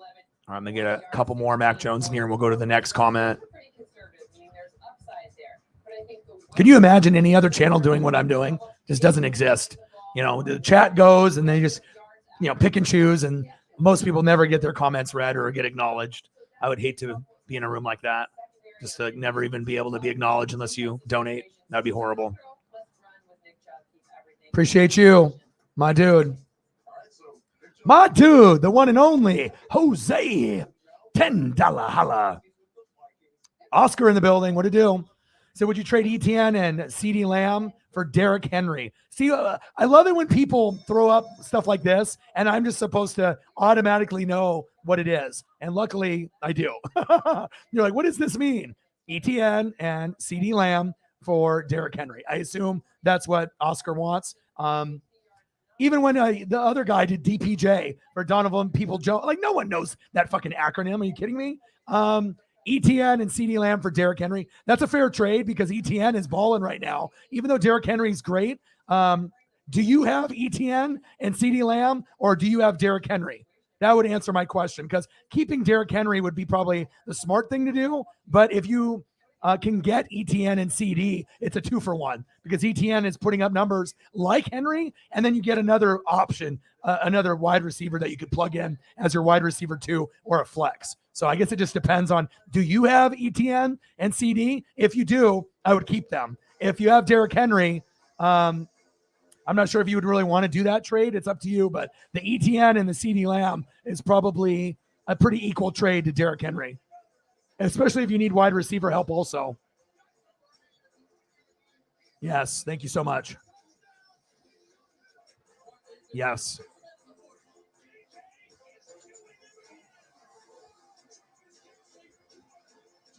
Yeah, and that's why people, come to me, because like I said, I'm not going to give just like, okay, who do I start, Josh Allen or Patrick Mahomes? I need to know all the information, and that's why people, I think, respect me, because I really go deep diving with everything that I got, And then if people are still new and they're like, well, who the hell is this guy and what the hell does he know? I can give you a little example of what I'm working with. Justin Fields, Nick Chubb, Saquon Barkley, Justin Jefferson, DeAndre Hopkins, Greg Dulcich, Josh Jacobs, Cowboys D, Jason Myers, my bench, Mark Andrews, Justin Herbert, Chris Godwin, Bills D, Geno Smith, Evan Ingram, Elijah Mitchell on IR. So I think that pretty much speaks for itself. Appreciate that, man.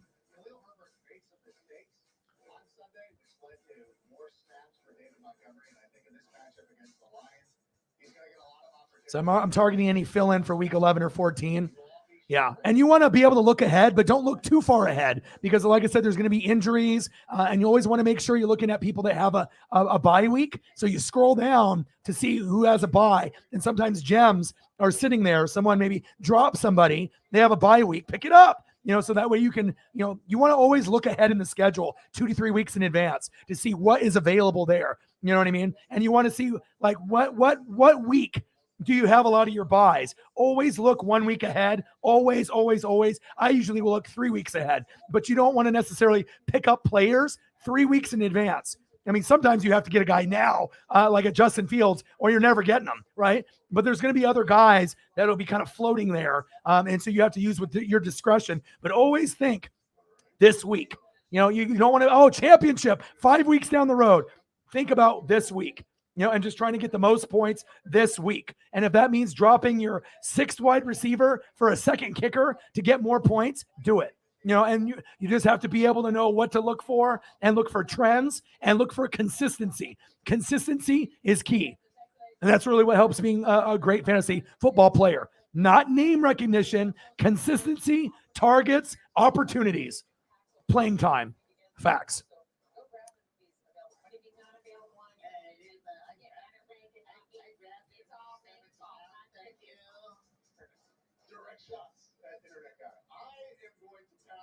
I'm getting closer. Hold on.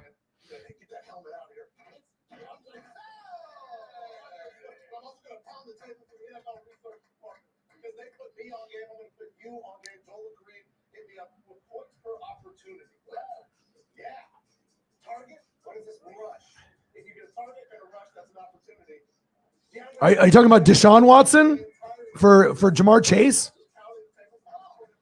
You could probably just get Watson on the wire instead of having to give up anything for him.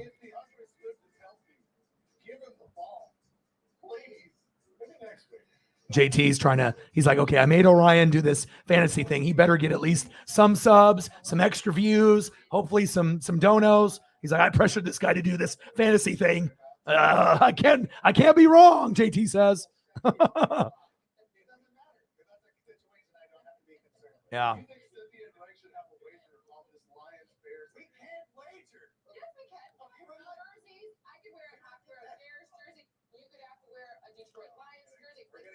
Then the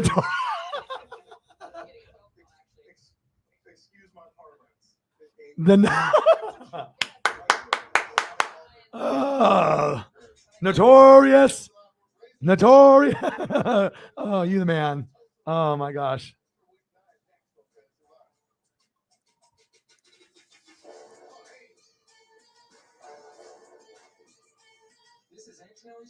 Oh, Seattle and Tampa? I would assume that you guys would win. If you lose to Tampa, that's not a good look on you guys. You know what I mean? Because we're dog shit. We're horrible. So if you guys lose to us, I'm not going to even brag about it. I'm going to feel bad because I don't want to win that game at all. But I do have a good stat for you, Megan. Let me pull it up here. So for all the people that, you know, we know Seattle has been a work in progress, but this is something I'm always deep diving and I'm always looking. So let's see here. All right, check this out. All right, we got to put up a proper photo as well. So 1 sec here. Because I'm always deep diving and I'm always reading. Always, always, always. Okay, here we go. Here's the appropriate photo. So you better beat me. I don't want to win that game. Your team is better. Seahawks defense, okay, in the last 4 weeks. At the beginning of the year, they weren't very good. But the last 4 weeks, yards per play, 4.3, first in the NFL. Sacks, 19, not in the season, just in the last 4 weeks, tied for first. QBR, 31, second in the NFL. Takeaways, 7, tied for second. Do I need to repeat myself? Yards per play, 4.3, NFL ranked number 1. Sacks, 19, tied for first. QBR, 31, second. Takeaways, 7, tied for second. And the overall record in the Seattle Seahawks in those 4 games, 4-0. So they should be 5-0 after they beat up the Buccaneers. So I'm actually rooting for you guys to beat us. And I got Geno and Jason Myers in fantasy. So, but that's something that, you know, it shows you even teams that supposedly have a horrible defense can turn it around with good draft picks like Tariq Woolen. And look at Sauce Gardner. Sauce Gardner has guarded every single elite wide receiver, and I don't think he's given up a touchdown all year. So if you have a good draft and you can get impact guys, that's how the Jets are good this year. By getting guys like Breece Hall, even though he got hurt, and guys like Sauce Gardner that look like it's the second coming of Deion Sanders or Darrelle Revis. So let me see here. I'm going to keep scrolling down.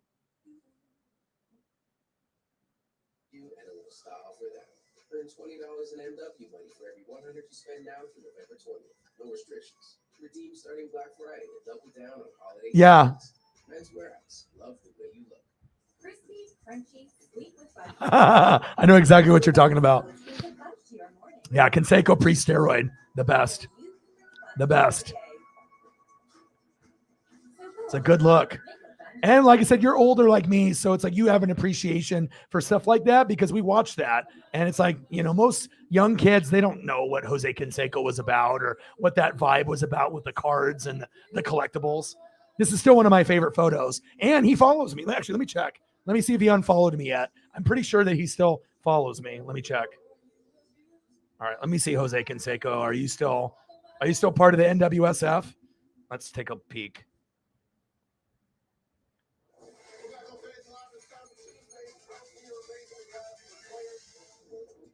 All right, Jose Canseco, do you still follow me? We're toasting Austin Eckler, who has been the RB1 with at least 24 fantasy points the last 5 weeks. In the last 2 months, he leads the league. He still follows me. That's crazy. Jose Canseco. Go check it out. Thank you, Austin. Very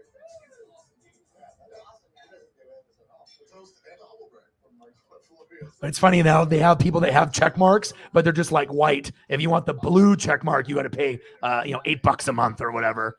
Well, I know Holly made a message to Elon on there. A lot of people are pissed off with everything that's going on. So,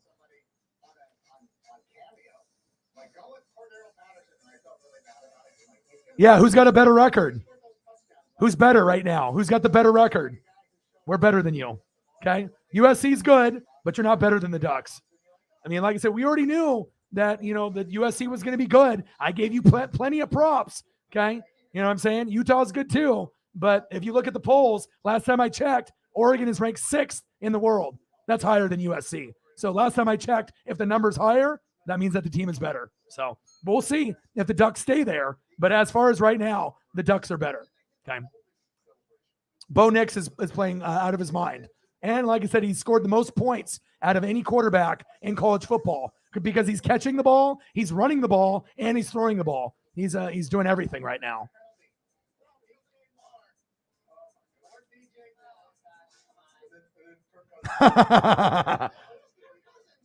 Hey, if you're going to beat my Buccaneers, I got to at least try to be competitive with USC. So, We're toasting my Detroit Lions.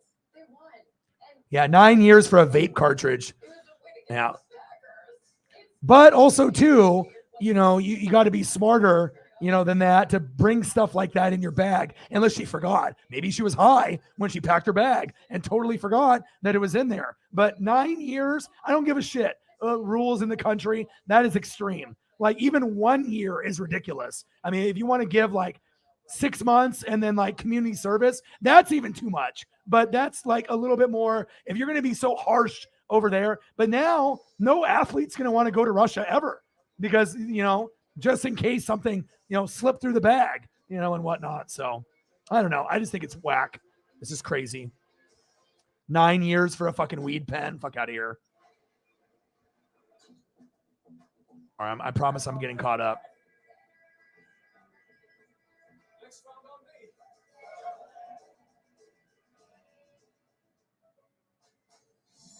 me. Not like that. Not 9 years. We're just talking about the amount of time. Yeah, they have rules. Okay. But I mean, you guys have to imagine if it was you, like I said, you smoke weed or, you know what I mean? And then accidentally left a pen or you're an athlete. 9 years of your life. That's not fair at all. I don't give a shit how strict the rules are. That is ridiculous. 9 years of your life for a weed pen. That is ridiculous. I don't care what anyone says. It's the DQ signature stack burgers menu. That's 5 tasty. Tom Brady and Giselle. That went belly up. Well, that's why they got a divorce now. And that's why Brady stayed and didn't do the TV deal because he doesn't want the money to go to her. That's why he stayed on the Bucks and unretired. And he might even go to the Niners next year because he doesn't want to give up that big money that he was going to get in the Fox deal and broadcasting to her, even though they split the assets and kids and everything, but her money's hers, his money's his. I think she's got more money than him, I believe. So the difference is, though, if someone came over, Russian, Australian, and you came here to the United States, we're not going to make you go to jail for 9 years for that. I mean, 9 years for any country to have a weed pen is ridiculous. That's like some psycho shit. Like, that's some like Hitler shit. Like, who does that? 9 years of your life? 9. Even 1 year is too much. I don't care what the rules are. You know what I mean? That's just ridiculous. There's people that out there that murder people that don't even go for 9 years. Lunchtime is your halftime. This holiday season, give your family the gift that keeps on going. All the vitamins. It's easy to say that also, Megan, if it's not you. What happens if it was you? Then your mindset would be different. 9 years. I'm going to go to 9 years in jail because I brought a weed pen. Would you think that would be fair if you got caught and you were there for 9 years? Fuck no. No one would. No one would be like, yeah, that's fair. I brought a weed pen. Now I'm in jail in Russia for 9 years. No one would say that. That's completely fair. Nobody. Yep. Yeah, big chunk of change. Ooh, super genius cat. Ooh, interference.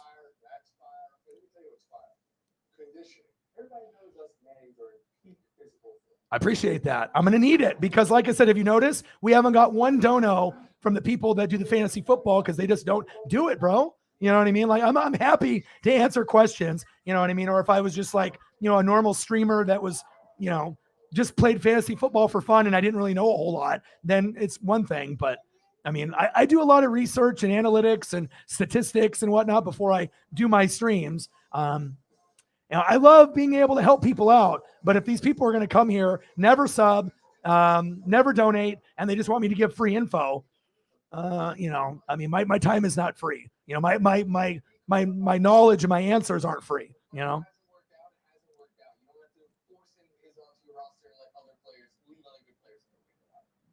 But I do appreciate you for doing that. Maybe we will get one person to donate or a couple at some point or time. So Maybe you could get more value than them for the playoffs. Yeah, if you're still hanging on to somebody and you want to bring them yeah, so I figured you'd like that stat. That's a good one. I'm always deep diving. I'm always looking. getting to the dance, and then after that, you can figure out a way to win. But get there first and foremost. Last 4 weeks has been incredible, but like I said, no one expected that, especially when you start at the baseline when you're a bad defense, and then you lose Bobby Wagner and you lose KJ Wright. So you're like, what are we gonna? Who is gonna make plays? You know what I mean? And then you draft guys, but you just over the years they haven't really proven that they can draft guys that are immediate impact guys until recently, where you're getting Cross, Abraham Lucas, Tariq Woolen, a little Kobe Bryant, even though he's not as good as Tariq Woolen, you know? So it's awesome to see Seattle win, and I'm rooting for Seattle to beat the Buccaneers, honestly.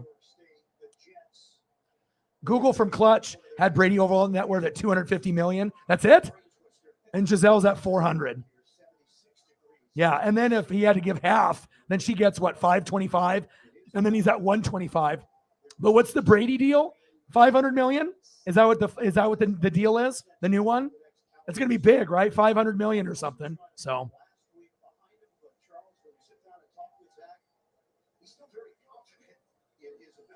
oh yeah. They had Ken Griffey Jr., Wade Boggs, they had all kinds of guys on there. You know what? Canseco is kind of, from what I've heard, is kind of a jerk, though, that he would make me pay him a couple $100 and he'd probably hop on here for like 30 seconds and then his leave. You know what I mean? I don't think Canseco would be, I don't know. From the stuff that I've seen on like social media and his daughter and all kinds of stuff that's going on, I don't know. I don't think that he would be very friendly. He would never do it for free. He would probably try to make me pay him.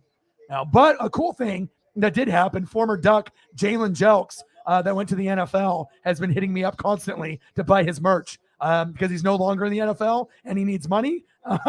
But I don't have, I mean, I think he thinks his shit is worth more than it is because he's like, dude, I got like $10,000 worth of stuff. And I get it that you're a former player, but how many people, you know, even me, I'm like, am I going to go and spend $1,000 on a used Jalen Jelks helmet? If I'm going to do something like that, I would have do like LaMichael James or, you know, Justin Herbert, Mariota, Joey Harrington. I'm not going to spend, no offense, Jalen Jelks, but I'm not going to spend $1,000 to you.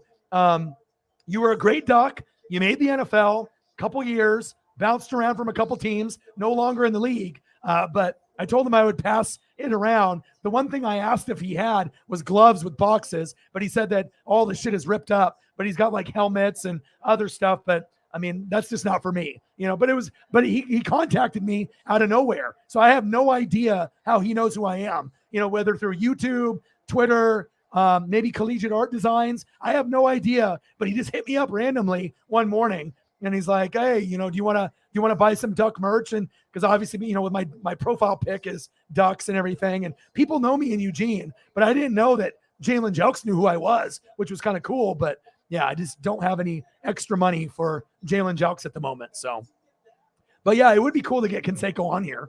You know what I mean? I mean, I don't have a lot of famous people. John Cena follows me. That's a famous one.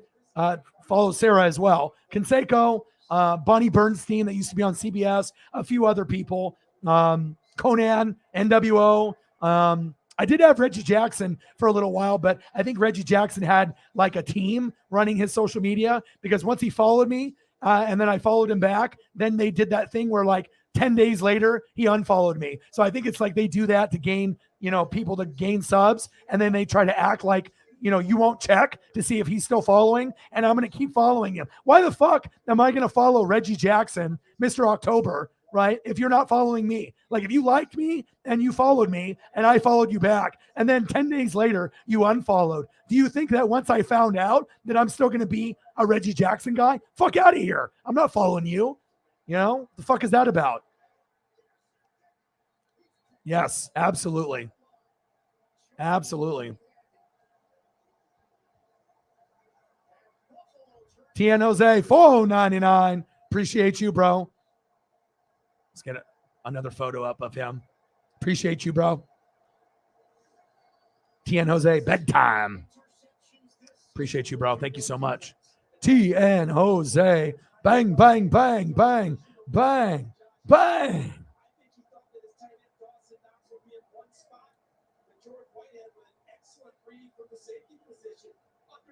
Thank you. Appreciate you. I promise I'm getting caught up.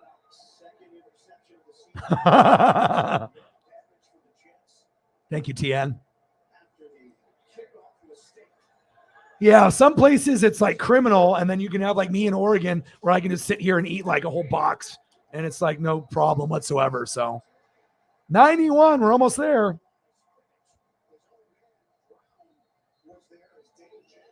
Right. But come in, imagine just like smoking weed and then, you know, in a state that doesn't allow it, right? You get pulled over and then you go to jail for a couple years, where some places like here in Oregon where you could literally smoke in front of a cop and they're not going to do shit, you know? Yeah, so many non-violent crimes on stupid little amounts of pills or weed or drugs. I mean, it's just ridiculous, man.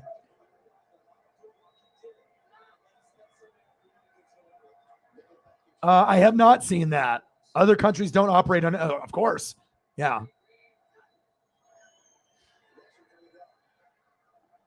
I mean, but wouldn't you?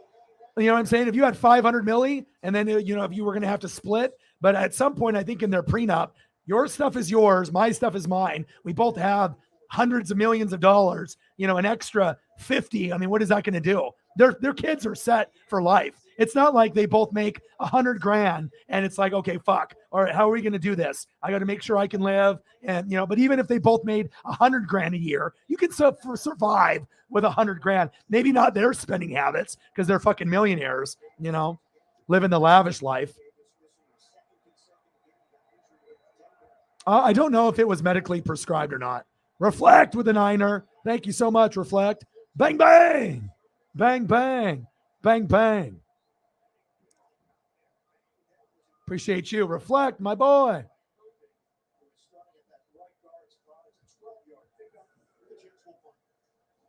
JT said, yeah, man, you were right, LOL. But you were interacting in a positive manner with the people. Hopefully it'll, yeah. But I just, you know, it's a good idea, and I'll still do it. But like I said, if it was anybody but me, and it's just like, you know, we're freestyling, we're having fun, you know, money is not an issue, I'm rich, and I don't care, then whatever. But when every dollar counts for my rent, my bills, Paisley, giving back to the goats, giving back to the mods, I mean, I have to really work hard. Because honestly, do you really think that it would be my first choice to grind for 4 to 8 hours every day if I didn't have to? You know what I mean? Like, I would love to spend more time, you know, with my puppy, you know, GF, go outside and walk. You know, if I was able to make enough and stream for like 2 hours a day or 3, instead of having to do 4, 5, 6, because I have to fucking work extra hard to make up for the amount that YouTube and Google takes, or if people don't show up, you know what I mean? It's just my work ethic. I have to keep grinding. So, but I still will grind and do it. It wasn't a bad idea, but I just can't expect anyone to give me any donations unless it's the regulars, unfortunately. That's just how it works. People are fickle, especially fantasy football people. Oh, yeah. I help everybody if they need help. Absolutely. And once you do it for the first year, it becomes fun and you end up being more educated. You end up being smarter about the league in general because it forces you to learn about the other players that are in the league that are great.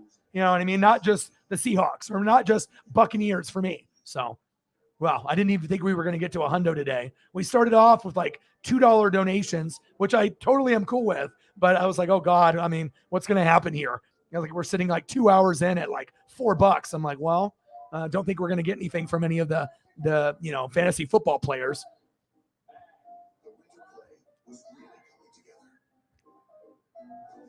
Okay, no problem. Get some sleep.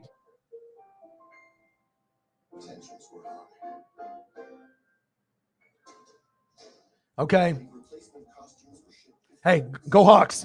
I'm being so serious right now. I do want that Duck victory against USC in the Pac-12 championship because we don't play each other, I don't think, until then. It's either going to be Oregon and USC, Oregon and Utah, or USC and Utah. It's going to be whoever has the best 2 records, not North and South.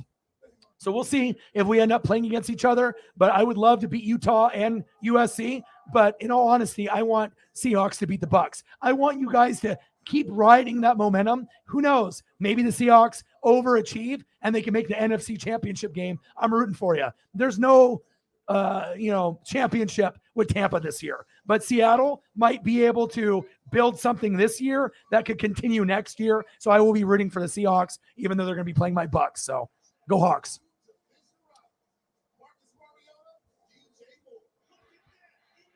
Dude, you got snow? No kidding.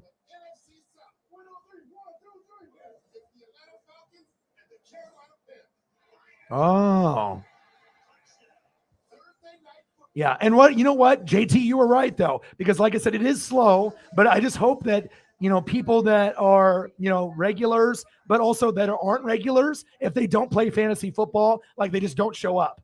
Like we can talk NFL, fantasy, basketball, wrestling. Everyone knows in my streams, just because the topic or the thumbnail is one thing, that doesn't mean that's going to be the thing we talk about, for the whole stream. You know what I'm saying? So, but I'm still going to continue to do it. Maybe we'll even do it tomorrow.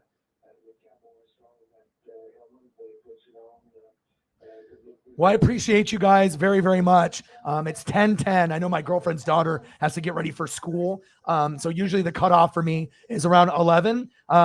We're 4 hours and 10 minutes in. We hit the goal. I'm going to eat dinner and spend some time with Paisley, maybe take her for a walk and just kind of settle. I love you guys and I appreciate you guys very, very much. You guys are the best fans on planet Earth. And I think, like I said, instead of going for another 20 minutes or 50, I think it's a good time just to kind of cut it off. But JT, still a great suggestion, something for content. No NASCAR, no baseball, and there was no NBA game on tonight. Otherwise, I might have done that, and maybe I'll do another one tomorrow. I don't expect a lot of views or any subs, but hopefully we can get enough on the dono side, regardless if I talk about fantasy or not, or NFL. So I love you guys, and I appreciate you guys very, very much. I'm going to get to a good photo here, and I'll take off my logo, and we'll get to a good photo here that I have. Where are we? This one. We'll go right here, and we'll go with the Justin Fields photo. So I love you guys and appreciate you guys. Thank you so much for all your guys' support and love. You guys are the best. I love you. JT, Jameson, Eagles, everyone that's in the building, Megan, all you, Reflect, Sarah, you guys are the best. And I got one question for you. Who talk sports like us? Your boy Ryan, Northwest Sports Fanatics, and I'm out. Gang.